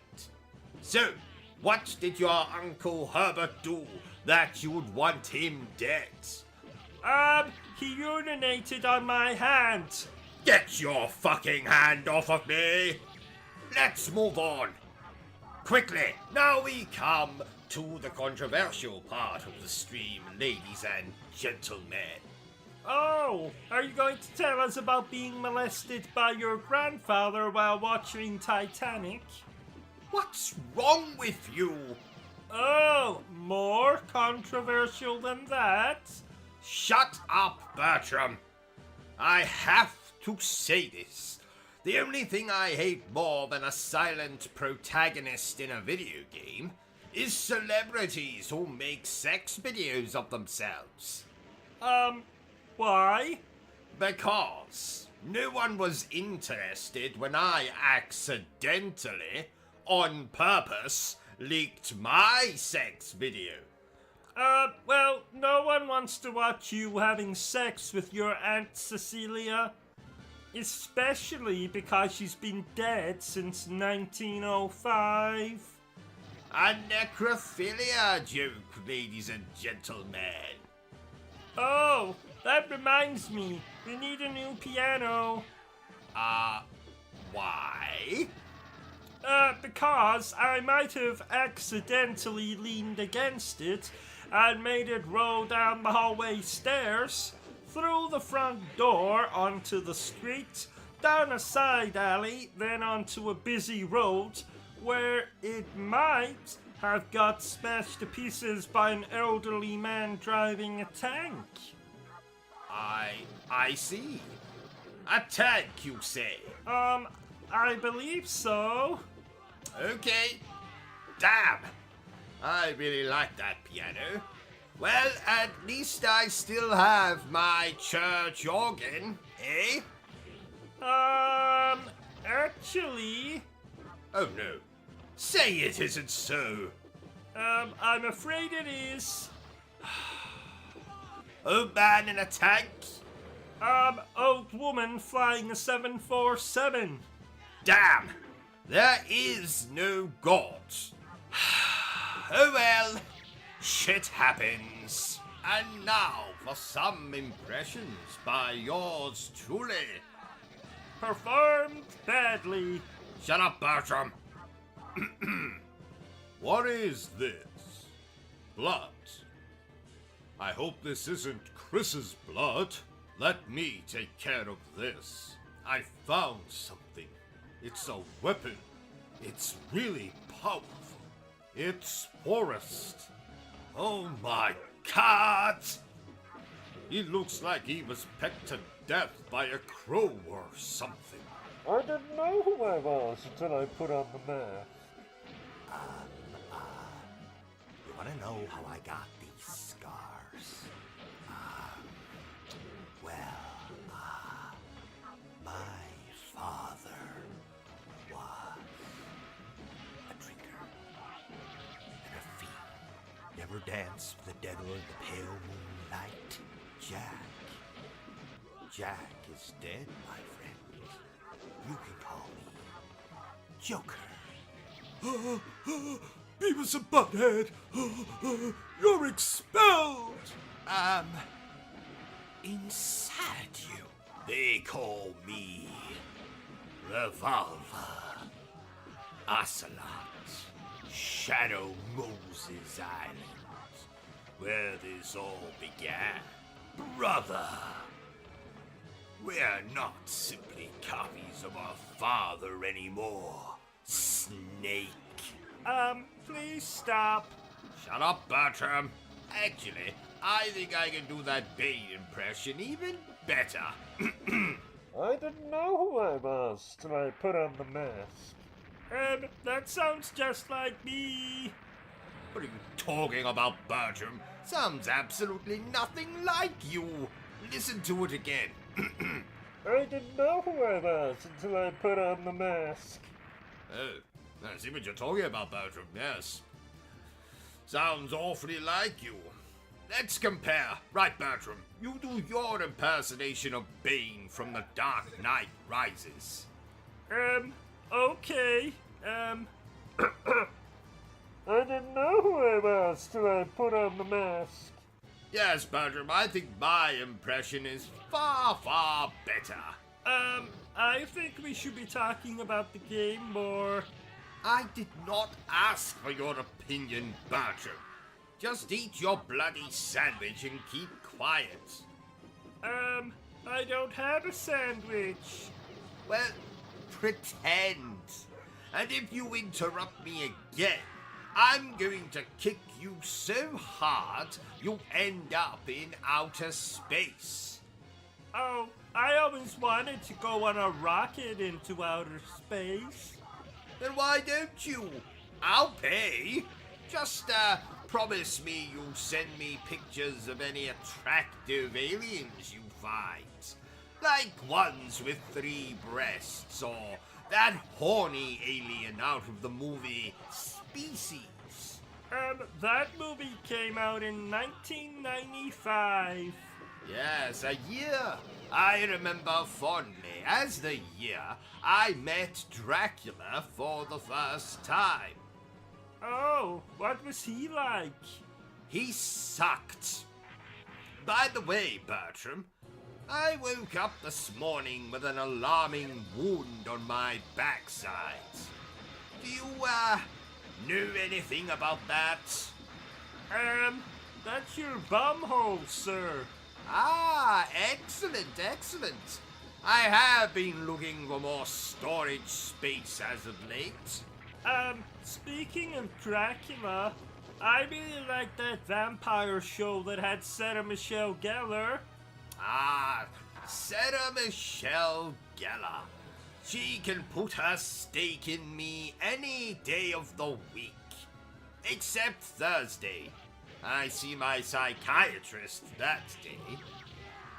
I think you meant you'd put your stake in her any day of the week except Thursday.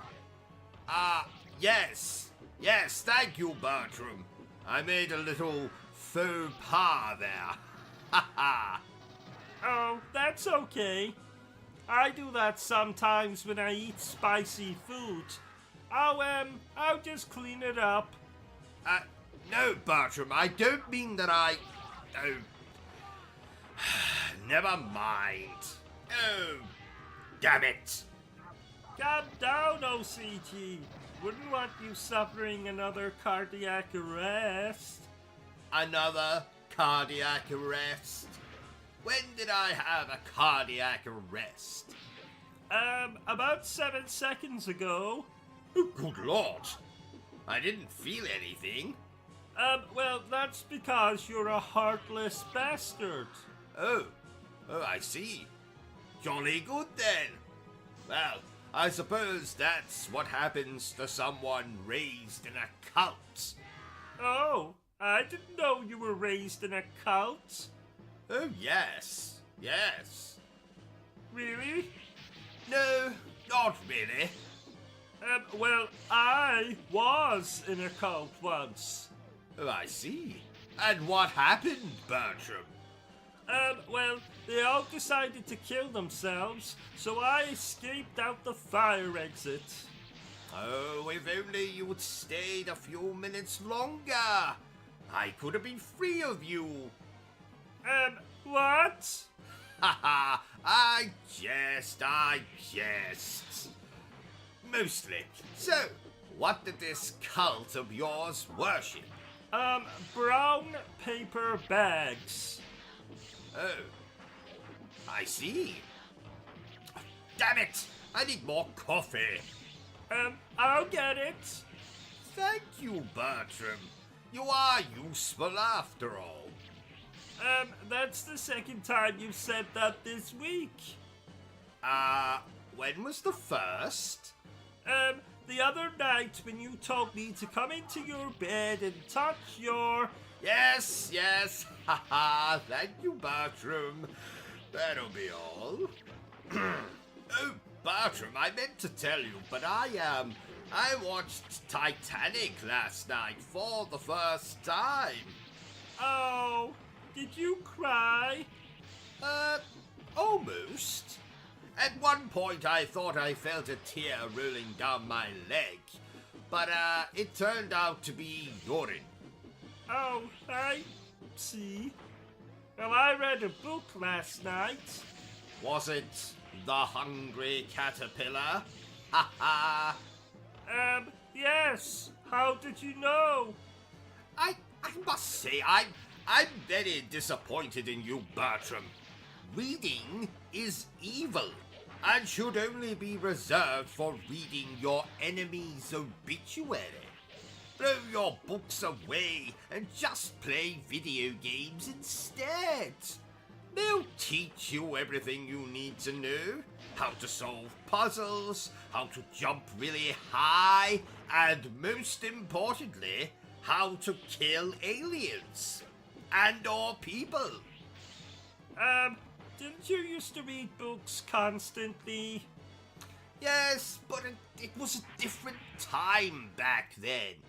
We didn't have video games. We had black and white televisions and bloody Bruce Forsyth. Now, my favourite author was Agatha Christie. I have read all of Miss Christie's books.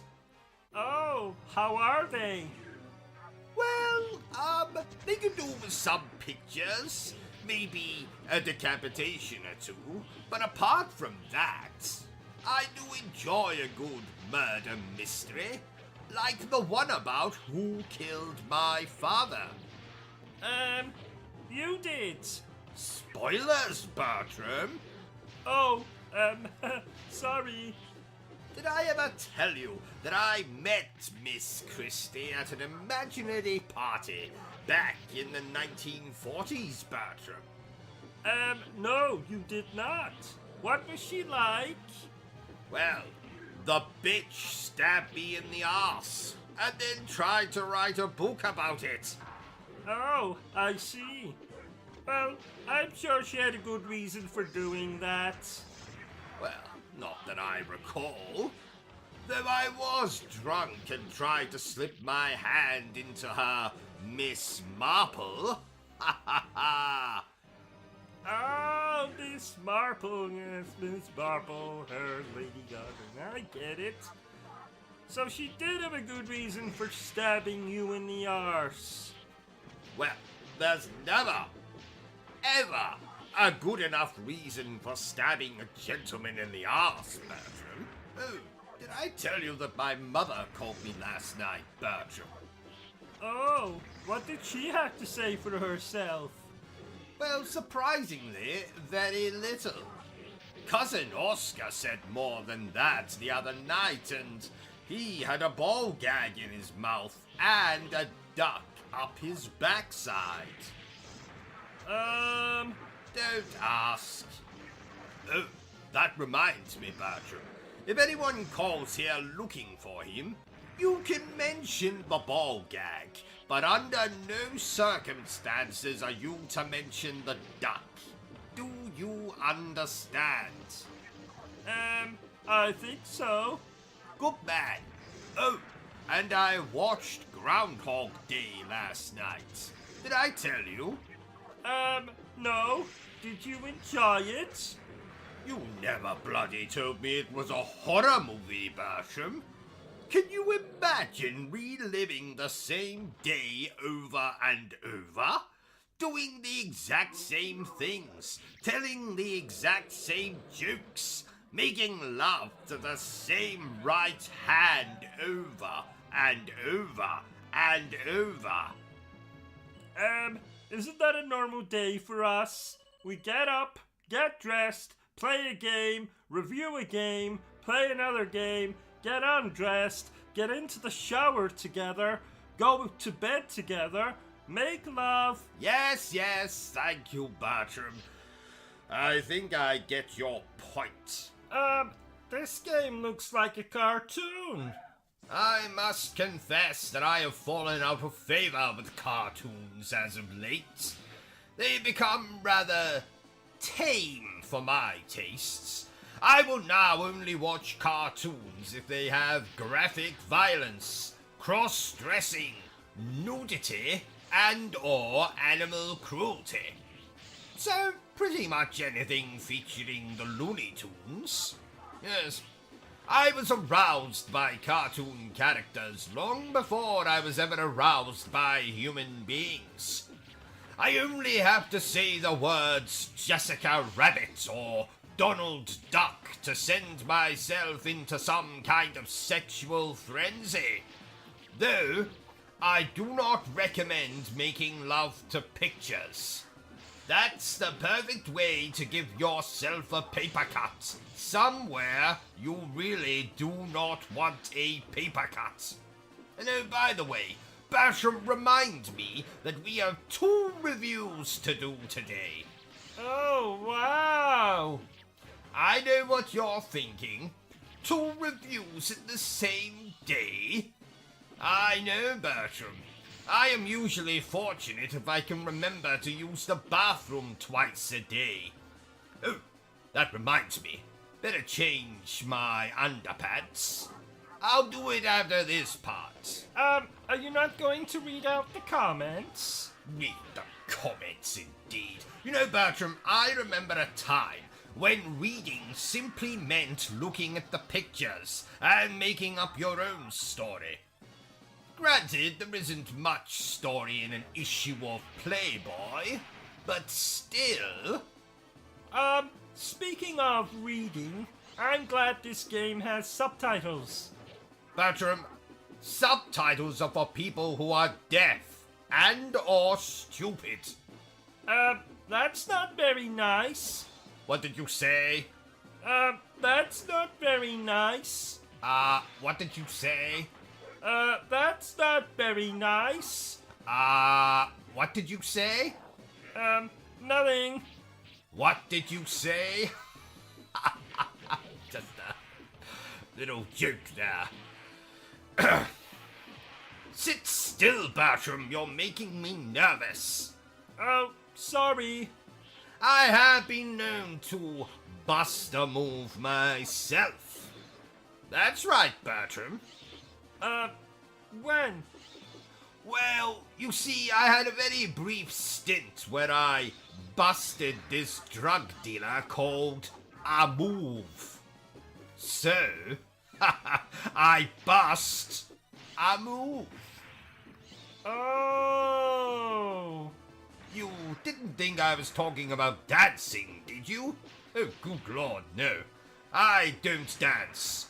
I leave that to commoners and relatives who drink too much at funerals. OCG, I was in the shower this morning and something occurred to me. You were in the shower? I think the last time you had a shower was 1974. Yeah, anyway, I was in the shower and it occurred to me that bollocks are so cute. Wait, am I allowed to say that bollocks are cute? Oh, yes. I have a particularly cute pair of bollocks myself. You may stroke them if you wish. Maybe later. Funny story. I once broke into Lara Croft's house and used her shower. That wasn't funny at all. Didn't you chat up Lara Croft in a bar once? I would never do something so common, so vulgar, so indecent. And if you must know, it was a restaurant, not a bar, and it didn't go well. Did she slap you in the face? No. She shot me between the legs. Oh, ouch. Yes, quite.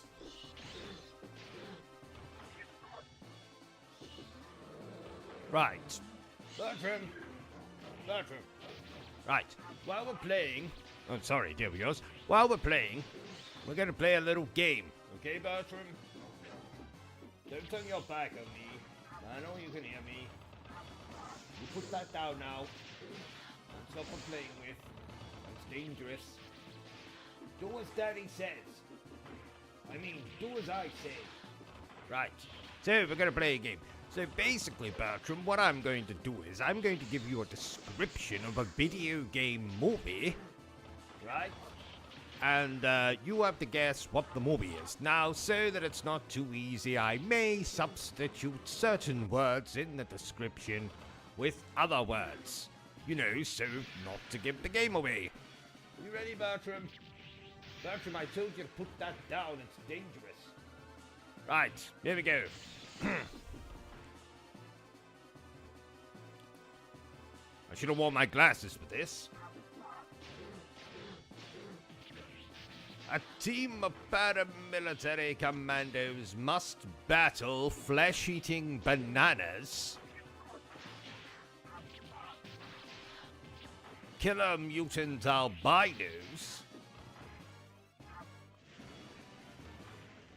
and the super sex star's deadly defenses before an unleashed virus consumes humanity in this adaptation of the very, very, very older than life itself video game series. Well, Bertram, what's your guess? How can it be Teenage Mutant Ninja Turtles? That's not a video game. Yes, I know there's video games based on Teenage Mutant Ninja Turtles, but the movies are not... No, it's not Teenage Mutant Ninja Turtles. Try again. The Shawshank... Did you even listen to the rules of the game, Bertram? They are video game movies. Shawshank Redemption, indeed. You give up? Stop. It was Resident Evil, you moron. Yes, I know it's obvious now that you're thinking about it. That's... Oh, never mind. Right, next. Now, this one is a bit of a cheat, because it's not a movie. It's actually an animated series. But it's a video game animated series. All right, Bertram? Let's see if you can get this one. Cursed to live as both banana and man. Humperdinck must spend his life fighting the demonic forces of Mother Teresa, brandishing his penis, rebellion, and his always loaded testicles, ebony and ivory. Mother Teresa is more than happy to send the demons back to hell, especially when there's pornography to be made. The wildly popular video game is now a series, and this time, there's no sympathy for the disabled.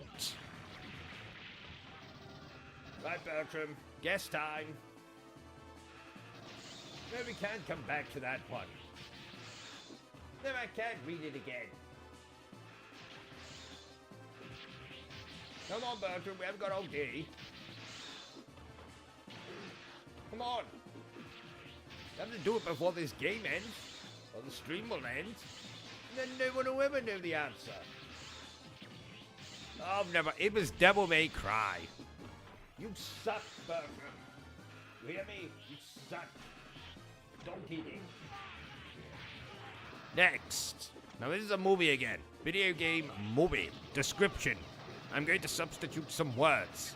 It'll sound ridiculous. Let's go.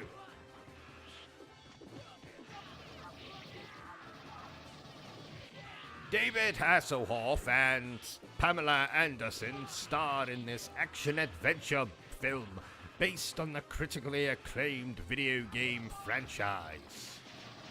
Through a technology that unlocks his trousers, Callum discovers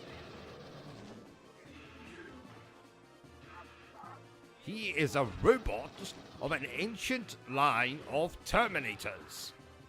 Bring home this beautiful cinematic experience that transcends its video game origins in no way at all. No, Pamela Anderson actually isn't in it. That's one of the substituted words. No, David Hasselhoff isn't in it either, unfortunately. You giving up? Fine. It was Assassin's Creed. What do you think, dear viewers? Did you see the Assassin's Creed movie? What did you think? Did you like it? Did you hate it? Did you wish you had never laid eyes upon it? Right, next, Bertram, there's another TV show, right? Based on it's an animated TV show based on a video game franchise. You ready? I thought I told you to put that down. It's not for playing with. That should only be played by adults or people with an IQ higher than 25. Right, let's go. Inspired by the classic video game series, Boogerman, the Pick of Destiny, is a dark medieval fantasy following the last surviving member of the disgraced Toilet Clan, trying to save Eastern Europe from frog people at the hand of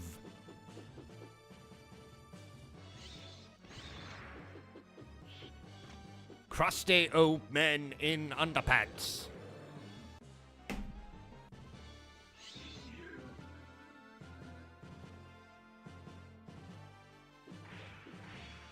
Michael Barrymore, embittered and excommunicated, finds himself drawn into a battle for the survival of Yugoslavia, a region that has brought doom upon itself by taking away the one thing its greatest fornicator loved. Well, Bertram, any idea?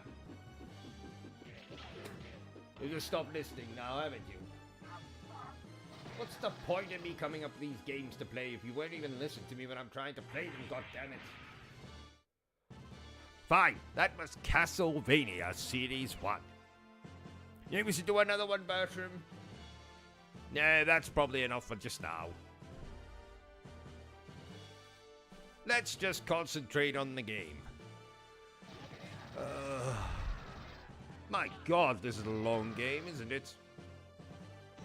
I haven't played this game this long since the last long video game I played. Yes.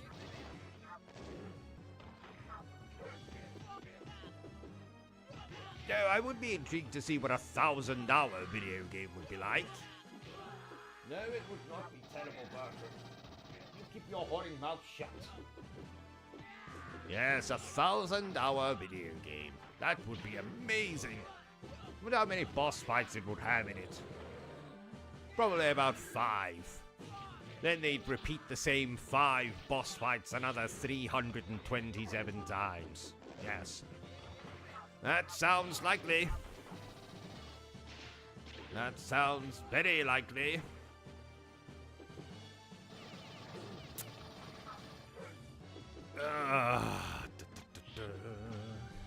Oops, nearly dropped the controller there. Oh, God, nearly dropped it again.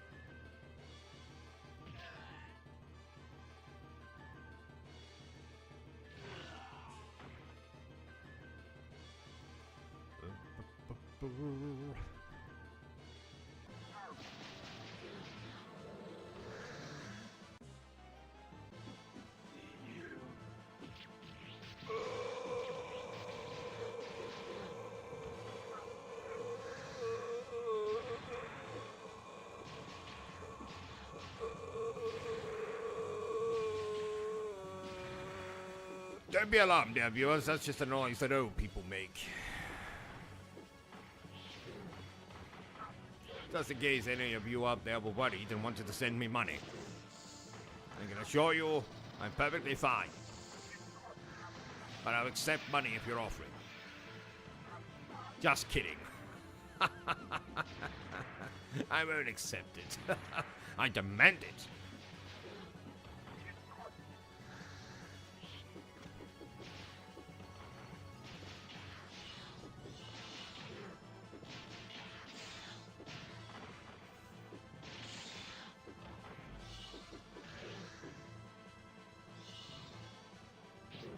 You chaps remember when Cyberspunk 2077 first came out?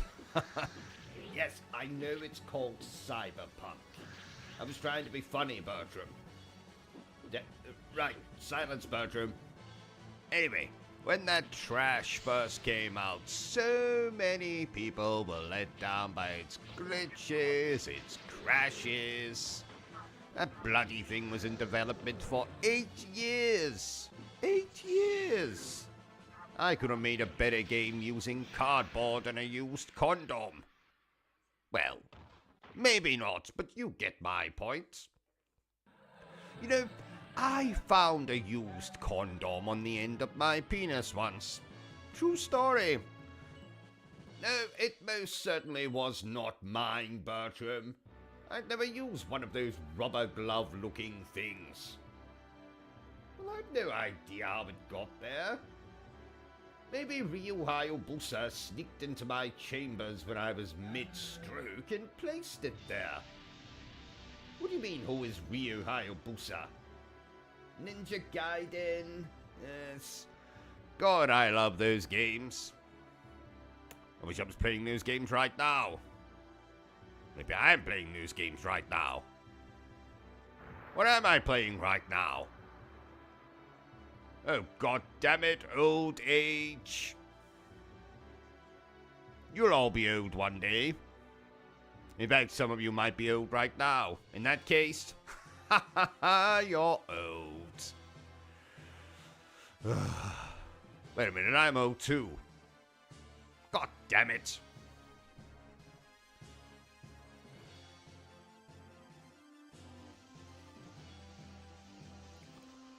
Meant to tell all of you, I've been working on a little piece of fan fiction starring Cloud from FF7. That's Final Fantasy VII for all you stupid people out there. And like a lot of fan fiction these days, it is kind of, sort of, dirty. I'm not so sure I should tell. Why are you poking me, Bertram? What? You think I should read it? You think it'll be hilarious? But it's not supposed to be hilarious. My feelings for Cloud and her dress are the real deal. More genuine than a porn star's chest. Fine, I'll read it. Now, I hope you put your children to bed, dear viewers, because this story is, well, it's pretty fucked up. I remember the moment our eyes met. I had been drinking pretty heavily that night in 1990-something. Wall Market held a lot of interesting distractions for a man like me. There was gambling, there was a brothel, there was a weird place where you could get a very arousing hand massage. But nothing interested me. That is, until I saw him. Cloud Strife. I thought he was but a drunken vision. Remember, I had been drinking heavily. Who knew that one could get drunk on 2 liters of semi-skimmed milk? Anyway, he looked like a dream. 5 foot 11 inches of beauty. Wonderful blonde hair. Wearing a dress that clung to his figure like a baby clings to its mother's exposed breast. You know, I was never breastfed. Just thought I'd share that. Do you think that's why I'm so messed up? Anyway, Cloud in a dress was there one moment and gone the next. Where the hell was he? Had he disappeared to the toilet, and if so, what one? The ladies or the gents? Believe me, he wouldn't stand out in either. I decided to take a chance and made my way for the ladies' toilet. Turns out that was a pretty bad decision. No, not because Cloud wasn't in there. I mean, he wasn't, but because, little did I know, there was a crowd of drunken women touching up their makeup. Oh, I'm sorry, did I say drunken women? I meant to say drunken samurai women. Before I knew it, they were upon me like a fat kid on a fucking McFlurry. Now, I've been beaten up by women before. Mrs. OCG has always had a temper, but never like this. They broke every bone in my body, including my penis bone. That is totally a real bone, Bertram. Why do you think they call it a boner? See? Anyway, I must have passed out. When I awoke, I was in the local emergency room, and Cloud in a dress was gone. Was he ever really there, my beautiful 5'11" love muffin? I never saw him again. The last I heard, he married that Sephiroth chap in a ceremony attended by video game royalty. Lara Croft was there, Sonic the Bloody Hedgehog was there, Doom Guy was the fucking best man. Ugh, I hate Doom Guy. Don't tell him I said that. The end. Why are you laughing, Bertram? That story is not a comedy, it's a tragedy. Screw you, Bertram, and not in a good way. Ugh, let's just play this bloody game. Ugh. Please note that Stephen Hawking was not harmed in the making of this live stream. But that's because he's dead. A bold statement, you might be thinking, but so is stating that my wife has more hair on her bottom lip than I do. It doesn't make either statement any less true. I'm getting peckish. Do you think that shop on the corner will have any Twinkies? I had one of them in Florida once, and I suddenly have a craving. This is Britain, Bertram. We have everything here. I mean, for God's sake, I once saw a shop selling imported boxes of Cocoa Pops. A product that we've been able to get here for centuries. And this particular shop went to all the trouble of importing bloody Cocoa Pops. And then had the gall, had the nerve to charge 3 times what they usually sell for. Bloody Cocoa Pops for the same price I could buy condoms. Extra large condoms. Extra large condoms.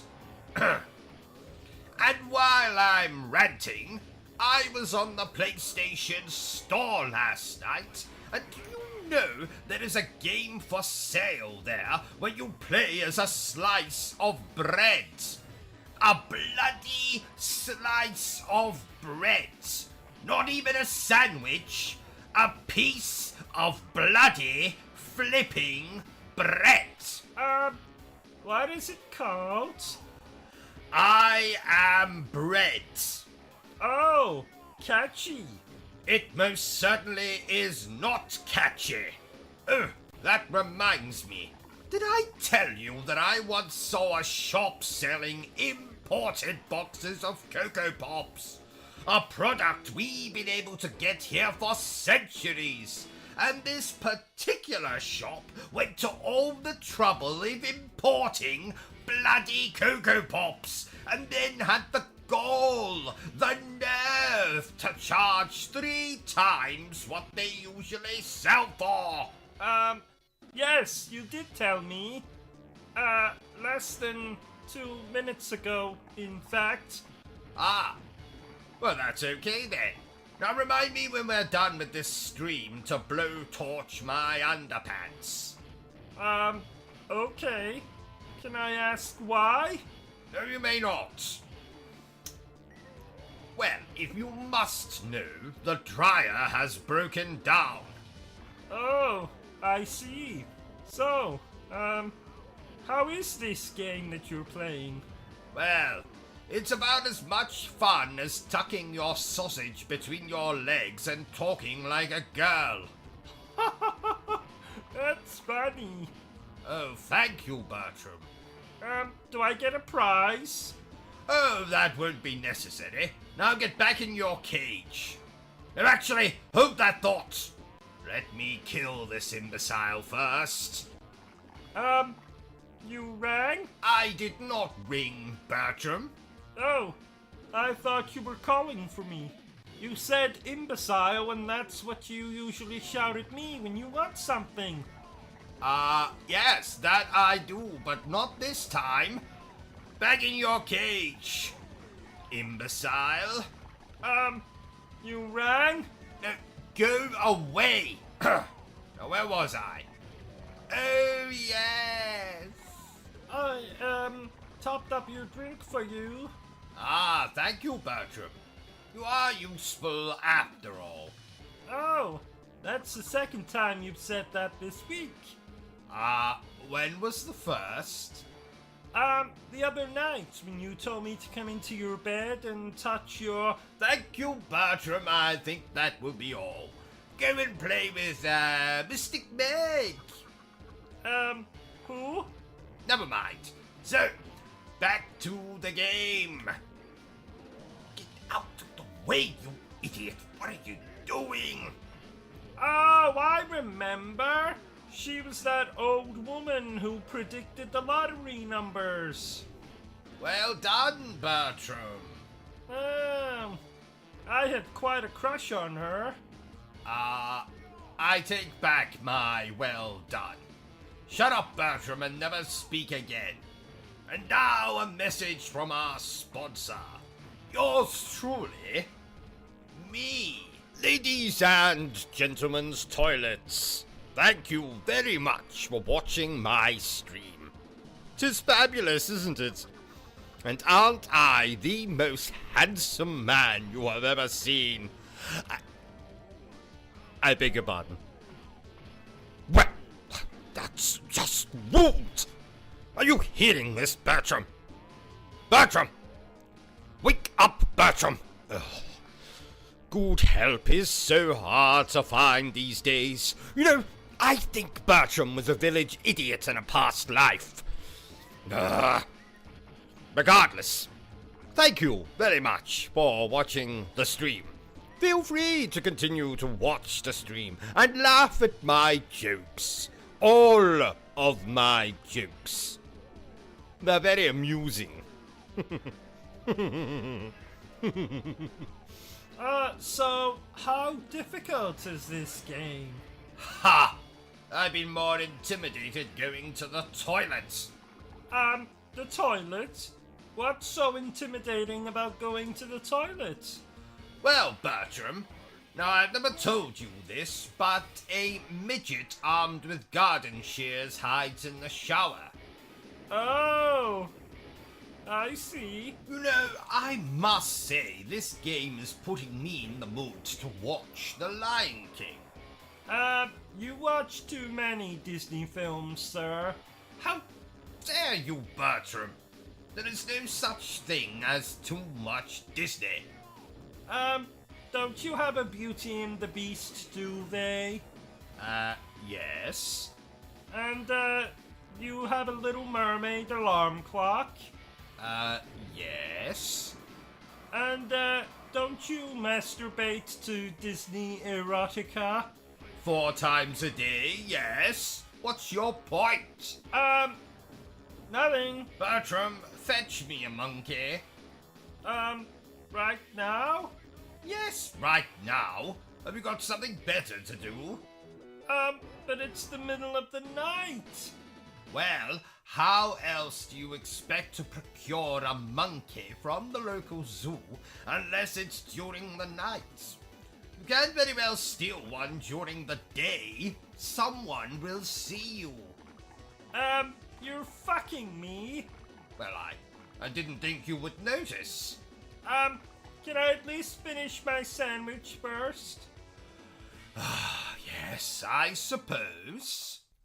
Fetch me a monkey. How do you come up with these schemes? Because I am a genius. A genius? What about that time my arm fell off and you thought that you could simply superglue it back in the socket? It worked, did it not? But now I can't move my arm. At all. Well, at least it'll stop you masturbating. Isn't live streaming fun, Bertram? I haven't had this much fun since I slapped you with a fish. You've never slapped me with a fish. Ow! Well, I have now. You're a very strange man. Well, thank you, Bertram. It's something I'm very proud of. I wouldn't be. What was that? Nothing. OCG. Yes? Do animals have genitals? What the hell made you ask that? Just making conversation. Of course animals have genitals. How else would they procreate? I thought a stork brought the babies to, no? You're an idiot, Bertram.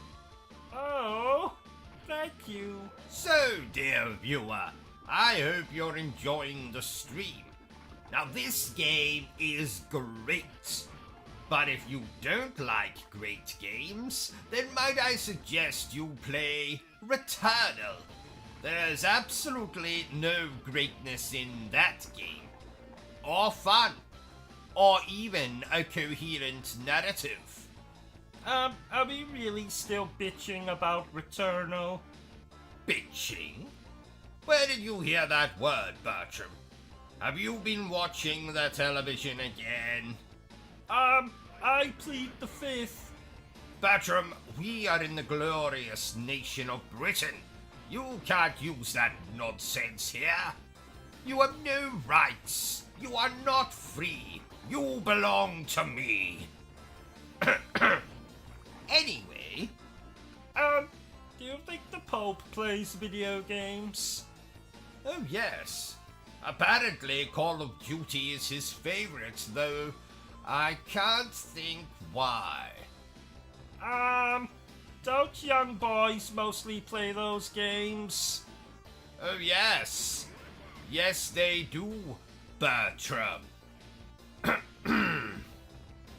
Moving on. Please note, OCG is a fictional character. Any resemblance to persons alive, dead, or undead is purely coincidental. So, my psychiatrist has told me I need to engage more with you commoners. So, please tell me down below. What do you think of this game? Like it? Love it? Want to crawl into bed and make passionate love to it? Ah, hello there, you beautiful bastards. As you might know by now, I'm pretty infamous. I run my own little YouTube channel focused on gaming.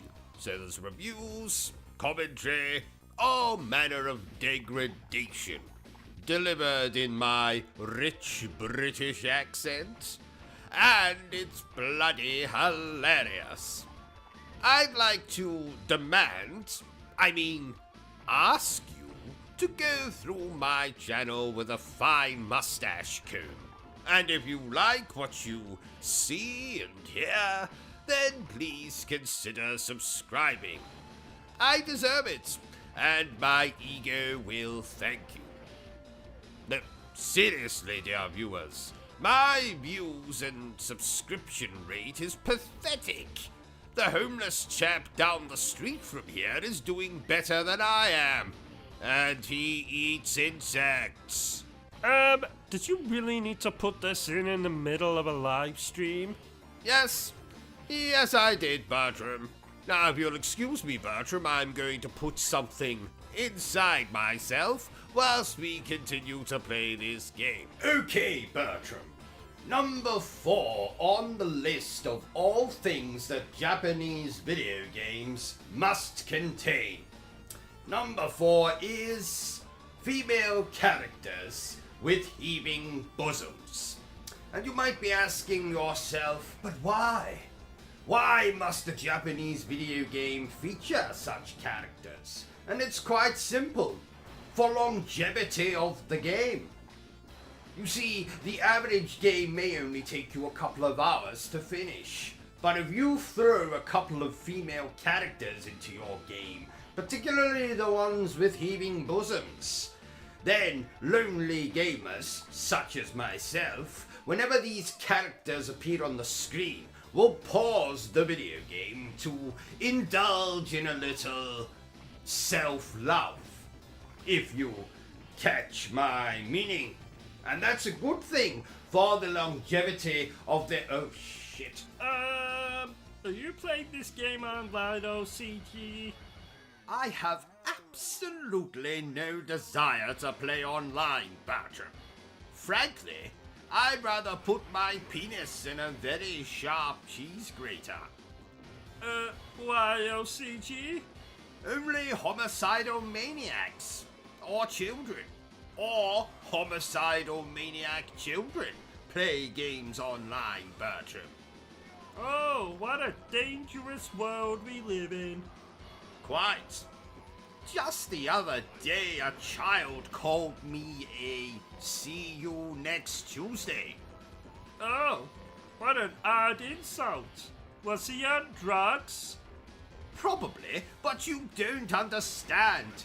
He called me a C-U-N. Oh, I get it. Well, you are. What did you say? Nothing. Does this game have zombies in it? No, Bertram. It has 1,000 bloody ballet dancers doing the splits while singing "The Winner Takes It All." You can see, can't you? So you should be able to tell if this game has zombies in it or not. I was bitten on the pee-pee by a zombie once.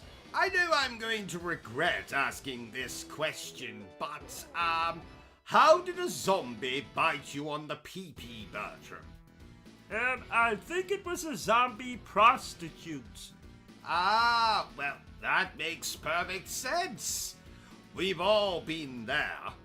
Oh, did a zombie prostitute bite your pee-pee? No. She stole my wallet and then flushed my trousers down the toilet. Oh, I see. Speaking of prostitutes, I visited a dominatrix once. Wasn't a lot of foreplay or intercourse. And can you believe she didn't even have any biscuits? Oh, bitch. I was a guest in her brothel, and I wasn't even offered so much as a glass of milk or a digestive. Well, that will be the last time I'll be visiting her. Because she was so inhospitable? No, because a grand piano crashed through her ceiling last week, killing her. Oh! I'm afraid the time has come, Bertram. It's time to tell the good people of Britain why I wear these sunglasses. And sadly, the truth is I wear these sunglasses because I am blind. Really? No, not really. The actual reason I wear these sunglasses is because I have lasers inside my eyes. And should I remove these sunglasses, you would be destroyed with said lasers. Really? No, not really. Splatterhouse, indeed. I tell you, Bertram, if you want to see what an actual splatterhouse looks like, you only have to come round to my parents' house at Christmas. I've never seen such a bloodbath. Year after year, inevitably some relative of mine gets drunk, and another relative will take them out with a turkey baster. I don't think I've actually told you this, Bertram, but my great-great-great-great-great Aunt Delilah circumcised my great-great-great-great-great Uncle Humphrey with only a wooden spoon. Yes, remarkable. Who knew you could circumcise someone with a, I hope the actors in this game were paid a lot of money. No, I don't think so. Some of the actors in this game are women, Bertram. Women don't get paid, do they? Well, not unless they are women of ill repute, shall we say. Please note, OCG nor anyone at Obsessive Compulsive Gaming actually believes that statement to be true. Well, mostly. Don't get me wrong, Bertram. I love women. I've married 4 of the bloody things. I mean, people. People. But frankly, I don't trust them. Why? Well, do you remember that time I holidayed on Coney Island? Oh, yeah. Isn't that when you were bit by a bearded lady? Yes, quite. Thank the Lord I hate children, because I won't be having any time soon. Oh, yeah. She bit you on the, thingy. Don't remind me.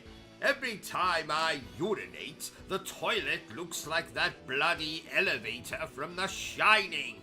Oh, yuck. Quite. So, dear viewer, if you feel sorry for me and my, problems downstairs, feel free to send me a cash donation or just subscribe to the channel. Do it. Do it right now, or I'll send a panther to your house. And not a nice panther, but a feral, pissed off panther. Did you know, Bertram, that my wife volunteered to be a human pincushion once? Volunteered? Well, volunteered, forced to do it, whatever. Do you know it took 5 million pins to cover her incredibly large head? I won't tell you how many it took to cover her incredibly large stomach. Let's just say it was a lot. You know, Bertram, that woman has a problem with... pot. OCG. Yes? I was watching a film earlier, and someone said his brother was inbred. What does inbred mean? Well, Bertram, tell me, do you kiss your mother on the lips? Yes. Then you, sir, are inbred. Just like yeast.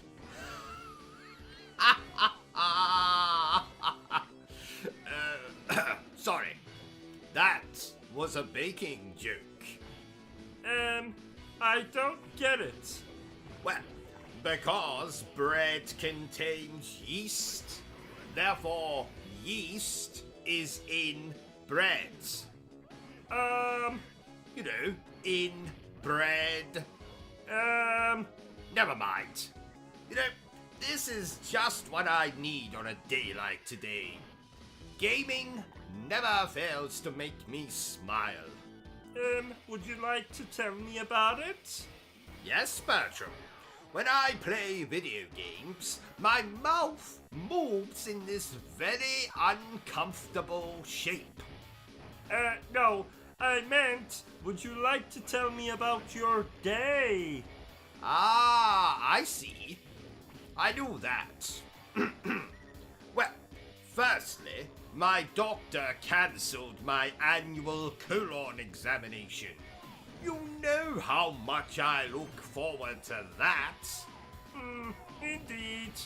And then secondly, I managed to crash the car into some idiot's house. What idiot's house?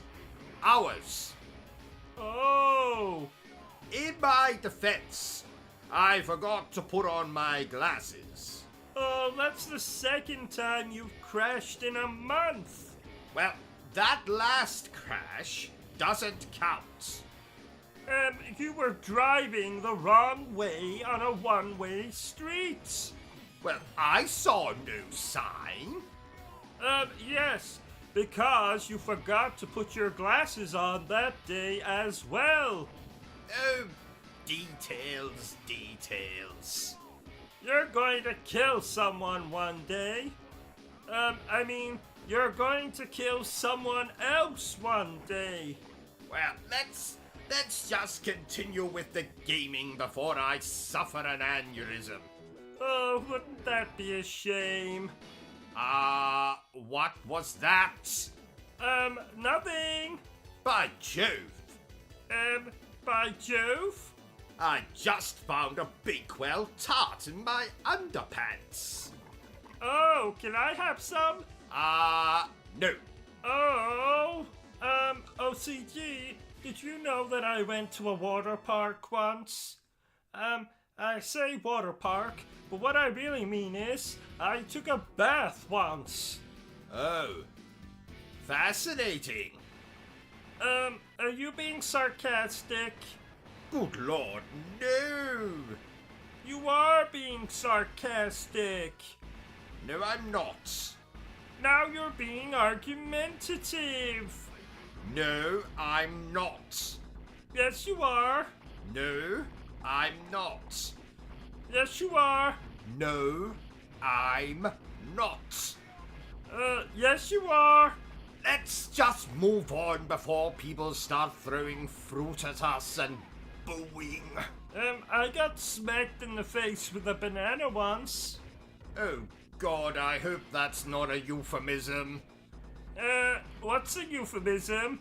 It's a country. Oh, really? No, not really. What's the title of this game we're playing? I forget. Let's just call it Nonsense and Poppycock, Bertram. Nonsense and Poppycock. I do enjoy the word poppycock. Poppycock. Poppycock. Poppycock. Poppycock. Are the cocks male chickens? Yes, they are. Oh, I like cocks. Of course you do, Bertram. Of course you do. Does this game have aliens in it? No, Bertram. It has 1,000 rent boys doing handstands. Oh, really? No, not really. Pay bloody attention, and you'll know if this game has aliens in it or not. Speaking of aliens, what do you think is the better film? Alien or Aliens? Event Horizon. That's not one of the Alien movies. No, it's not, Bertram. It's better. Oh, I actually quite enjoy Alien Resurrection. And that's why no one likes you, Bertram. That's not true. Your mother adores me. So she does. I forgot that bitch was still alive. That's not very nice. Don't act so shocked, Bertram. You know that I hate my family. I thought you liked your Uncle Roderick. What?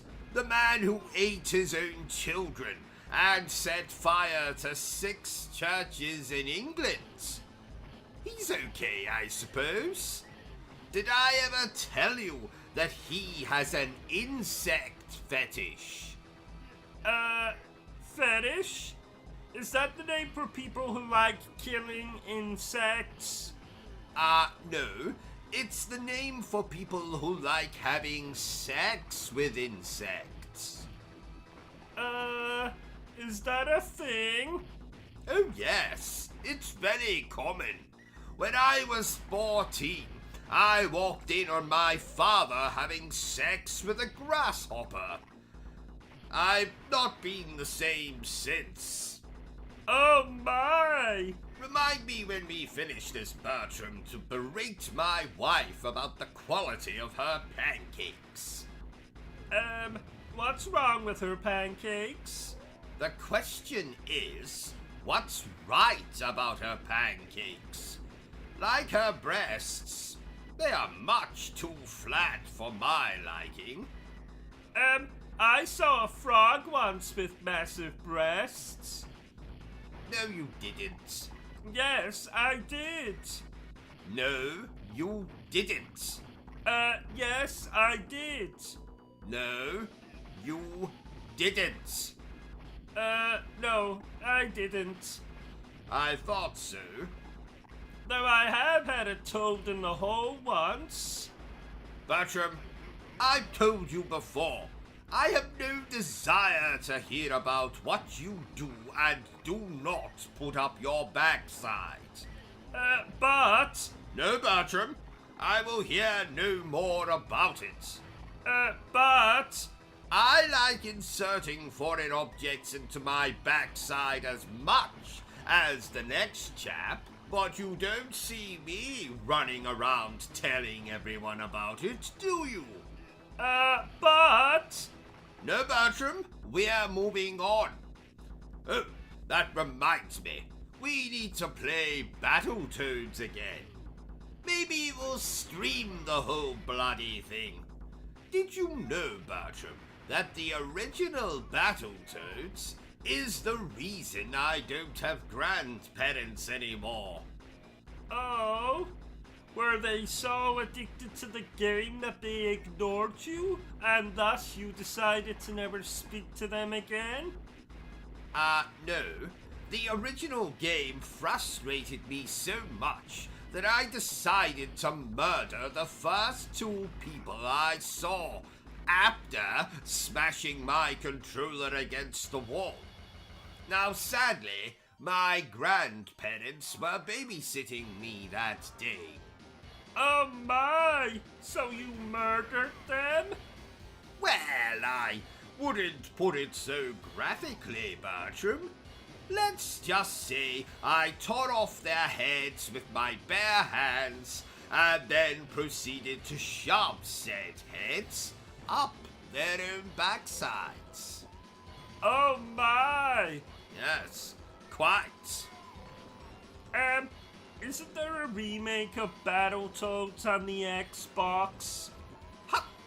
How dare you say that name in front of the PlayStation 5? Oh no, look now, you made him cry. Apologize, Bertram.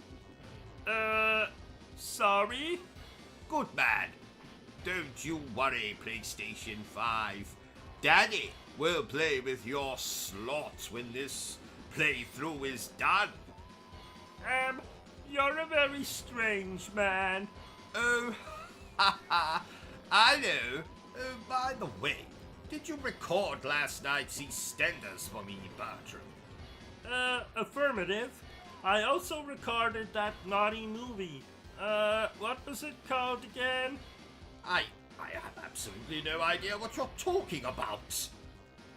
I do not, and never will, watch naughty movies.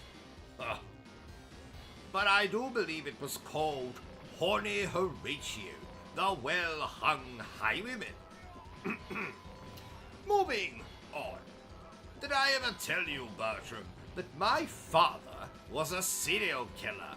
So, I actually grew up in a real murder house. Oh, that can't be pleasant. Quite. I found a decapitated head under my bed once. Oh my! No, not an eye. A head. A head. I said, oh my. Ah. Well, there was body parts, blood and guts all over our kitchen. So cooking was an absolute nightmare.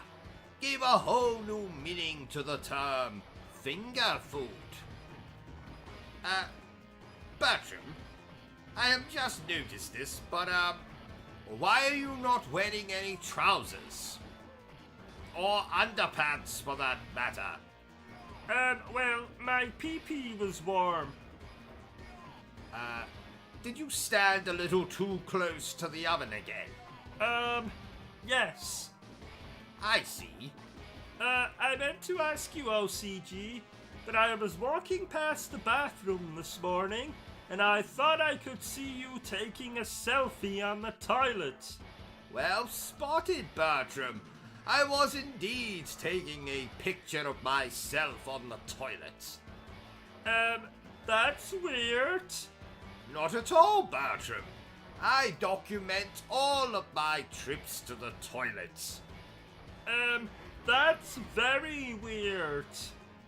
But I thought everyone did that. My father did that. For 95 years, he documented every single trip he made to the toilet.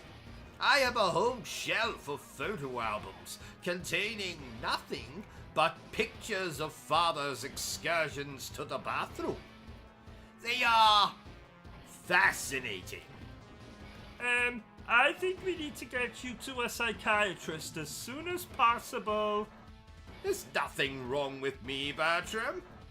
Oh, by the way, tell that pink elephant over there to stop jumping up and down like that. It's most distracting.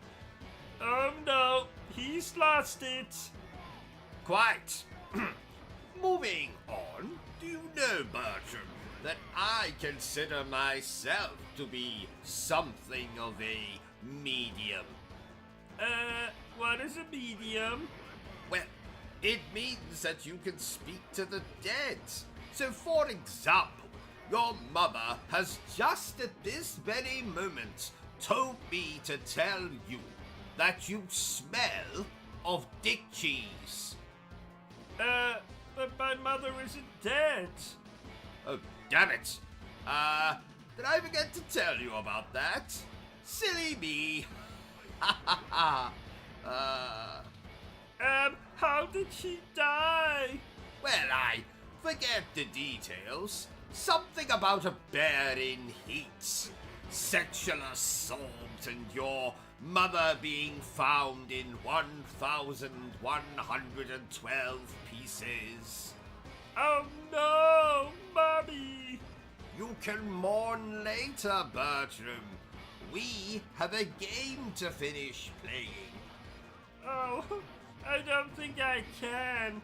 I'm struggling just to sit here. You're struggling to sit here? Is it because I insist that you sit in an electric chair? No. It's because I am struggling with my sexuality. Oh.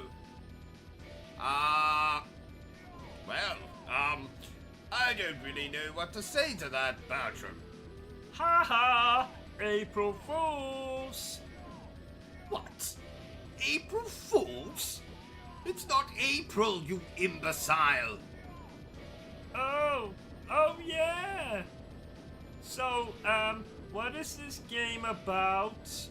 Well, we play as a random teenage girl who, struggling to come to terms with the death of her brother, becomes a prostitute / serial killer and goes on a rampage in a small mining town. Is that really what this game is about? More or less. More or less meaning? No, that is not what this game is about. Oh, so what is this game about? Well, if I told you that, there would be no point in playing the game. Oh! So what's this game about? I told you already, Bertram. If I reveal anything about the plot, there would be no point in playing the game. Oh, yeah, I understand. So what's this game about? Ow! Hi-ho, it's home to work we go. Shut up, Bertram! I said if you told me to shut up one more time, I would kill myself. Well, then you better get that razor ready, Bertram. Actually, I changed my mind. I thought you might. Can't bear the thought of leaving me, eh? No, we just don't own any razors. Oh, I see. Well, I have a samurai sword if you'd like to use that. But that's sharp. Yes. Usually helps if you're planning to kill yourself. All the same, I'll just leave it. Well, you let me know if you change your mind. Heaven knows I could do with some good news for a change. Yes. What? Ha ha! I jest. Mostly. Is this a beat-em-up game? Does it look like a bloody beat-em-up game, Bertram? I like beat-em-ups. I do it at least 4 times a day. No, you like beating off, Bertram. You do that at least 4 times a day. Oh, yeah, so I do. Right, just go over here. Sonic the Hedgehog, he's a little bastard. Sonic the Hedgehog, he is always plastered. Dum dum dum dum dum dum dum dum dum dum dum dum. Is that the actual lyrics? Sadly not, Bertram. Sega said they were not child-friendly enough for some such bollocks. OCG, what's a wet dream? Well, it's when... how do I put this without sounding crude? Aha! Do you remember that time you spilled a glass of milk in bed while you were dreaming, Bertram? You mean that time you spilled a glass of milk in bed while you were dreaming? Whatever. Anyway, a wet dream is like that. Except the milk comes out of your penis. Oh! I must say, OCG, this game you're playing is very exciting. Put your trousers back on, Bertram, and get that rash looked at. Oh, I'm hungry. Oh, that reminds me. I put a slice of carrot cake in the fridge last night for safekeeping, and when I checked this morning, it was gone. Do you know anything about that, Bertram? Well, a homeless man came to the front door this morning, and he asked if we had any food, so I... You gave him the carrot cake? Yes? Excellent, Bertram. Why are you so happy about that? Because my accident-prone manservant, I had planned to send that very slice of cake to my in-laws. So, I added something extra to the ingredients.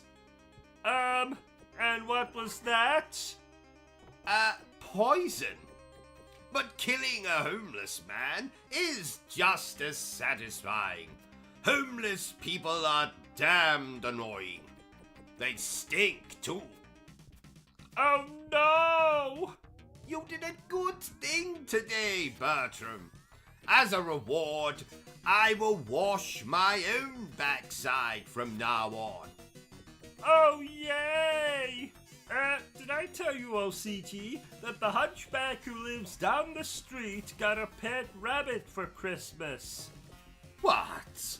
Someone gave that poor hunchback an actual vibrator? There's some sick people in the world. No, it's an actual pet rabbit. Ah, speaking of rabbits, I have never had one as a pet. But I did once hold a Playboy bunny in my basement for 3 weeks. Oh yeah, Claudia. What happened to her? Well, I lost the key to the basement and she starved to death. Oh, I can see now why you've never had a rabbit as a pet. I never had a rabbit, no. But I did have a great white shark. I never thought you looked like the type of chap who would like sharks. Well, appearances can be deceptive, Bertram. Yes, as you learned when you brought your 4th wife home on your wedding night. I did wonder what that bulge was sticking out of her underpants. Or should I say sticking out of his underpants? And the fact he was called Brian and had a beard didn't set off alarm bells? Well, you know that my eyesight is not what it once was. At least I let the chap sleep in the basement until he could find somewhere else to live. And whatever became of your 4th wife / husband? Well, you see, I lost the key to the basement. Again. And he starved to death. I'm noticing a pattern here. Did you know they're making a new series of Game of Thrones with a cast of skeletons? I did not.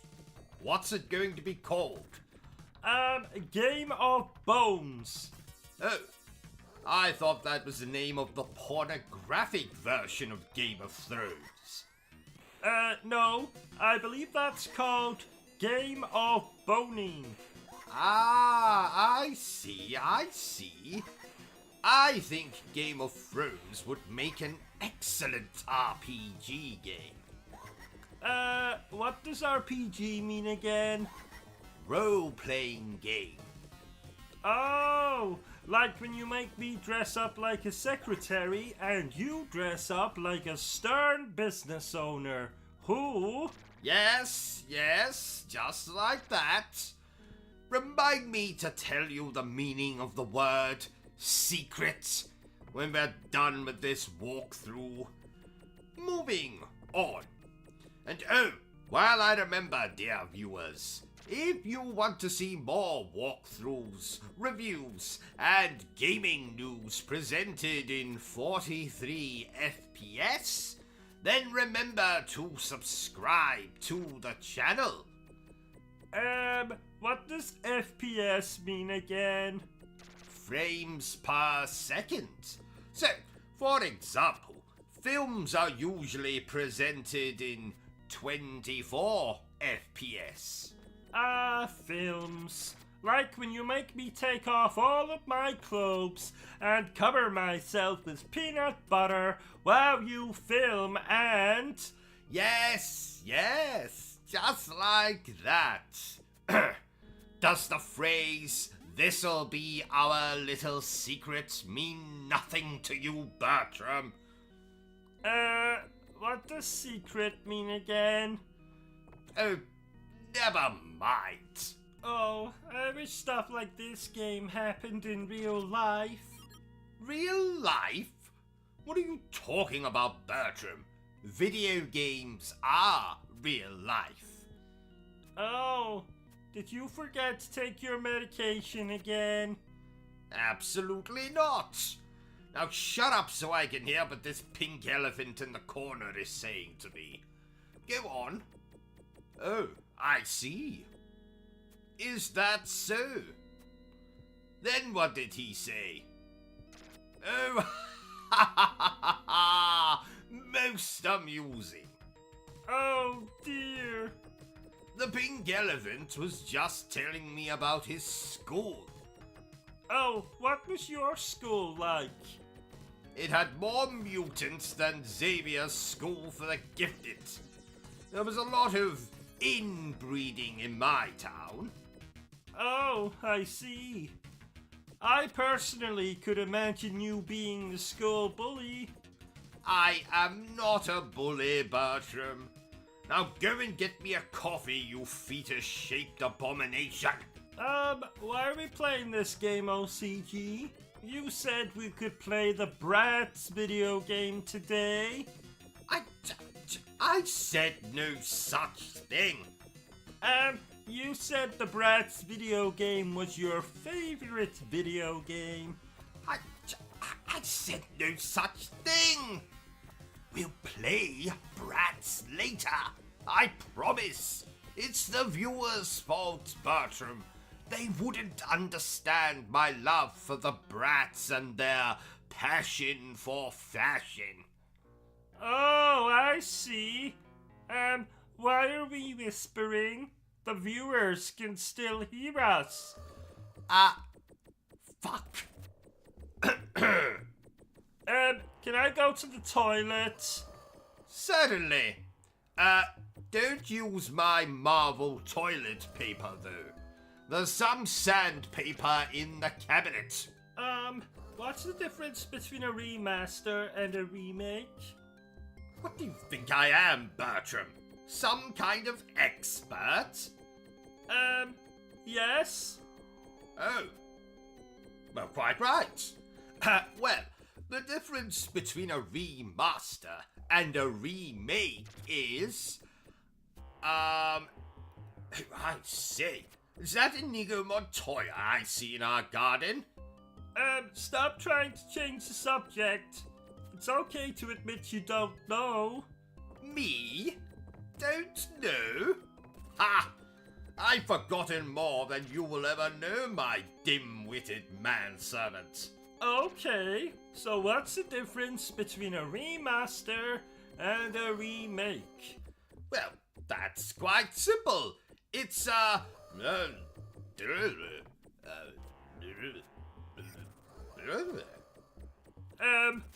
what?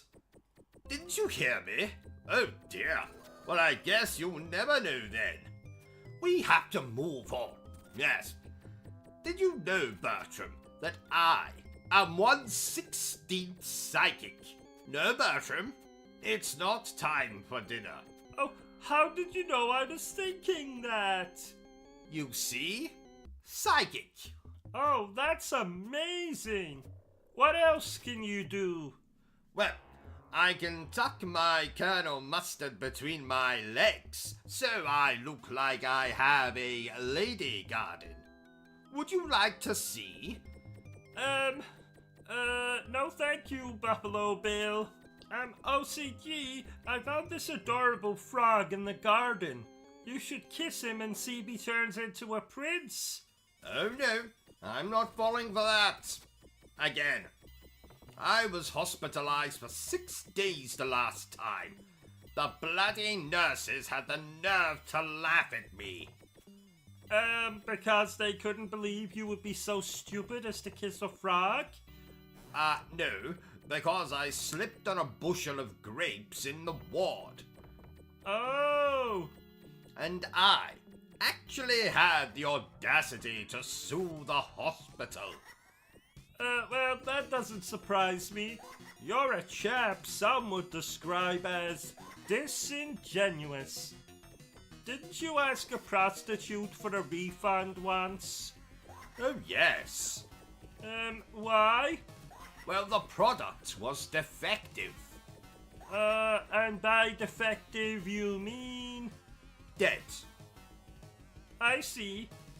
You do have some very odd fetishes, OCG. Why don't you tell us all about them?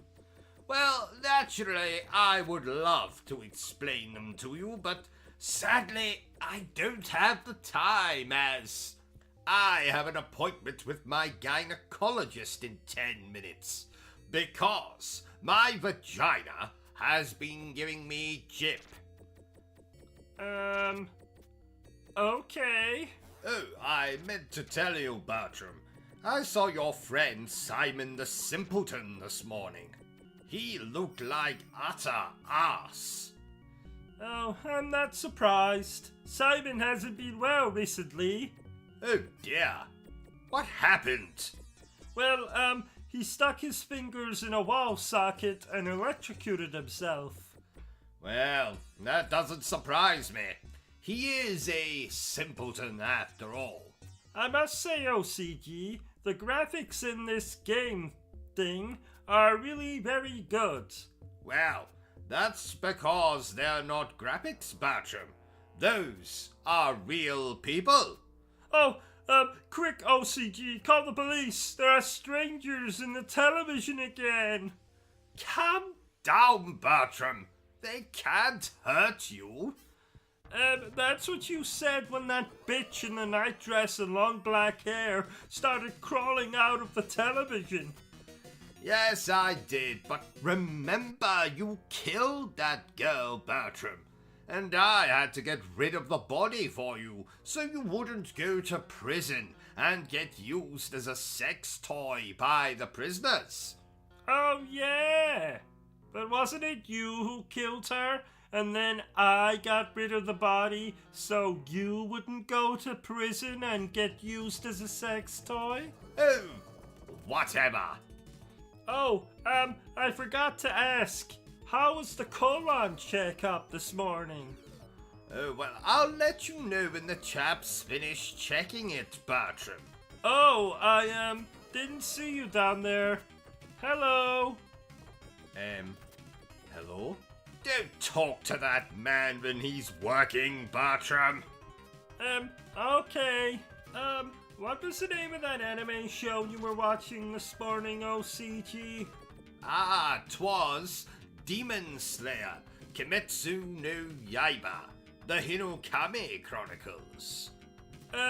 What does Kimetsu no Yaiba mean? It means don't feed the prostitute while it's hibernating. Really? Well, how the hell should I know? I don't speak anime. Did you know, Bertram, that I was once considered a slayer of demons? Demons? Really? Oh, you know, demons, women, same thing. Didn't you tell me once that your sister was a demon? No. She was possessed by a demon. There is a difference. Which is? Well, a lot of projectile vomit, a potty mouth, and a fetish for crucifixes. Oh!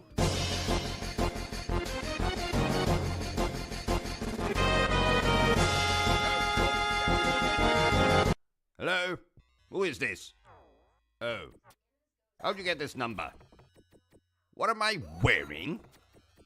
Absolutely nothing. What are you wearing, Father? What the hell is a gimp suit? Never mind. What do you want? Well, I'm rather busy. No, not masturbating. Yes, I am aware I used to do it 16 times a day. Yes, I'm aware that I used to ask you to dispose of my used tissues and lotion bottles. Yes, I'm aware that I used to ask... Look, I am busy. Playing a video game. I'm actually streaming. No, not steaming. Streaming. Broadcasting. Showing off. Who to? Well, my beloved audience, of course. No, I will not tell them that you said hello. Oh, fine. Everyone, my father says hello. Happy? Oh, what has she done now? Look. No. No.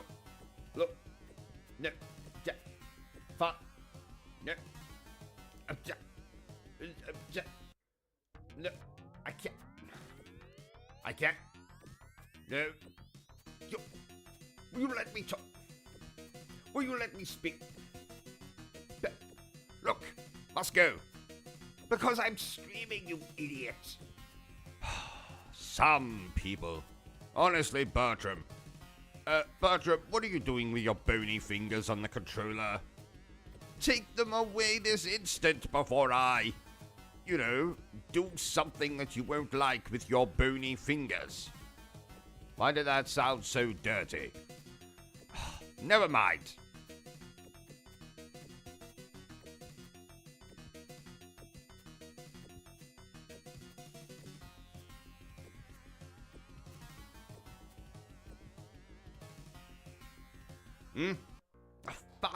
Fine, I'll tell them.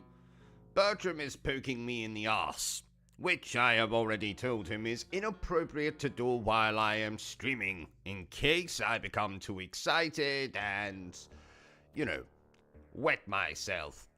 He is doing this because he wants me to tell all of you lucky bastards the story of how we met. So, here goes. Bertram, get your feet off my fucking table. Thank you. Anyway, I was coming out of somewhere at the end of the world in the early hours of the morning.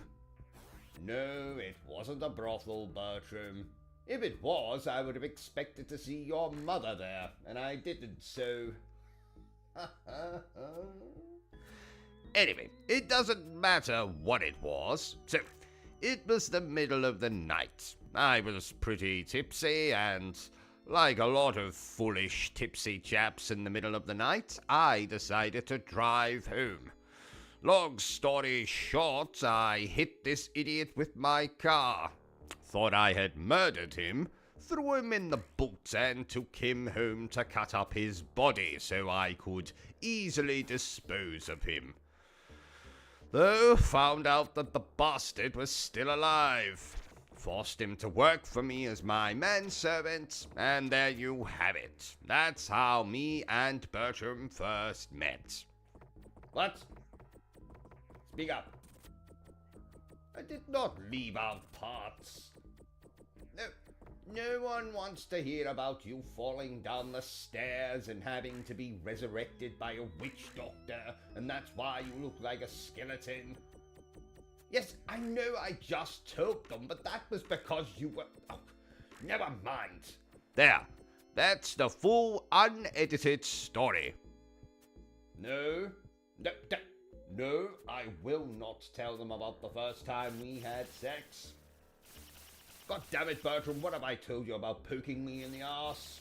Oh, look what you've done now, you idiot. And for the last time, get your fucking feet off my fucking table.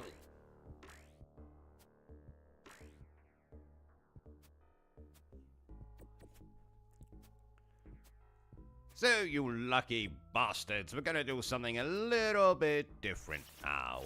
I've been wanting to read novels based on video games on the channel for quite some time. And what better opportunity than right now while I'm playing something. So, we are going to read Resident Evil, The Umbrella Conspiracy, which is a novel by S.D. Perry based on the very first game in the, you guessed it, Resident Evil franchise. And if you would like to see more of these little readings, or should I say, hear more of these readings, then you let me know, goddammit, and I'll happily do more of them for you.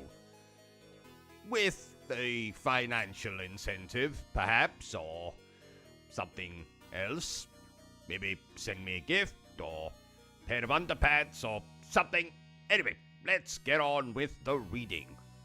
Resident Evil, The Umbrella Conspiracy, Prologue. Latham Weekly, June 2nd, 1998. Bizarre murders committed in Raccoon City. Oh my.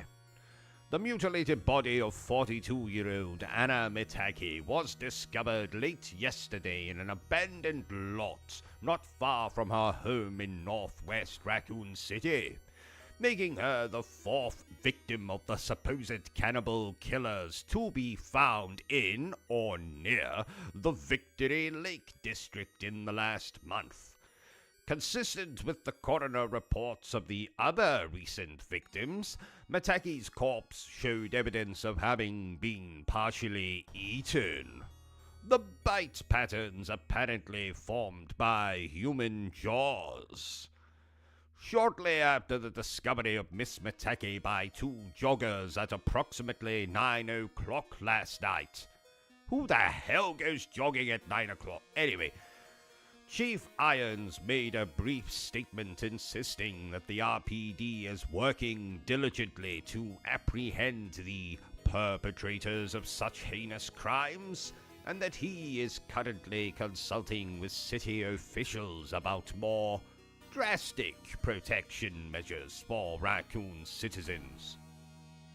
In addition to the murderous spree of the cannibal killers, 3 others have died from probable animal attacks in Raccoon Forest in the past several weeks, bringing the total of mysterious deaths up to 7.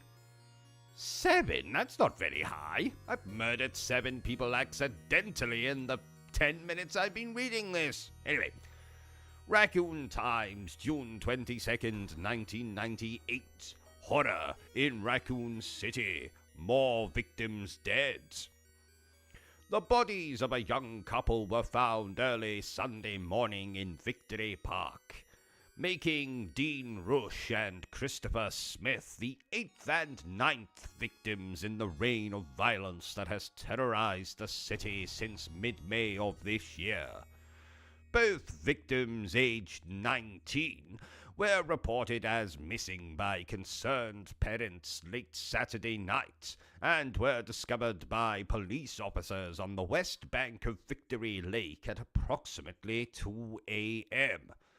Although no formal statement has been issued by the police department, witnesses to the discovery confirm that both youths suffered wounds similar to those found on prior victims. Whether or not the attackers were human or animal has yet to be announced. Well, spoilers, Noble. They are human. Well, not really human. Zombies. They are zombies. Although there is zombie animals in Resident Evil, so maybe it's zombie. Anyway, let's keep reading. According to friends of the young couple, the two had talked about tracking down the rumored wild dogs recently spotted in the heavily forested park, and had planned to violate the city-wide curfew in order to see one of the alleged nocturnal creatures. I like that word, violate. Violate. Anyway, Mayor Harris has scheduled a press conference for this afternoon and is expected to make an announcement regarding the current crisis, calling for a stricter enforcement of the curfew. Cityside, July 21st, 1998.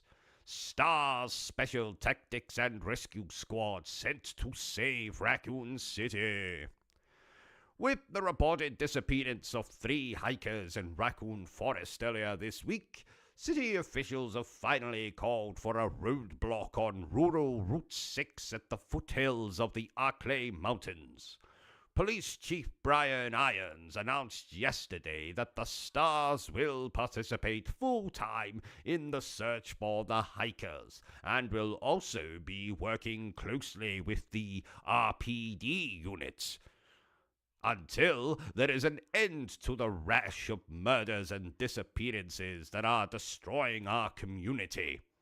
Chief Irons, a former STARS member himself, said today, in an exclusive Cityside telephone interview, that it is high time to employ the talents of these dedicated men and women toward the safety of this city. We've had 9 brutal murders here in less than 2 months, and at least 5 disappearances now, and all of these events have taken place in a close proximity to Raccoon Forest. This leads us to believe that the perpetrators of these crimes may be hiding somewhere in the Victory Lake district, and the STARS have just the kind of experience we need to find them. When asked why the stars hadn't been assigned to these cases until now, Chief Irons would only say that the stars have been assisting the RPD since the beginning, and that they would be a welcome addition to the task force currently working on the murders full time. Founded in New York in 1967, the privately funded STARS organization was originally created as a measure against cult-affiliated terrorism by a group of retired military officials and ex-field operatives from both the CIA and FBI. Under the guidance of former NSDA, which, for all you idiots out there, stands for National Security and Defense Agency, Director Marco Director Marco, the group quickly expanded its services to include everything from hostage negotiation and code breaking to riot control. Working with local police agencies, each branch office of the STARS is designed to work as a complete unit itself. The STARS set up its Raccoon City branch through the fundraising efforts of several local businesses in 1972, and is currently led by Captain Albert Wesker, who is totally not the bad guy in this story, promoted to the position less than 6 months ago. Chapter 1. Jill was already late for the briefing when she somehow managed to drop her keys into her cup of coffee on the way out of the door. There was a muted ting as they hit the bottom, and as she paused in mid-stride, staring in disbelief at the steaming ceramic mug, the thick stack of files she carried under her other arm slid smoothly to the floor. Paper clips and sticky notes scattered across the tan carpeting. Oh, shit. She checked her watch as she turned back toward the kitchen, cup in hand. Wesker had called the meeting for 1900 sharp. That's 7 o'clock for you idiots out there, which meant she had about 9 minutes to make the 10-minute drive, find parking and get her butt into a chair.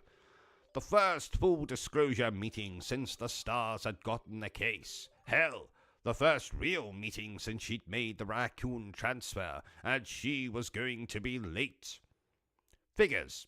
Probably the first time in years I actually give a rat's ass about being on time, and I fall apart at the door. Muttering darkly, she hurried to the sink, feeling tense and angry with herself for not getting ready earlier. It was the case. The goddamn case.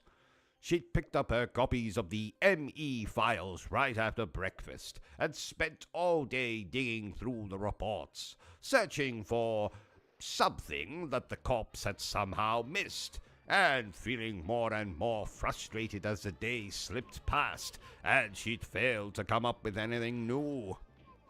She dumped the mug and scooped up the warm, wet keys, wiping them against her jeans as she hurried back to the front door. She crouched down to gather the files and stopped, staring down at the glossy color photo that had ended up on top. Oh, girls. She picked it up slowly, knowing that she didn't have time, and yet unable to look away from the tiny blood-spattered faces. She felt the knots of tension that had been building all day intensify, and for a moment it was all she could do to breathe as she stared at the crime scene photo.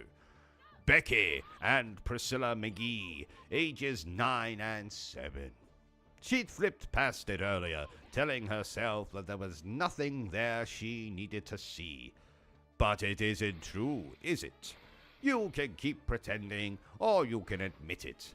Everything's different now. It's been different since the day they died. Since who died?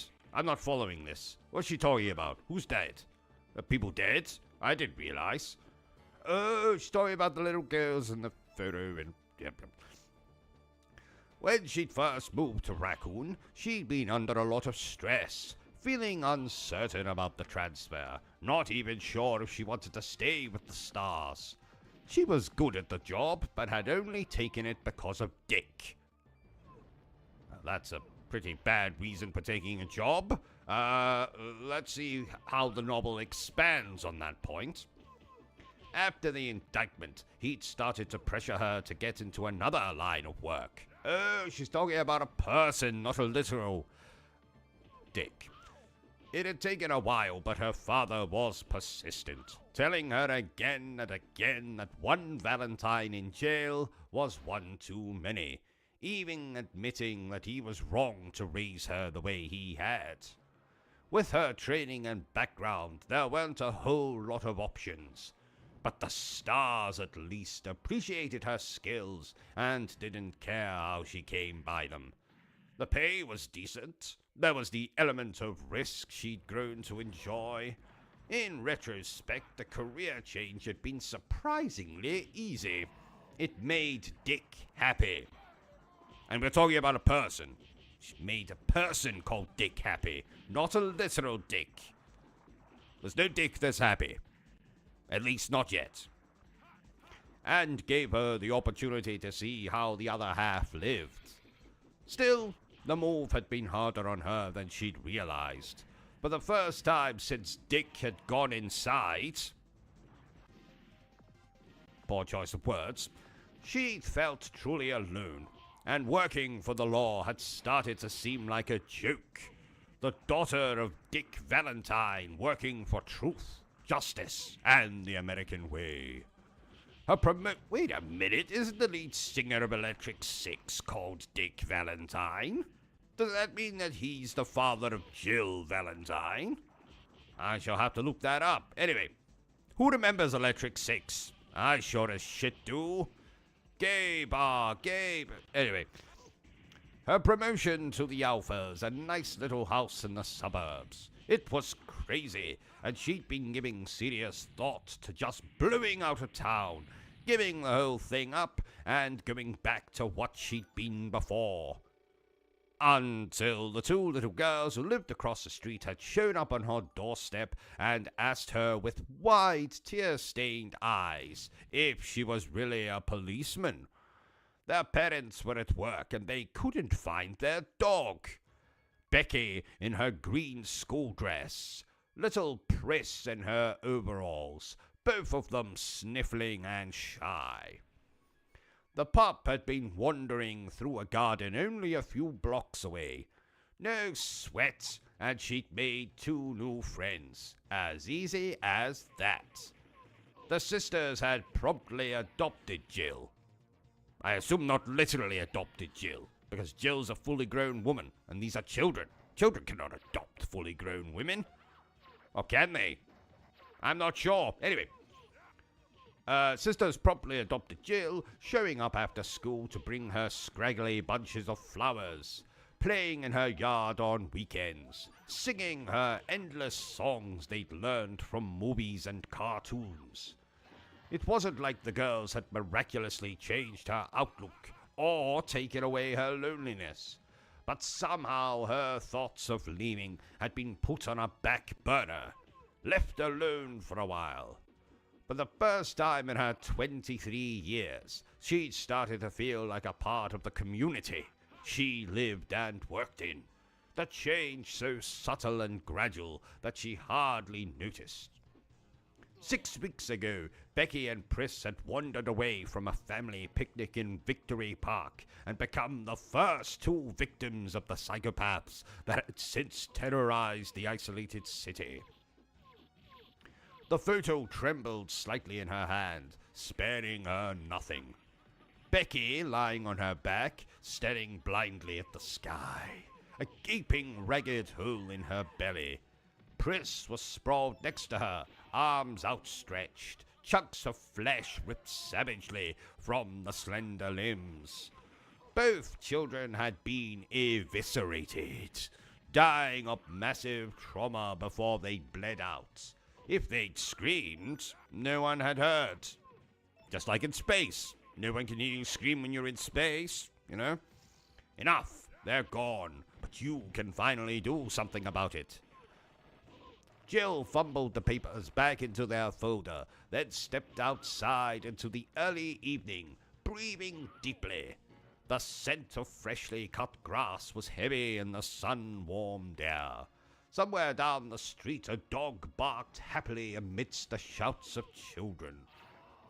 She hurried to the house, dented grey hatchback parked by the front walk, forcing herself not to look at the silent McGee house as she started the car and pulled away from the curb. Why would the house be because the children are dead, right? Got it. Didn't quite get that. Got it now. Let's continue. Jill drove through the wide suburban Wait a minute, though. Would her parents not still be living in the house? Why would it be silent? I mean, yes, the children are dead, but that doesn't mean that the parents are going to sit there in silence, does it? Though maybe they were out. Maybe they went somewhere. Who knows? Anyway, Jill drove through the wide suburban streets of her neighborhood, window down, pushing the speed limits but careful to watch for kids and pets. There weren't many of either around. Since the trouble had started, more and more people were keeping their children and animals indoors, even during the day.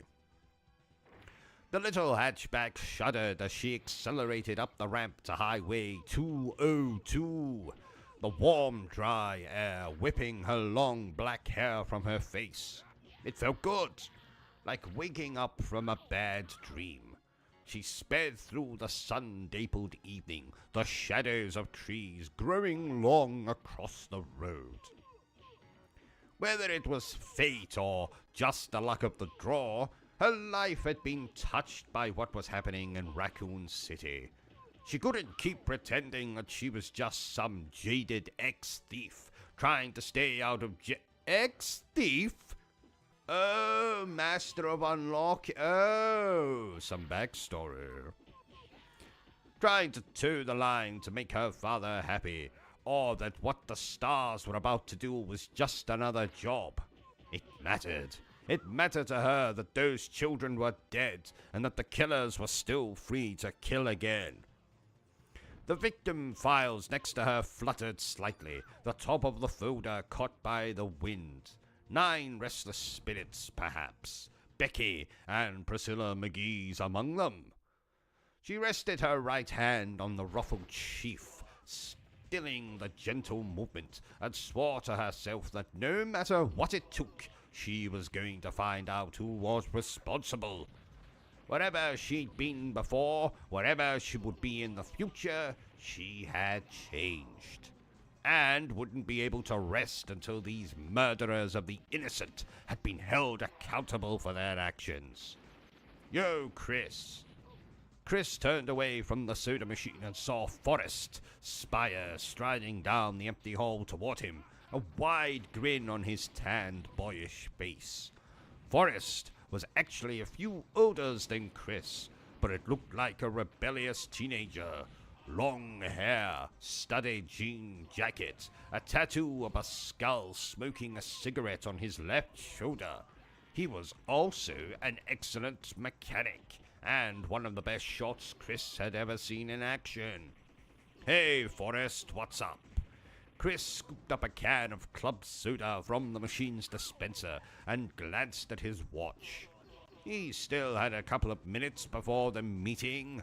He smiled tiredly as Forrest stepped in front of him, blue eyes sparkling. Forrest was carrying an armful of equipment, vest, utility belt. Not Batman's utility belt, just thought I'd make that clear. And shoulder pack. Wesker gave Marini the go-ahead to stop the search. Bravo team's going in. Even excited, Forrest's Alabama twang slowed his words to a stereotypical drawl. He dropped his stuff in one of the visitors' chairs, still grinning widely. Chris frowned. When? Now, soon as I warm up the copter. Forrest pulled the Kevlar vest on over his t-shirt as he spoke. Wow, you alphas sit taking notes, we're gonna go kick some cannibal ass. nothing if not confident as stars. Yeah, well, just watch your ass, okay? I still think there's more going on here than a couple of slobbering nutjobs hanging around in the woods. You knew it. Forrest pushed his hair back and grabbed his utility belt. Not Batman's belt. Just thought I would reiterate that. Obviously already focused on the mission, Chris thought about saying more but decided against it. For all of his bravado, Forrest was a professional. He didn't need to be told to be careful. You sure about that, Chris? You think Billy was careful enough? Sighing inwardly, Chris slapped Forrest's shoulder lightly and headed for Ops through the doorway of the small upstairs waiting room and down the hall.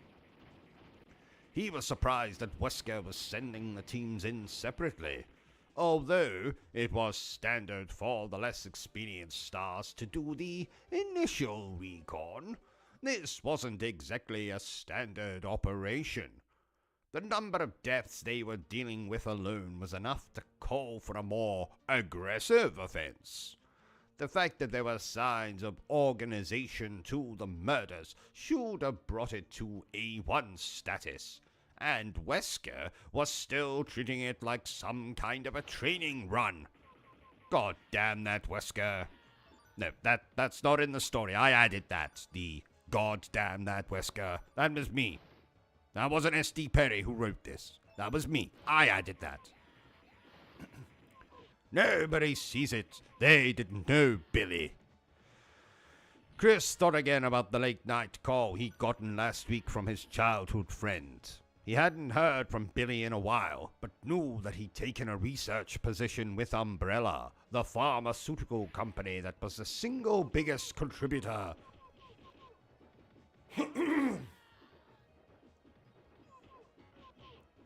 to the economic prosperity of Raccoon City. Billy had never been the type to jump at shadows, and the terrified desperation in his voice had jolted Chris awake, filling him with deep concern. Billy had babbled that his life was in danger, that they were all in danger, begged Chris to meet him at a diner at the edge of town, and then never showed up. No one had heard from him since. Chris had run it over and over again in his mind during the sleepless nights since Billy's disappearance, trying to convince himself that there was no connection to the attacks on Raccoon, and yet was unable to shake his growing certainty that there was more going on than met the eye. Just like Transformers. You know, more than meets the eye. Anyway, and that Billy had known what it was. The cops had checked out Billy's apartment and found nothing to indicate foul play. But Chris's instincts told him that his friend was dead, and that he'd been killed by somebody who wanted to keep him from talking. And I seem to be the only one.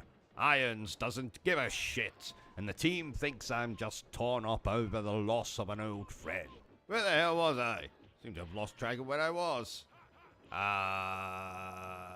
He pushed the thoughts aside as he turned the corner, his boot heels sending muted echoes through the arched second-floor corridor. He had to focus, to keep his mind on what he could do to find out why Billy had disappeared. But he was exhausted, running on a minimum of sleep and an almost constant anxiety that had plagued him since Billy's call.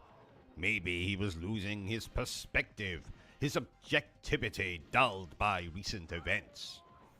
He forced himself not to think about anything at all as he neared the Star's office, determined to be clear-headed for the meeting. The buzzing fluorescence above seemed like overkill in the blazing evening light that filled the tight hallway. The Raccoon Police building was a classic, if unconventional, piece of architecture. Lots of inlaid tile and heavy wood, but it had too many windows designed to catch the sun. When he'd been a kid, the building had been the Raccoon City Hall. With the population increase a decade back, it had been renovated as a library, and 4 years ago turned into a police station. It seemed like there was always some kind of construction going on. The door to the Star's office stood open, the muted sounds of gruff male voices spilling out into the hall. Chris hesitated a moment, hearing Chief Irons among them. Just Call Me Brian Irons was a self-centered and self-serving politician masquerading as a cop. It was no secret that he had his sweaty fingers in more than a few local arseholes. Pies. A few local pies. He'd even been implicated in the Cider District land scam back in '94. That's 1994, not 1894, in case anyone was confused. And although nothing had been proved in court, anyone who knew him personally didn't harbor any doubt. Chris shook his head, listening to Irons' greasy voice. Hard to believe he'd once led the Raccoon Stars, even as a paper pusher. Maybe even harder to believe that he'd probably end up as mayor someday. Of course, it doesn't help much that he hates your guts, does it, Redfield?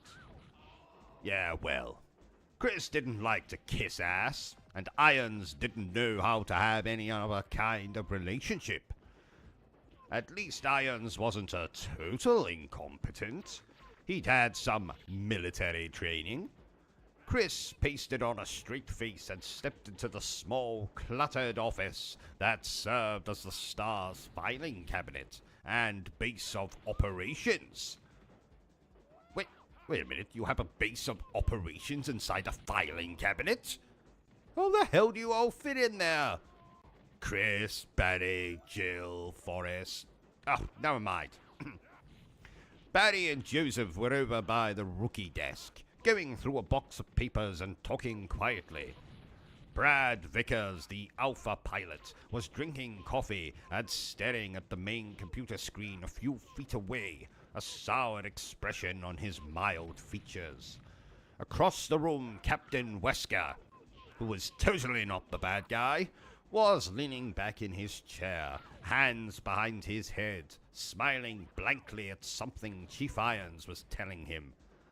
Irons' bulk was leaned against Wesker's desk, one pungy hand brushing at his carefully groomed mustache as he spoke. So I said, "You're gonna print what I tell you to print, Bertolucci, and you're going to like it, or you'll never get another quote from this office." And he says, "Chris." Wesker interrupted the chief, sitting forward. "Good, you're here. Looks like we can stop wasting time." Irons scowled in his direction, but Chris kept his poker face. Anyway, Wesker didn't care much for Irons either, and didn't bother trying to be any more than polite in his dealings with the man. From the glint in his third eye, from the glint in his eye, it was obvious that he didn't care who knew it either.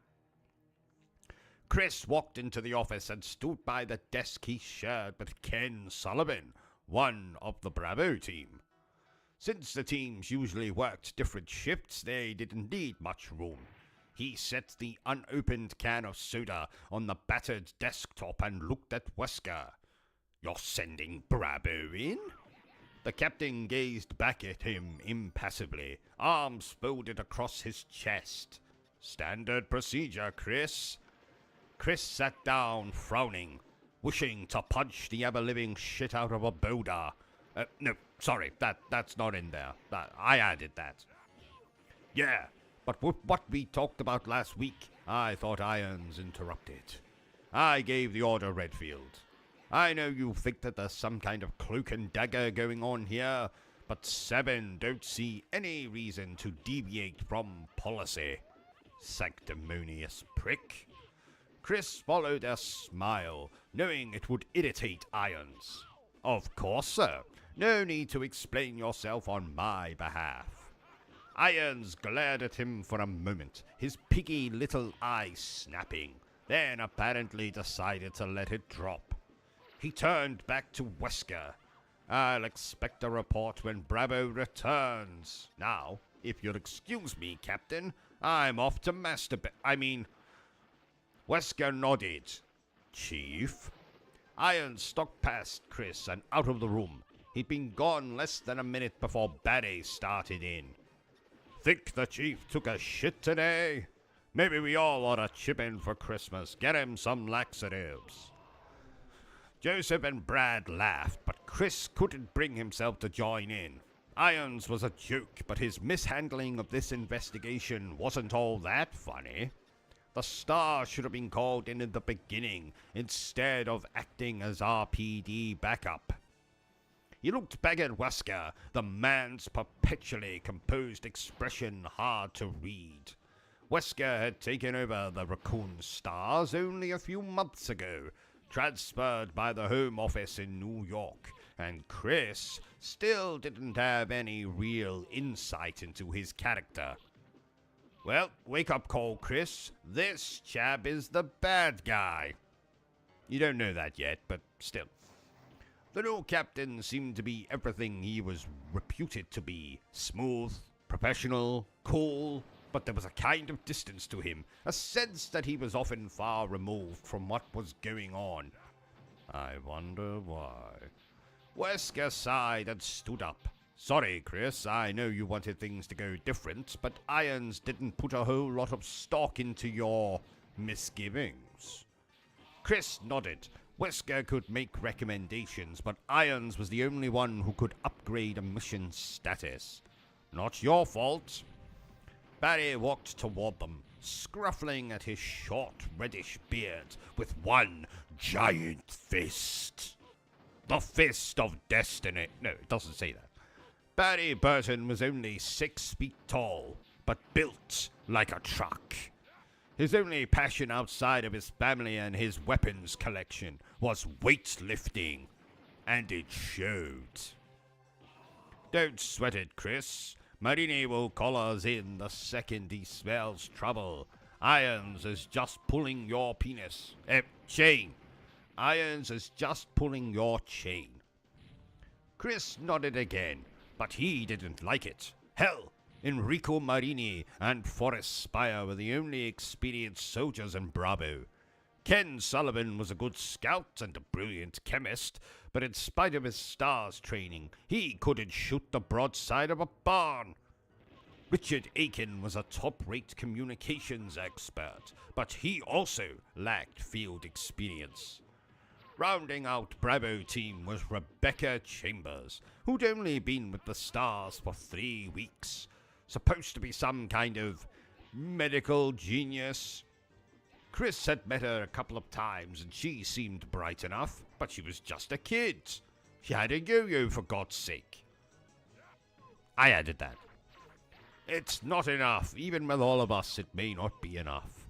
He cracked open his soda but didn't drink any, wondering instead what the Stars were going up against. Billy's pleading, desperate words echoing through his mind yet again. They're going to kill me, Chris. They're going to kill everyone who knows. Meet me at Emmy's. Now, I'll tell you everything. Exhausted, Chris stared off into space, alone in the knowledge that the savage murders were only the tip of the proverbial iceberg. Barry stood by Chris's desk for a minute, trying to think of something else to say. But Chris didn't look like he was in the mood for conversation. Barry shrugged inwardly and headed back to where Joseph was going through files. Chris was a good guy, but he took things too hard sometimes. He'd get over it as soon as it was their turn to step in. Man, it was hot.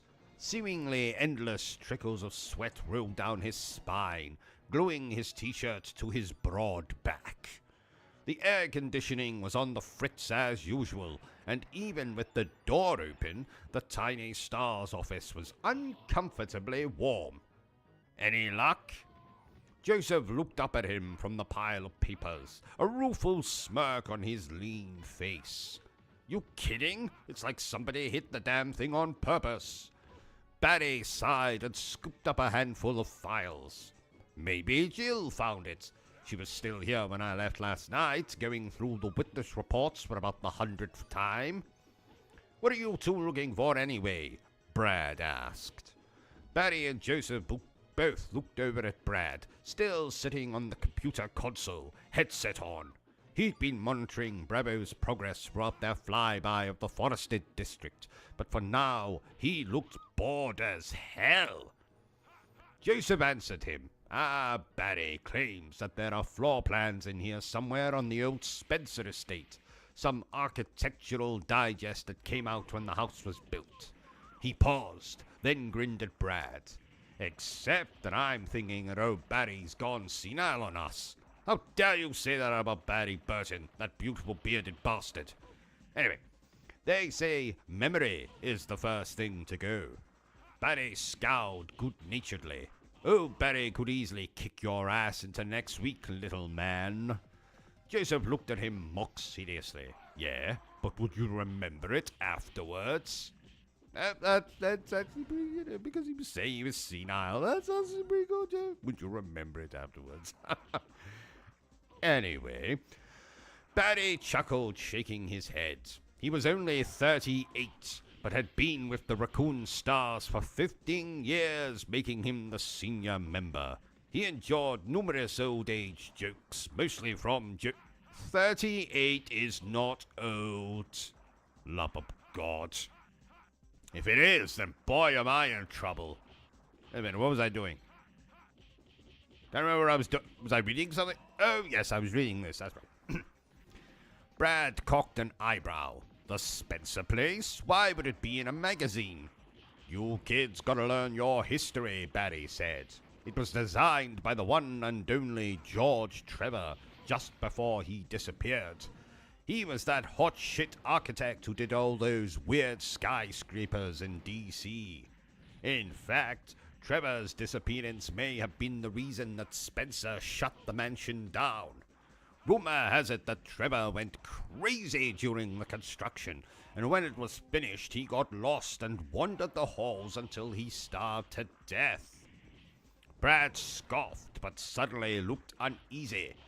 That's bullshit. I never heard anything like that. Joseph winked at Barry. No, it's true. Now his tortured ghost roams the estate each night, pale and emaciated. And I've heard tell that sometimes you can hear him calling out, Brad Vickers, bring me Brad Vickers. Brad flushed slightly. Yeah, ha ha. You're a real comedian, Frost. Frost? Well, his name was Forrest. It's a goddamn typo in this story. Anyway, Barry shook his head, smiling, but wondered again how Brad had ever made it to Alpha. He was undoubtedly the best hacker working for Stars, and a decent enough pilot, but he wasn't so hot under pressure. Joseph had taken to calling him Chicken Heart Vickers when he wasn't around, and while the Stars generally stuck up for one another, nobody disagreed with Joseph's assessment. So is that why Spencer shut it down? Brad addressed this to Barry, his cheeks still red. Barry shrugged. I doubt it. It was supposed to be some kind of guest house for Umbrella's top execs. Trevor did disappear right about the time of completion, but Spencer was wacko. Anyway, he decided to move Umbrella's headquarters to Europe. I forgot where exactly and just boarded up the mansion. Probably a couple $1 million straight into the crapper. Joseph sneered. Right, like Umbrella would suffer. True enough, Spencer may have been crazy, but he'd had enough money and business savvy to hire the right people. Umbrella was one of the biggest medical research and pharmaceutical companies on the planet. Even 30 years ago, the loss of a few $1 million probably hadn't hurt. Anyway, Joseph went on.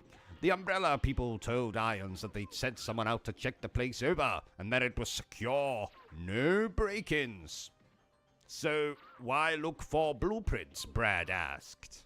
It was Chris who answered, startling Barry. He'd walked back to join them, his youthful face fixed with a sudden intensity that almost bordered on obsessive. Because it's the only place in the woods that hasn't been checked over by the police. And it's practically in the middle of the crime scenes. And because you can't always trust what people say.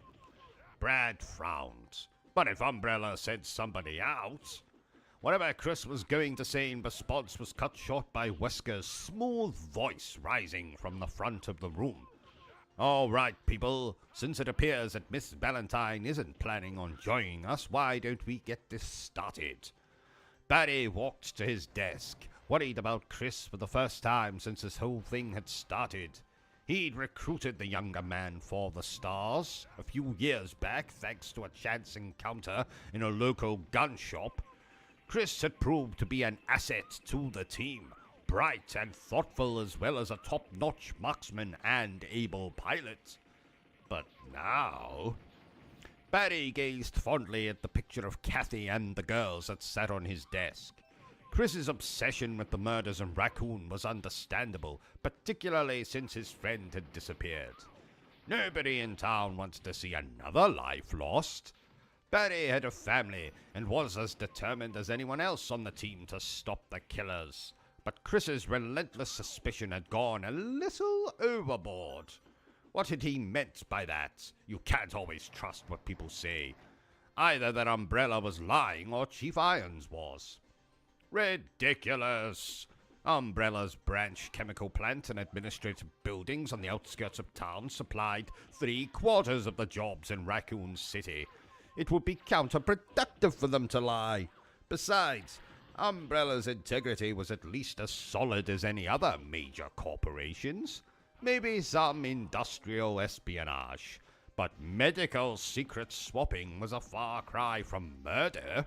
And Chief Irons, though a fat, weaselly blowjob, blowhard, wasn't the kind to get his hands any dirtier than they get accepting legal campaign funds.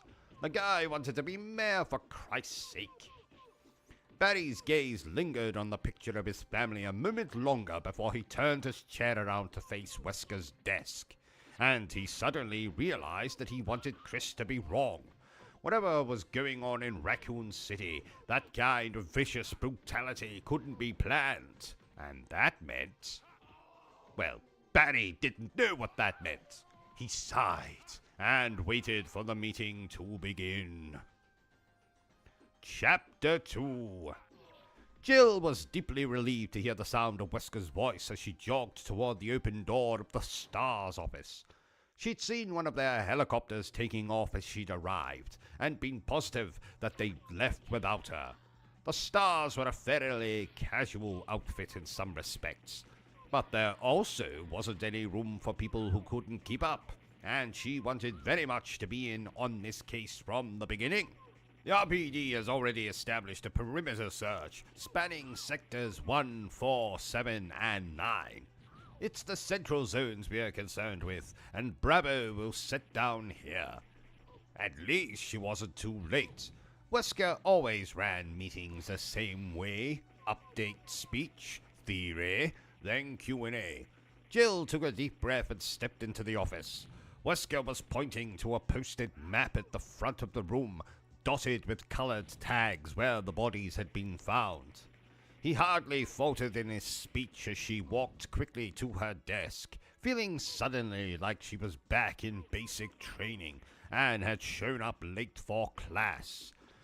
Chris Redfield threw her a half smile as she sat down, and she nodded back at him before focusing on Wesker. She didn't know any of the Raccoon team that well, but Chris had made a real effort to make her feel welcome since she'd arrived. After a flyby of the other central areas, once they report in, we'll have a better idea of where to focus our energies. But what about the Spencer place? Chris asked. It's practically in the middle of the crime scenes. If we stop there, we can conduct a more complete search. And if Bravo's information points to that area, rest assured we'll search there. But now, I don't see any reason to consider it a priority. Chris looked incredulous. But we only have Umbrella's word that the estate is secure. Wesker leaned against his desk, his strong features expressionless. Chris, we all want to get to the bottom of this, but we have to work as a team, and the best approach here is to do a thorough search for those missing hikers before we start jumping to conclusions. Bravo will take a look-see, and we'll conduct this by the book. Chris frowned, but said nothing more. Jill resisted the urge to roll her eyes at Wesker's little speech. He was doing the right thing technically, but had left out the part about it being politic. Politic? What is with the spelling errors in this? About it being political to do as Chief Irons wanted. Irons had made it clear time and again throughout the killing spree that he was in charge of the investigation and was calling the shots. It wouldn't have bothered her so much except that Wesker presented himself as an independent thinker, a man who didn't play politics. She had joined the Stars because she couldn't stand the bullshit red tape that dominated so much of the law enforcement, and Wesker's obvious deferral to the chief was irritating. Well, and don't forget that you stood a good chance of ending up in prison if you hadn't changed your occupation. Jill, I see that you managed to find the time to come in. Illuminate us with your brilliant insights. What have you got for us? Jill met Wesker's sharp gaze evenly, trying to seem as cool and composed as he was. Nothing new, I'm afraid. The only obvious pattern is location. She looked down at the notes she had on the stack of files in front of her, scanning them for reference. The tissue samples from underneath both Becky McGee's and Chris Smith's fingernails were an exact match. We got that yesterday. And Tonya Lipton, the third victim, had definitely been hiking in the foothills. That'd be Sector 7B. She looked back up at Wesker and made her pitch. My theory at this point is that there's a possible ritualistic cult hiding in the mountains, 4 to 11 members strong, with guard dogs trained to attack intruders in their territory. Extrapolate. Wesker folded his arms, waiting. At least no one had laughed. Jill plunged forward, warming to the material. The cannibalism and dismemberment suggest ritualistic behavior, as does the presence of decomposed flesh found on some of the victims. Like the killers are carrying parts of previous unknown victims to their attacks. We've got saliva and tissue samples from 4 separate human assailants, though eyewitness reports suggest up to 10 or 11 people. And those killed by animals were all found to be attacked in the same vicinity, suggesting that they wandered into some kind of off-limits area. The saliva traces appear to be canine, though there's still some disagreement. She trailed off, finished. Wesker's face betrayed nothing, but he nodded slowly. Not bad at all. Disprove? Jill sighed. She hated having to shoot her own theory down, but that was part of the job, and in all honesty, the part that most encouraged clear, rational thinking. The Stars trained their people not to fixate on any single path to the truth. She glanced at her notes again. It's highly unlikely that a cult that big would move around much, and the murders started too recently to be local. The RPD would have seen signs before now, some escalation to this kind of behavior. Also, the level of post-mortem violence indicates disorganized offenders, and they usually work solo. Joseph Frost, the Alpha Vehicle Specialist. Oh, his name is Frost. I thought it was Forrest. I'm sure it's Forrest. I think that's another spelling mistake. Anyway, the Alpha Vehicle Specialist piped up from the back of the room. The animal attack part works, though, protecting their territory and all that. Wesker scooped up a pen and walked to the dry erase board next to his desk, talking as he moved. I agree. He wrote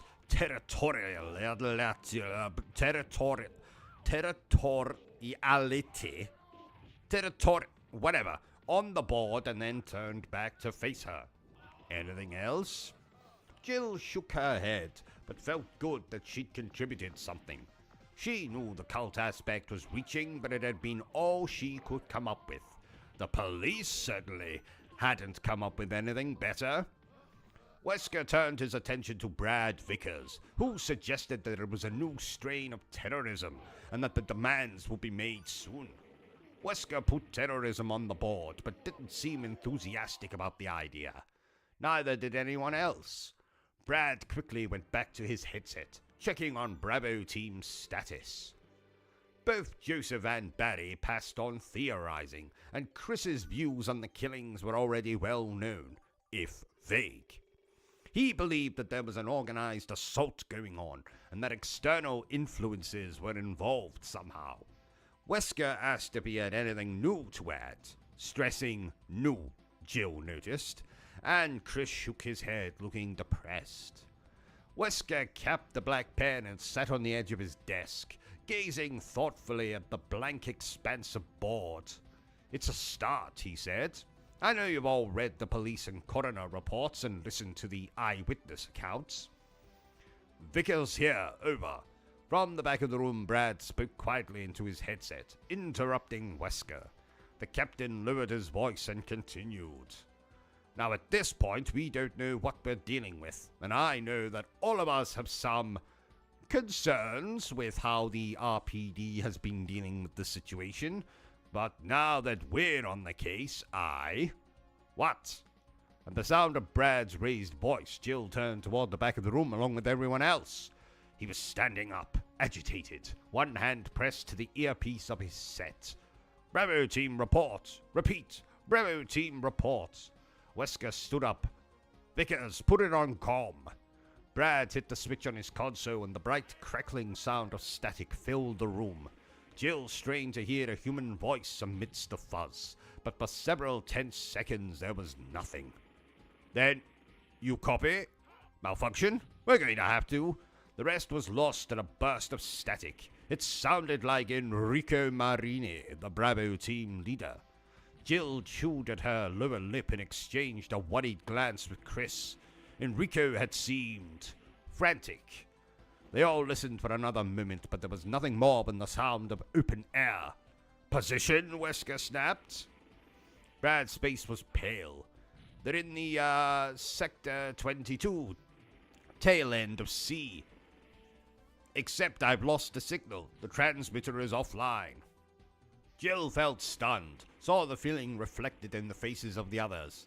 The helicopter's transmitter was designed to keep working no matter what. The only way it would shut down was if something big happened. The entire system blanking out or being seriously damaged. Something like a crash. Chris felt his stomach knot as he recognized the coordinates. The Spencer estate. Marini had said something about a malfunction. It had to be a coincidence, but it didn't feel like one. The Bravos were in trouble and practically on top of the old Umbrella Mansion. All of this went through his head in a split second, and then he was standing, erect, ready to... No, just standing, ready to move. Whatever happened, the stars took care of their own.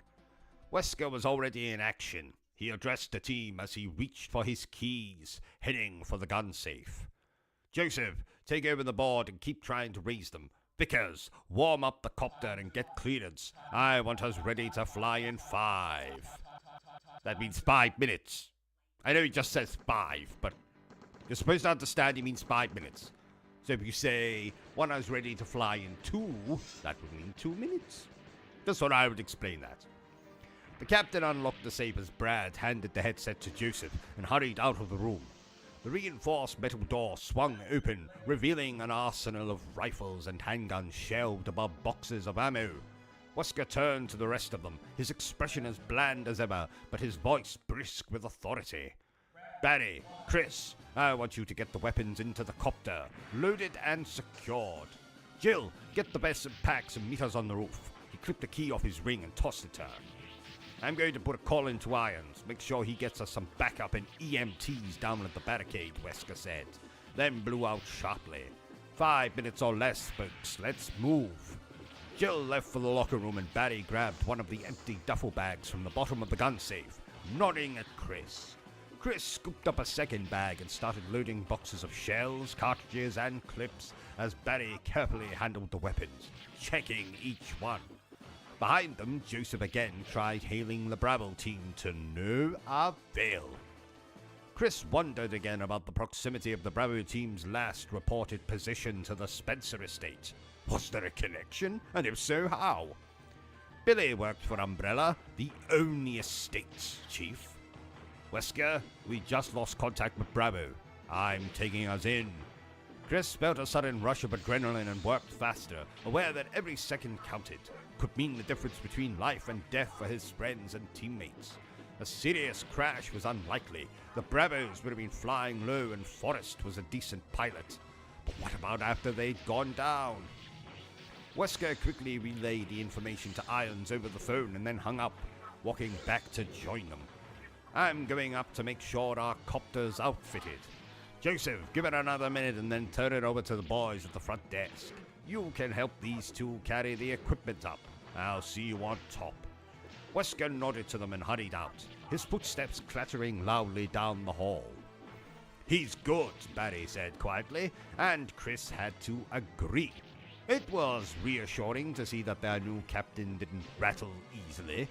Chris still wasn't sure how he felt about the man personally, but his respect for Wesker's abilities was growing by the minute. Come in, Bravo. Do you copy? Repeat. Joseph patiently went on, his voice tight with strain, his pleas lost to the haze of white static that pulsed out into the room. Wesker strode down. Strode? No, doesn't say that. Says Wesker strode. Strode. Like Laurie Strode, not strolled. Wesker strode down the deserted hall and through the shabbier of the 2 second-floor waiting rooms, nodding briskly at a pair of uniforms that stood talking by the soda machine. How could uniforms talk to each other? Doesn't make any sense. I think it should say a pair of people wearing uniforms. A pair of people wearing uniforms, not the uniform. Anyway, the door to the outside landing was chalked open, a faint, humid breeze cutting through the stickiness of the air outside. It was still daylight, but not for much longer. He hoped that wouldn't complicate matters, although he figured it probably would. Wesker took a left and started down the winding corridor that led to the helipad, absently running through a mental checklist. Hailing open procedure, weapons, gear, report. He already knew that everything was in order, but went through it again anyway. He didn't pay to get sloppy, and assumptions were the first step down that path. He liked to think of himself as a man of precision, one who had taken all possibilities into account, and decided on the best course of action after thoroughly weighing all factors. Control was what being a competent leader was all about. But to close this case... He shut the thought down before it could get any further. He knew what had to be done, and there was still plenty of time. All he needed to concentrate on now was getting the Bravos back, safe and sound. Wesker opened the door at the end of the hall and stepped out into the bright evening, the rising hum of the copter's engine and the smell of machine oil filling his senses. The small rooftop helipad was cooler than inside, partly draped by the shadow of an aging water tower and empty except for the gunmetal grey Alpha helicopter. For the first time, he wondered what had gone wrong for Bravo. He'd had Joseph and the rookie check both birds out yesterday, and they'd been fine. All systems go. He dismissed that train of thought as he walked toward the copter, his shadow falling long across the concrete. It didn't matter why, not anymore. What mattered was what came next. Expect the unexpected. That was the Star's motto, although that basically meant to prepare for everything. Expect nothing. That was Albert Wesker's motto. In fact, he has it tattooed on his arse. I added that bit. A little less catchy maybe, but infinitely more useful. It virtually guaranteed that nothing would ever surprise him. He stepped up to the open pilot door and got a shaky thumbs up from Vickers. The man looked positively green, and Wesker briefly considered leaving him behind. Chris was licensed to fly, and Vickers had a reputation for choking under the gun. To be honest, I would choke under a gun if it was in my mouth. The last thing he needed was for one of his people to freeze up if there was trouble. Then he thought about the lost Bravos and decided against it. This was a rescue mission. The worst Vickers could do would be to throw up on himself if the copter had crashed badly, and Wesker could live with that. No, I don't think Vickers would just throw up on himself if the copter crashed. I mean... Oh, I thought he meant the copter they're getting into, because I was going to say if their copter crashes, wouldn't they all be dead? No one would be throwing up on themselves. Anyway, that's not what they meant. He opened the side door and crouched his way into the cabin, doing a quick inventory of the equipment that lined the walls. Emergency flares, ration kits. He popped the lid on the heavy, dented footlocker behind the benches and looked through the basic medical supplies, nodding to himself. They were as ready as they were going to be. Wait, let me do this bit, then I'll read more. Yep. Okay. Wesker grinned suddenly, wondering what Brian Irons was doing right now. Shitting his pants, no doubt. Wesker chuckled as he stepped back out into the sun-baked asphalt, getting a sudden clear mental image of Irons, his pudgy cheeks red with anger, and crap dribbling down his leg. Oh my god, what an image! Irons liked to think he could control everything, and everyone around him, and lost his temper when he couldn't, and that made him an idiot. Unfortunately for all of them, he was an idiot with a little bit of power. Wesker had checked him out carefully before taking the position in Raccoon City, and knew a few things about the chief that didn't paint him in a particularly positive light. He had no intention of using that information, but if Irons attempted to screw things up one more time, Wesker had no qualms about letting that information get out. Or at least telling him that I have access to it. It'd certainly keep him out of the way. Barry Burton stepped out onto the concrete carrying more ammo caches, his giant biceps flexing as he shifted his hold on the heavy canvas bag and started for the copter. Chris and Joseph followed, Chris with the sidearms and Joseph lugging a satchel of RPGs, the compact grenade launcher slung over one shoulder.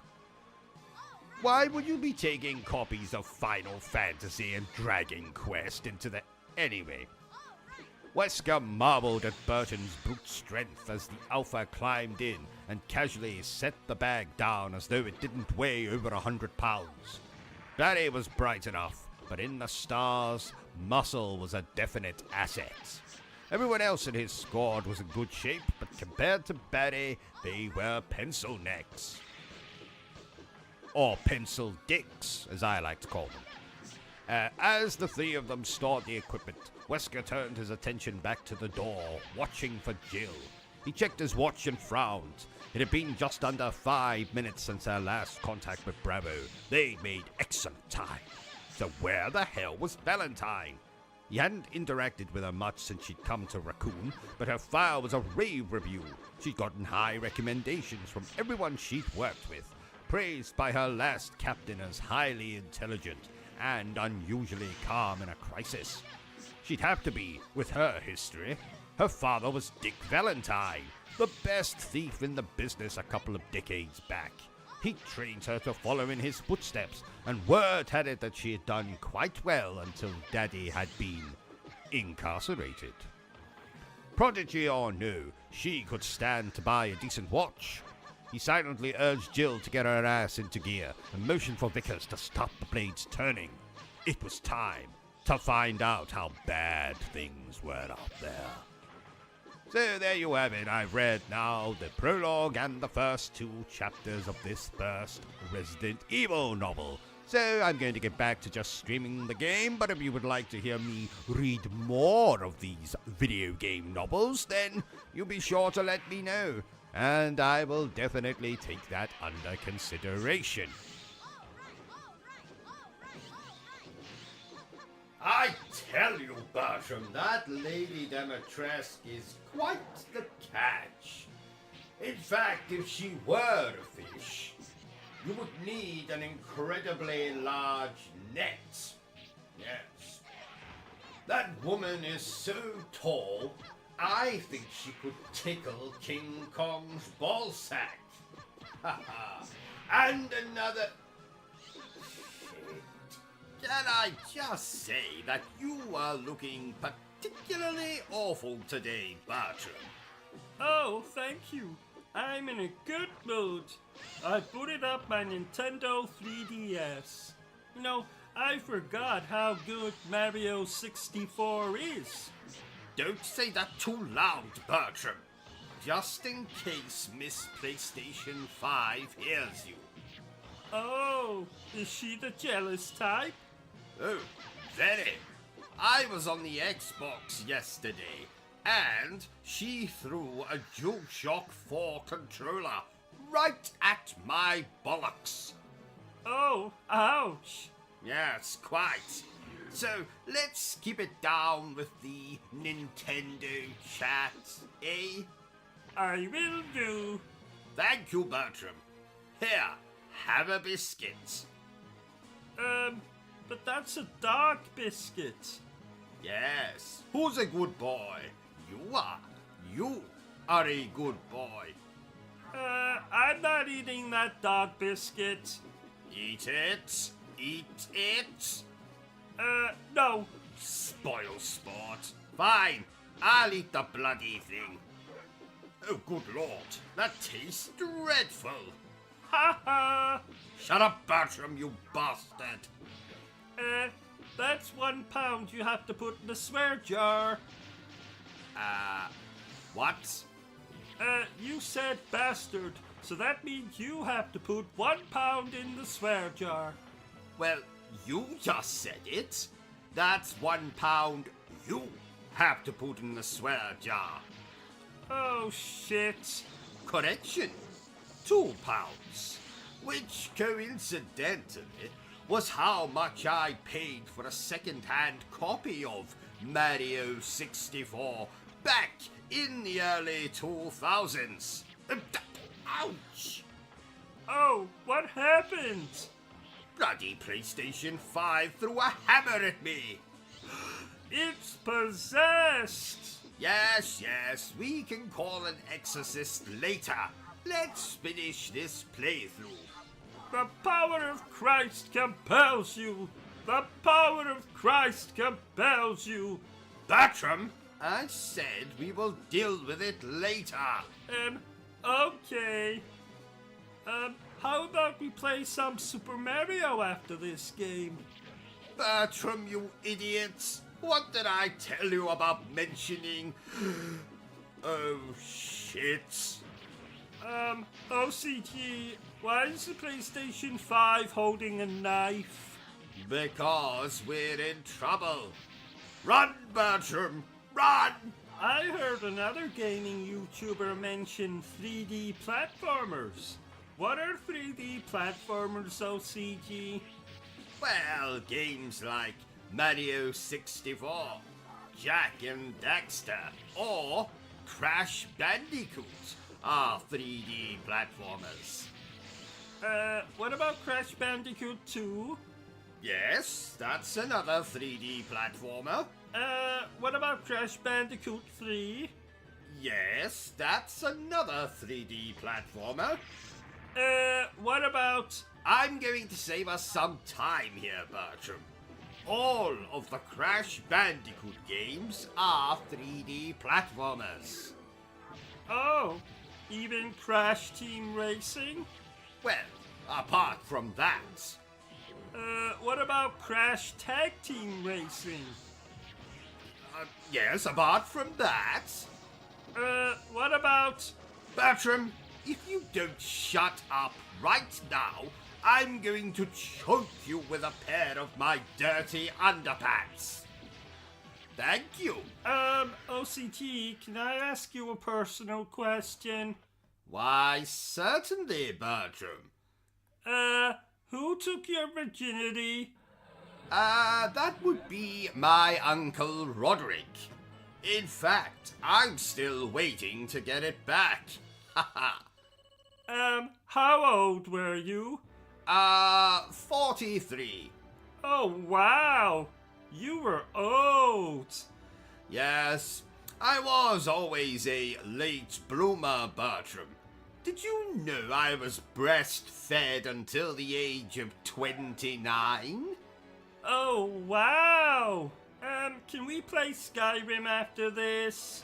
Oh, absolutely not. Why not?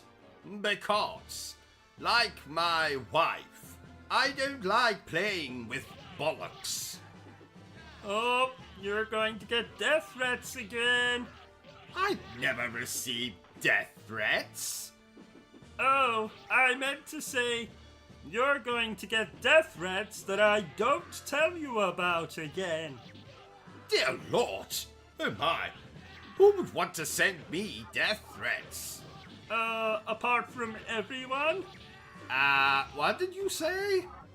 Nothing. You know, I'm considering giving you a pay rise, Bertram. I've been most impressed with how you've washed my underpants recently. Oh, is that true? Of course it is.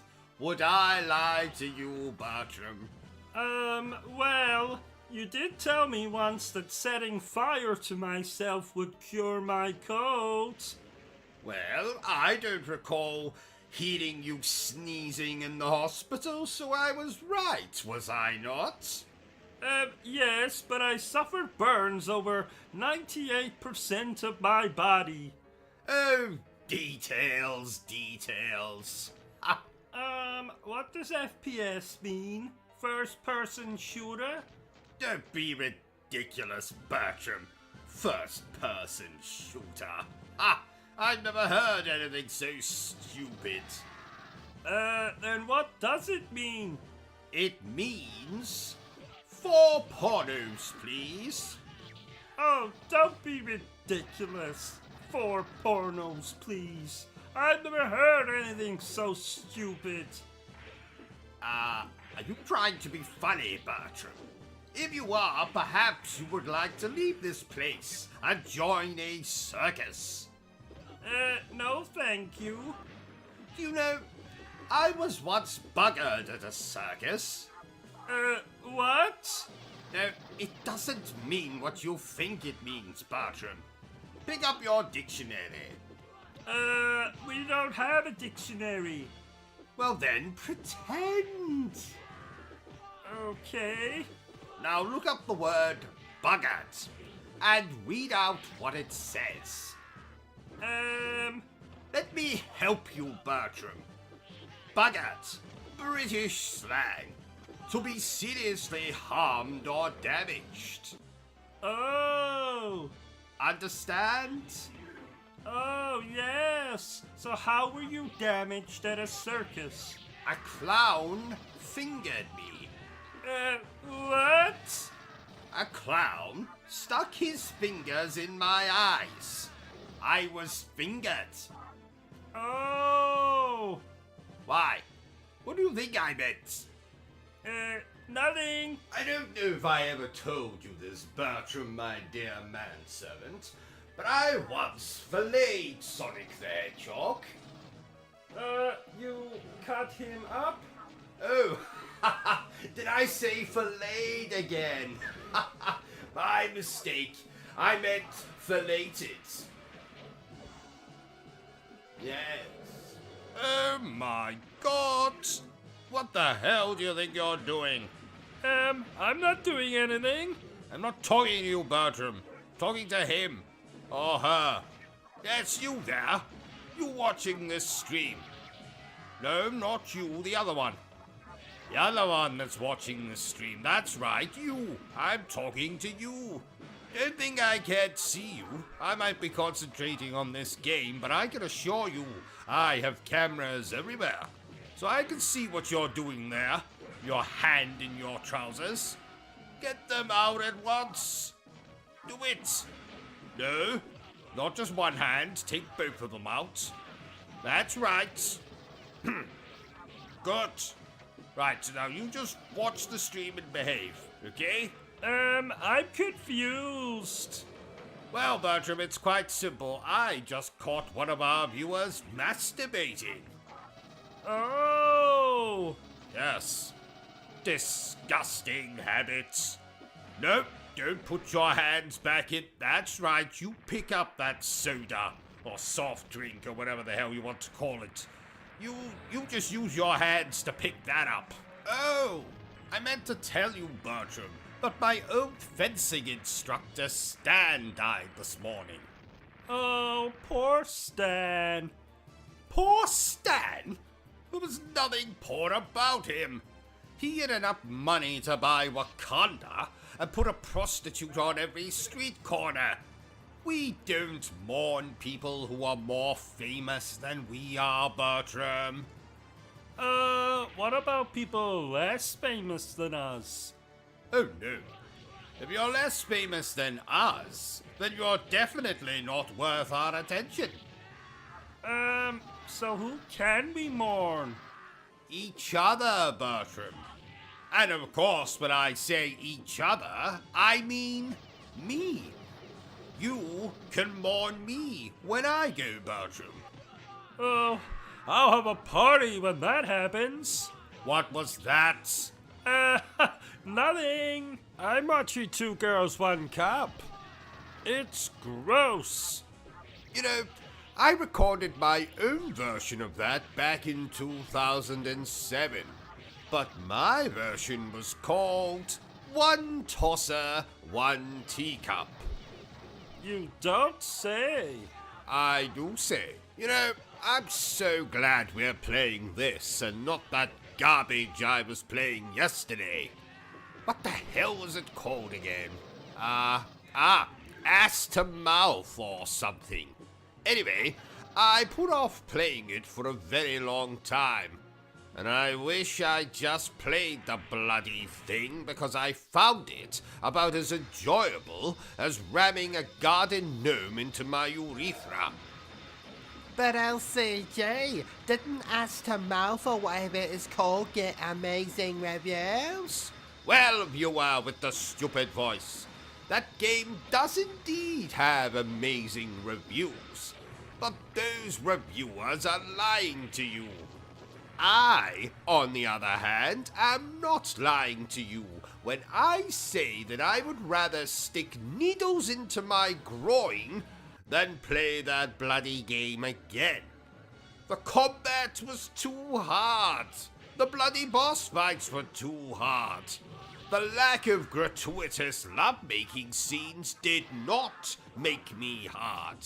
So, Ass to Mouth was an experience I'd care not to repeat in this life or the next. Unless, of course, someone's asking me to do it for real. In that case, I would be like, hell yes, I'll do that to you, attractive actor.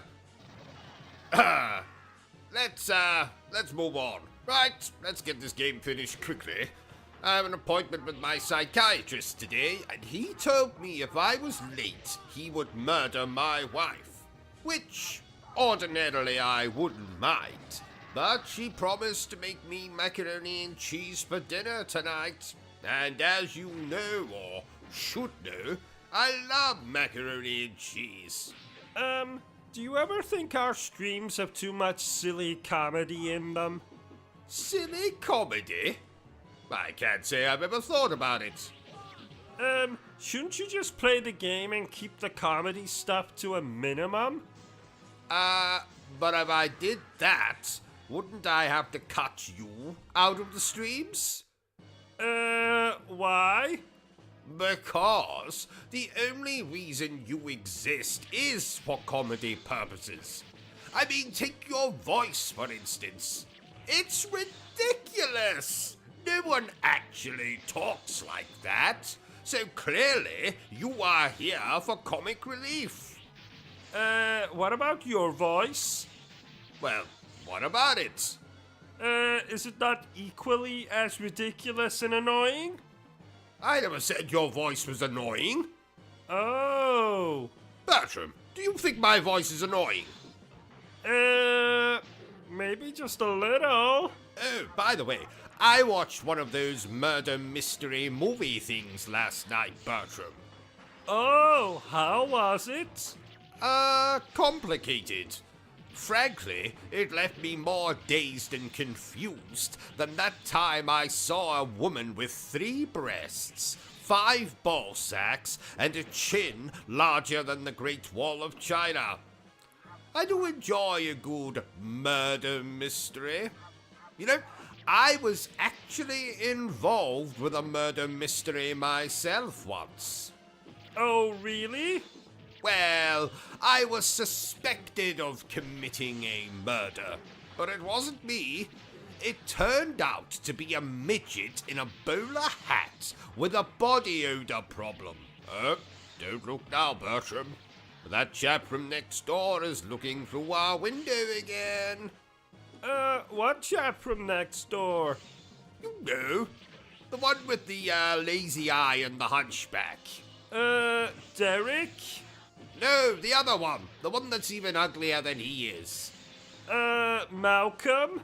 No, the other one. I think they all live together. They're a trio of very ugly people. So who's the third member of that trio? Toby? Yes, Toby, that's it. Yes, I think he's looking through our window. I think he's looking for you, Bertram. Why would he be looking for me? Well, because you are romantically entangled, are you not? Well, not at this exact moment, we're not. No, I don't mean right now, because obviously we're streaming this game right now, but are you not usually attached by the penis? I mean, you know, attached in a romantic sense. You not usually hang out together.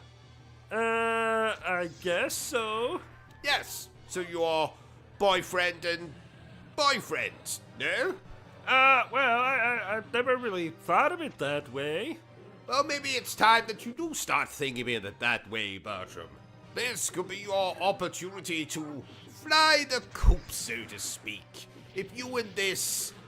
what was his name again? Toby. If you and this Toby decide to get married or, God forbid, have children, you could leave this place and, I'd be completely alone. I'd have no one. And that would make me very sad. No, actually, Bertram, I actually think you and Toby should, break up. I think you should break up right now. Go on over to that window and you tell that ugly mother thumper that, tell him you found someone else. Tell him I'm your boyfriend if you want. I mean, you don't have to. There's no obligation to tell him that. But, I mean, if you really want to, you can tell him that. I mean, I don't really mind either way. I mean, you can do what you want. But, Oh, that isn't Toby at the window. That's Malcolm. Oh. Oh, well. Never mind what I just said, then. Let's get on with the game. You know, I've been looking forward to playing this, Bertram. I bathed. I changed my underpants. Something I never do. I lit some candles. I opened a bottle of wine. A crate of wine. A crate of wine. All we need is some scantily clad prostitutes, and this will be a proper party. Wouldn't they distract from the game, though? Oh, I never really thought of that. Yes, probably for the best that there's no prostitutes here, right? I think it's time for a poem. Lady Demetresque, with the marvelous breasts, how I long to shag you where you rest. I will spill my milk upon your chest. As a lover, you're the best. Ha ha, ha ha ha ha. It's not Shakespeare, I admit, but I think it sums up my feelings quite nicely. It was most, romantic, sir. Thank you, Bertram. I agree. I agree. Where do you think Lady Demetresque buys her clothes? Never mind that, Bertram. I want to know where she buys her tampons. And what size. Do tampons come in very fucking large size? I don't know. Well, find out, damn it. What am I paying you for? You don't pay me. Oh, that's right. Ha ha ha. But still, I want to know, Bertram. I have to know. I'll see what I can do. You know, Bertram, I do love me a bit of hacking and slashing. Oh, is that why you have a I Heart Jack the Ripper t-shirt? It is indeed, Bertram.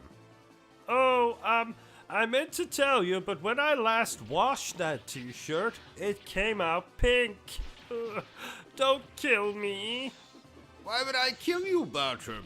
Pink just so happens to be my favorite color. Oh, really? No, not really. I am absolutely going to cut your bollocks off with a spoon when we finish this game. Oh, no. You always know I like a game when I have an erection for the duration of playing it. Ha ha. How long have you had this particular erection? 10 hours and counting. Which either means I love this game, or there's something wrong with me. Oh, there's plenty wrong with you. Shut up, Bertram. So, Bertram, this game is from... A series that you love? a series that I love. And you also loved this game. And I also loved this game. Wait a minute. What are you doing, Bertram? Why are you reading from my script? Well, I noticed that you didn't give me a lot to say outside of, oh my, or, oh. So I thought I would give myself more to do. You want more to do? Get me a bloody coffee. What do you think I pay you for? But you don't pay me. Shut up, Bertram. I pay you with sexual favors as well, you know. Just get me a coffee, right? If you'll excuse me, I'm off to call my fictional wife a myriad of dreadful names. Oh no, you're not getting off that easy. You'll finish this game even if it kills me. Oh, if only you would die, Bertram. Then I could inherit that collection of mannequin heads you have. No, those are my friends. Stop lying, Bertram. You don't have any friends. You have inanimate objects that you occasionally engage in one-sided conversation with. Pot, kettle, black? Oh. Touché. Fine.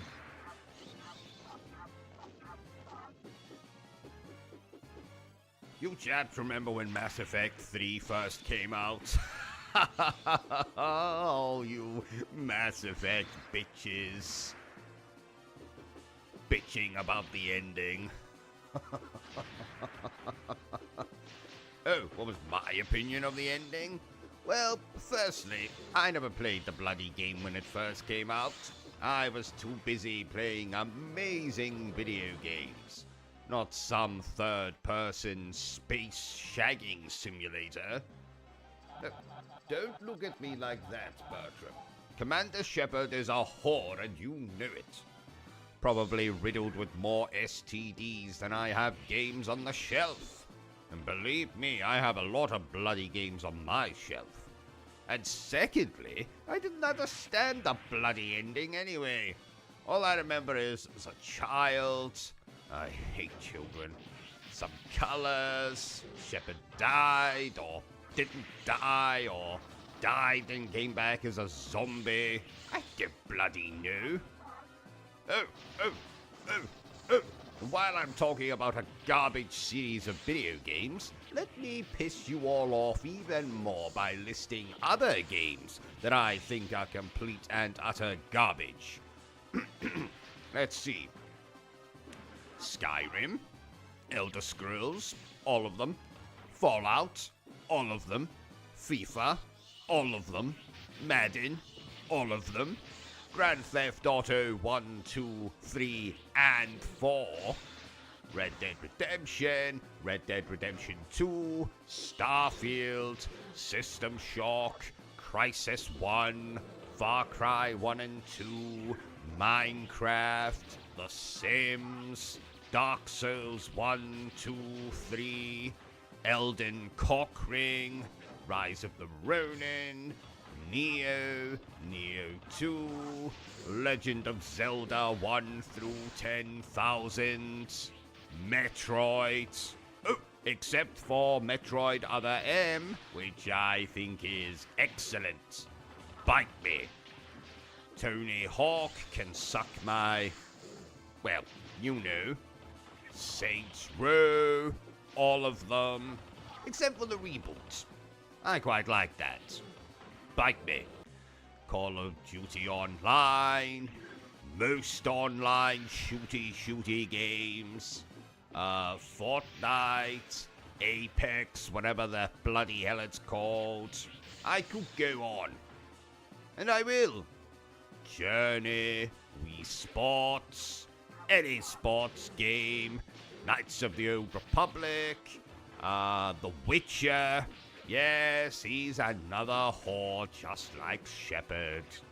Mario Kart, 2/3 of Grand Theft Auto 5, Grand Theft Auto 5 Online, Stardew Valley, Disco Elysium, Baldur's Gate 1, 2, and 3, or as I like to call them, Bollocks Gate, Halo 3, World of Warcraft, Guitar Hero, Shadow of the Colossus, Half-Life, Portal, Silent Hill 2, Pokemon, Tetris, Street Fighter 2, Shovel Knight, Hollow Knight, Mario 64, GoldenEye, Undertale, Mega Man 1, 2, 3, 4, 5, 6, 7, 8, 9, 10, Smash Brothers, again, all of them, the original Doom, Doom 2, Doom 64, Celeste, Borderlands, again, all of the bloody things, Hades, Earthbound, Overwatch. I'm bored now. What was I even talking about before? Oh, who cares? Let's just play the bloody game.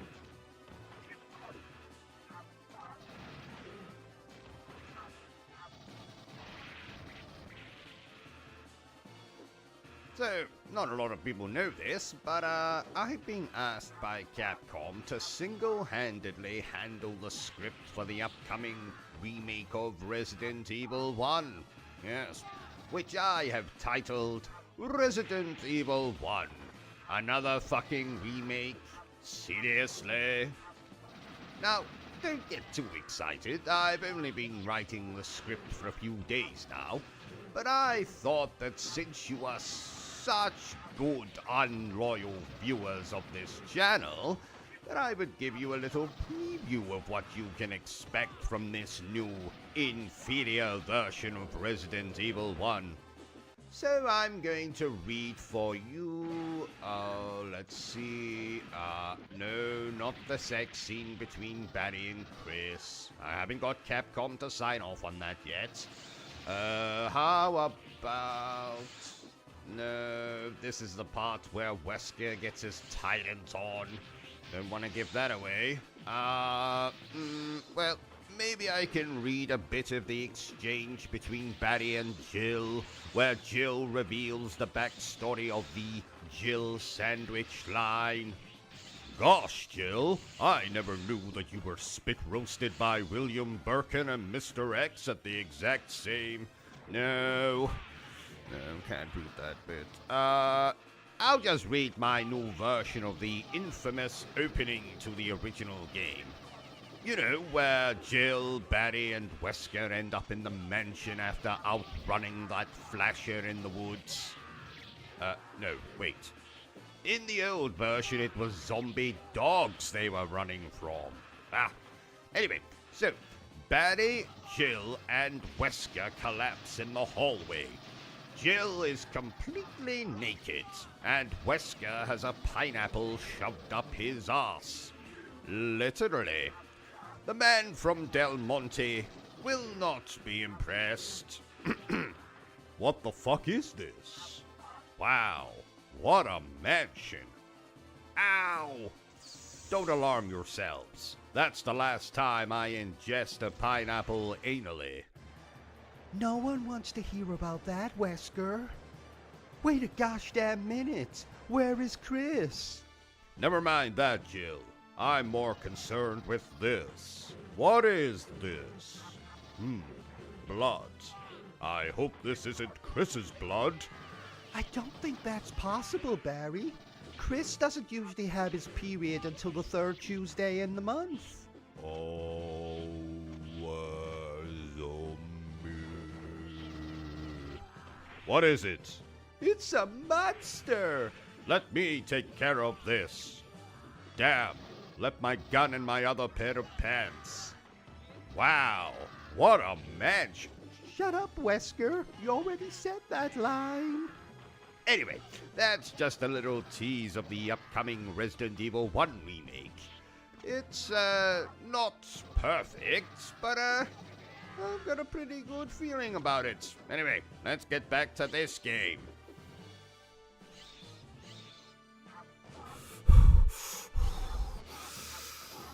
Forgive me, dear viewer, but we must get through this game quickly. I'm currently being chased by a man in a gorilla costume through the London Underground. I'll explain later. Uh-oh, Monkey Boy is gaining on me. I'll just hide in this toilet. Good morning, sir. Nice penis. Sir, stop pointing your penis at me. Uh-oh, here comes King Kong. Well, this is awkward. Tell me, Monkey, is it true that you and Tarzan are more than just friends? Here you go. Thank you, Bertram. What the hell is wrong with this coffee? I put poison in it. I'm sick and tired of you treating me like shit. Oh. Okay then. Right, let's cut the cow shit. This game is amazing. It's the most fun I've had since Chun-Li offered me a special massage. Special massage? That's code for suckle upon my Colonel Mustard. Oh my! Yes, oh my. Did you know, Bertram, that Chun-Li wears dentures? I did not. Yes. 'Twas slightly awkward when they fell out. I've still got them. In a jar. In the bathroom. Oh my! Yes. Oh my. Though this game looks quite simple, I can assure you, dear viewers, that this tale has more twists and turns than watching an M. Night Shyamalan movie whilst riding a roller coaster. And I've found myself welling up and full-blown crying on more than one occasion.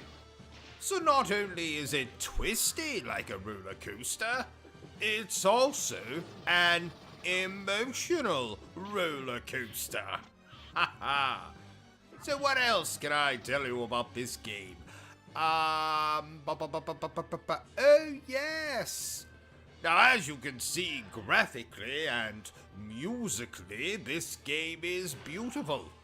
And for the idiots amongst you, musically is a posh way of saying music. Oh, I knew that. No one cares, Bertram.